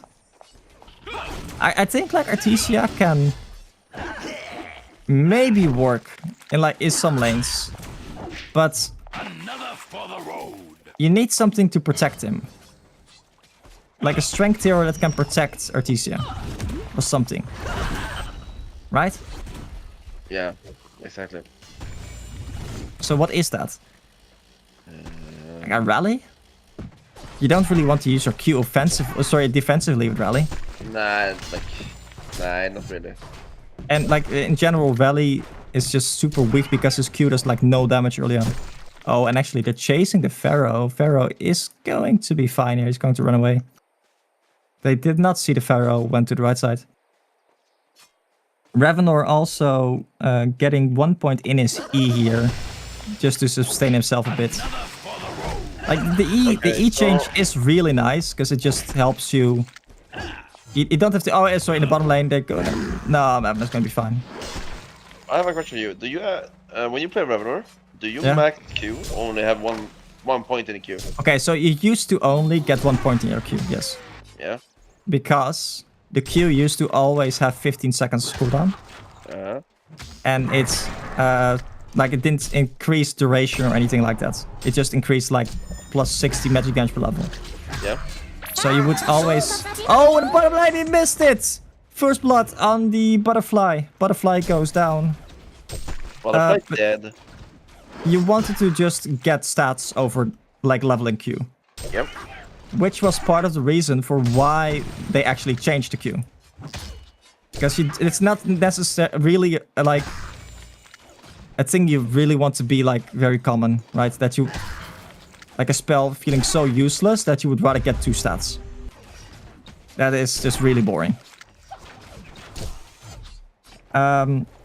So it's just like the Q now scaling down to 10 seconds means that like he becomes so much better at chasing down people.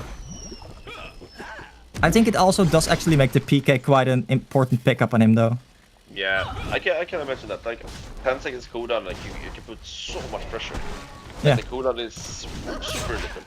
Like, super yeah, because often like the specific like cooldown doesn't. Oh, sorry, the top lane we see Pharaoh being jumped by both Ravenor and the Artesia. We see some ports incoming. The Drunken Master is here. Okay, so yeah, the Ravenor is just going to sack him. He saw another port incoming and he was not interested in fighting that. Notably, the Ravenor currently only has 3 armor. Oh, the Managed Shaman is playing very aggressively here. I'm definitely interested in seeing what the Ravenor is gonna pick up. That's like the Parasite, right? Yeah, I'd guess so. I think you still want some armor as well. I see something about there now. I see that electricity is actually max. Yeah, so oh, now that is definitely wrong. Oh no, please, no. Not like this when you max Q. Oh, sorry, and Drunken Master comes in from the side there. Scrap is going to be sent to another dimension very soon, I feel, yes. And that is also going to probably be a dead electrician, if I'm not mistaken, because there's a hasted Managed Shaman on him, and a Drunken Master, and a Madman, and a Butterfly, and together they bring down the electrician. I think as a punishment for that poor skill build. It's like, okay, so he did go Elder Parasite, but if you don't go armor, like the Drunken Master is just going to bonk you out of existence. Okay, but what armor should you get on a Ravenor? What do you think about what's it called, Incendiaries? I'm not sure. Because like, it gives a lot of attack speed currently. It gives you 5 armor, and you can sustain yourself with your E. But then I have another question for you. What would you say if you would buy, instead of the Incendiaries, if you bought Abyssal Skull instead? Get 3 I would much rather get armor. like 50 attack speed. Okay. Because they're about the same cost, right? Like, Incendiary is a little bit more expensive. It's a bit more expensive, but the thing about it is you also get some mana ring. Oh, sorry, Electrician getting caught here. Sort of, yeah, there's a Drunken Master coming from the side. I'm not sure they're going to be able to fight this. Actually, there is the Ravenor. Ravenor misses his Q. No, he accidentally misses. He hits the map, and in the background, the Managed Shaman and the Drunken Master are in a lot of trouble. the Revenor is taking a little bit of harass damage for in return. The Electrician also, the Drunken Master is taking a lot of damage, and the Drunken Master goes down. Revenor now on the prowl again. Revenor doing a lot of damage there to the Madman. Madman have HP. The Pharaoh ran in and died. Oh no, sorry, that was I think the butterfly there that ran in and died. Pharaoh's now in a lot of danger. Madman is thinking about going in, but Madman doesn't have a lot of mana. Oh, he used the battery to get a little bit back. And he snipes down the, who was that? The Electrician. Electrician goes down. Revenor still on the side here. Meraxus finally joins the team fight at the end there. It's not going to be able to do very much. The entire fight, the Madman lived because no one had dust. Oh, and no rewards, man. Classic. Yeah, I can understand no rewards, but carry dust, people. What item do we want to see on Revor? He's gonna buy a band. Is that gonna be Thunderclaw? Probably Thunderclaw. Which I definitely don't think you should. Would you already see a Bones here? I don't think you should buy either. Yeah, but now. No, I understand. Yeah.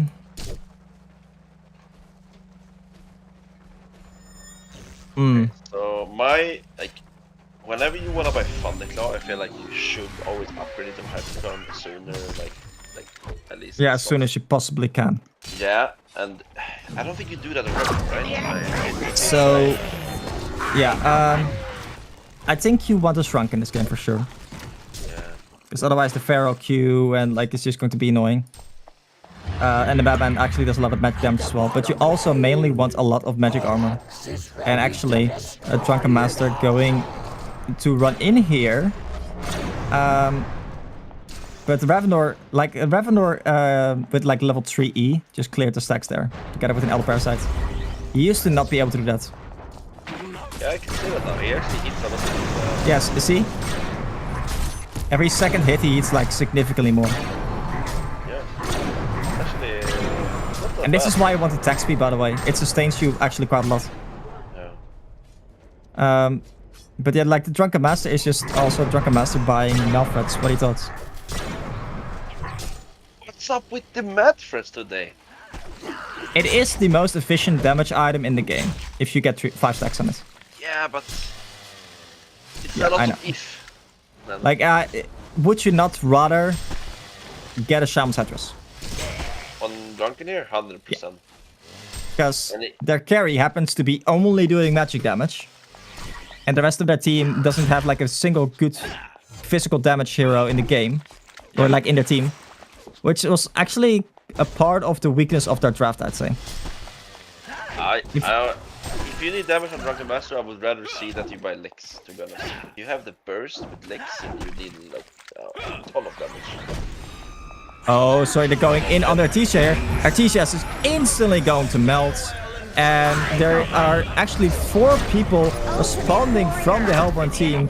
It is going to be a 1-for-1 exchange in the end. Revenor actually smoking up. But look at this. Revenor is so fast with that ultimate stacks. And Revenor is pounding in the auto attacks and the Drunken Master. Drunken Master is just going to fall over and die. And now he's the Drunken Master. Sorry, the managed Shaman, and he's also just going to die. Yeah, the Revenor is really popping up right now. He's having a great start, and he's just... He should just buy PK at this point, I think. Yeah. Honestly, like, chase down people. Okay, what about this one, actually? Instead of, like, all this whatever, buy Armor of the Mad Mage. Because the -3 magic armor also helps you farm faster. Yeah, but... You just talked about attack speed, right? Yeah. You get nothing from that. Okay, that's like kind of everything, you know. Okay, so classic is always a Dawnbringer, but Dawnbringer is not really a great here item anymore. But I think it can still work. I think that still works. It's like you said. They only nerfed the slow, and as a Revenor, you don't like you don't really. Well, they mainly nerfed the slow for ranged heroes, I feel. Because like it's 30% movement speed slow, which is more than enough. Yeah, I mean, Revenor but it is like half for ranged heroes these days. So where I think it used to be like 25% and 35% for melee heroes, now it's like 30% and 15% for ranged heroes.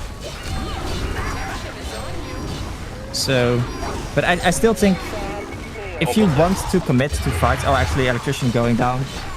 Did he finally get some points in his W? He did. Oh, he did not actually max his Q. Do you think he's listening? Who are we talking about? The Electrician. Oh, he's ghosting. The moment you called out that he is not skilling his W. You should have, like, in my opinion, you always get level 1 and then you max either W or E. It's super dependent. Yeah, no, I absolutely agree. Like, okay, but what does like an extra level of Q do for you? 0.5 seconds extra stun and like 30 damage? Yeah, but I mean, I can understand that you want maybe the extra like stun, but I don't feel like you need it. No. When are you gonna need it?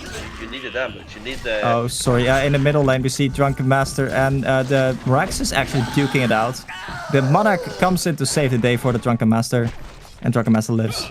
But yeah, Drunken Master so badly needs that Shaman's Headdress. Like, okay, so if you get a Shaman's Headdress on a Drunken Master, Ravenor, 1, misses 50% of his auto attacks. Yeah. 2, when he hits you, he deals barely any damage. Yep. And that's because of his E, right? He also has E and Shaman. Like the. Yeah, so he has like 50% evasion. Whoa! Did you see the item on the Drunken Master? I mean, Where he bought? yeah, I did. But you don't want it. It's a creative item. The Legion have destroyed a Hellborn tower. An unorthodox pickup. I wanna hear the thought process of this one. Like, Elder Parasite Drunken Master. Now we're talking. Okay, we're 5 people top lane porting in. But okay, I can see the Elder Parasite. Look at his movement speed. Whoa, He's a speedy boy. He is yoinking on out of there. And the Ravenor can't catch him, even with the PK. Can't catch the Drunken Master. I'm taking back my words. I was just gonna say, like, what if there was not a cheap item that could also give movement speed? Let me think here. Could there be an Firebrand. item that does that? Ooh. Post haste. Ooh. Wind whistle, maybe, huh? Oh my god. Ah, Also, you dear. absolute genius. Oh man, I just looked through the entire shop and I just found it, man. Yeah. But it should be the only item that you can see. Or maybe, here! Oh, now we see the real use of the other Parasite. It's against the... Oh, and Ravenor. Ravenor doesn't give 2 shits about the Elder Parasite. And yeah, okay, so this is why you don't buy Elder Parasite. You get bursted. So bursted. Yep. Like, I'd say I could see Elder Parasite after oh! Pharaoh dodged the Q from the Ravenor. Pharaoh might actually be fine here. Ravenor. Oh no, he doesn't get the mummy wall off.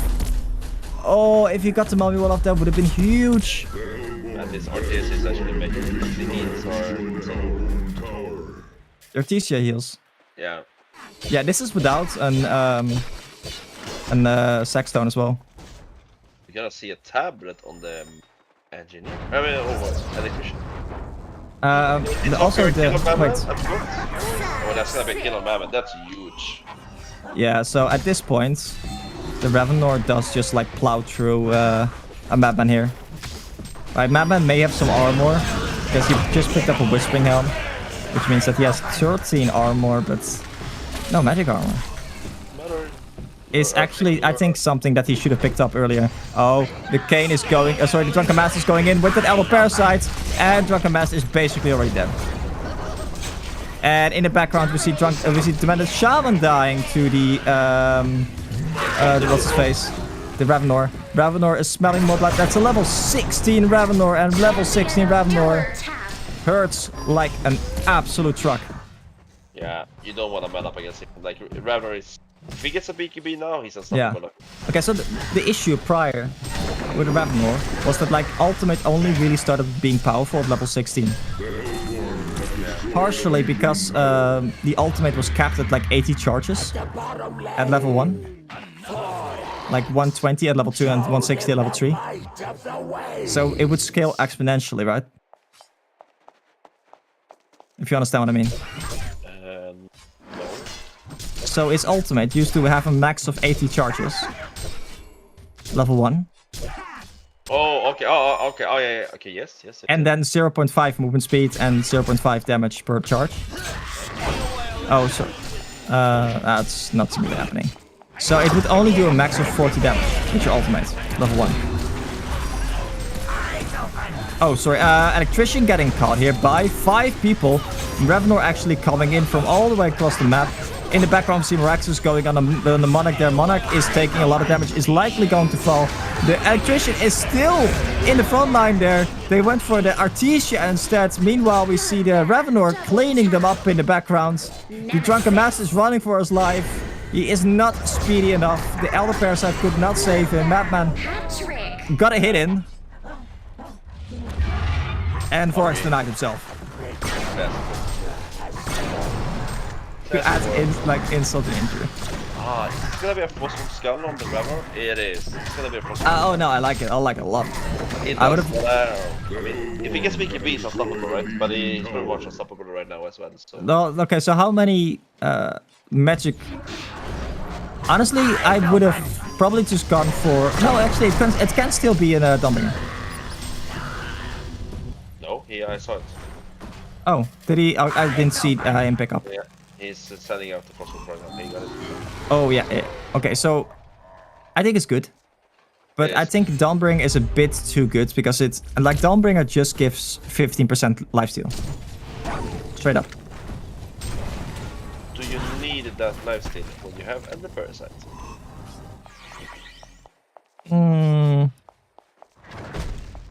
I mean, it's not bad. There's a DD Revenor. Now, Legion, go back to base and stay there. Yeah, so, are they gonna do Kong? Like, actually, sorry, Revenor going in on the Managed Shaman there. He actually dodges the Monarch Q with his own Q, I believe. And, Electrician going in with his tablet. That is some tablet value right there. Meraxus is not going to be able to get the stun off on the Mapman there. Mapman is a little bit too speedy with the buff from Monarch.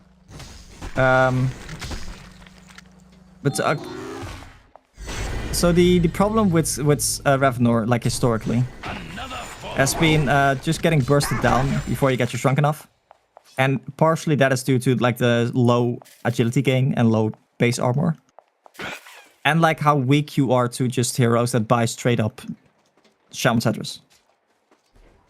And like those are the heroes, historically, that you want your carry to deal with.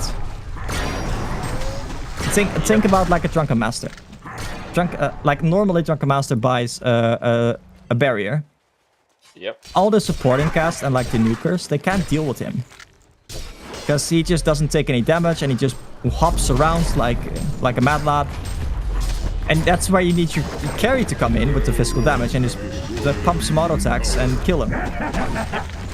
But like Revenor was never really capable of dealing with him. Anyway, you see Vorax assaulting the melee Rex right here. Revenor going in on the map and Maba melting and the Drunken Master now being a bit of trouble. Drunken Master, even with the Crystallis, you're not surviving that. At this point, the ultimate from Revenor deals 240 magic damage per hit extra. That's on top of like all the other damage that he does. That's GG. GG, we're playing. So I think the Revenor specifically against the Managed Shaman was a really good pick. Yeah. Because, you know, you don't care if someone has 30 armor if you could just, like, deal magic damage. Yep. So, alright, that's gonna be the last game for the day, right? True. We are free. We are free. We are going to bed. At least I am. Yeah, me too, buddy. I'm going to rest my voice. Yeah. But before that, I do want to thank all the teams for participating today. It was actually a joy to see everyone play and to see so many new faces. And I think to close it off, I'm gonna give the floor to Paradise.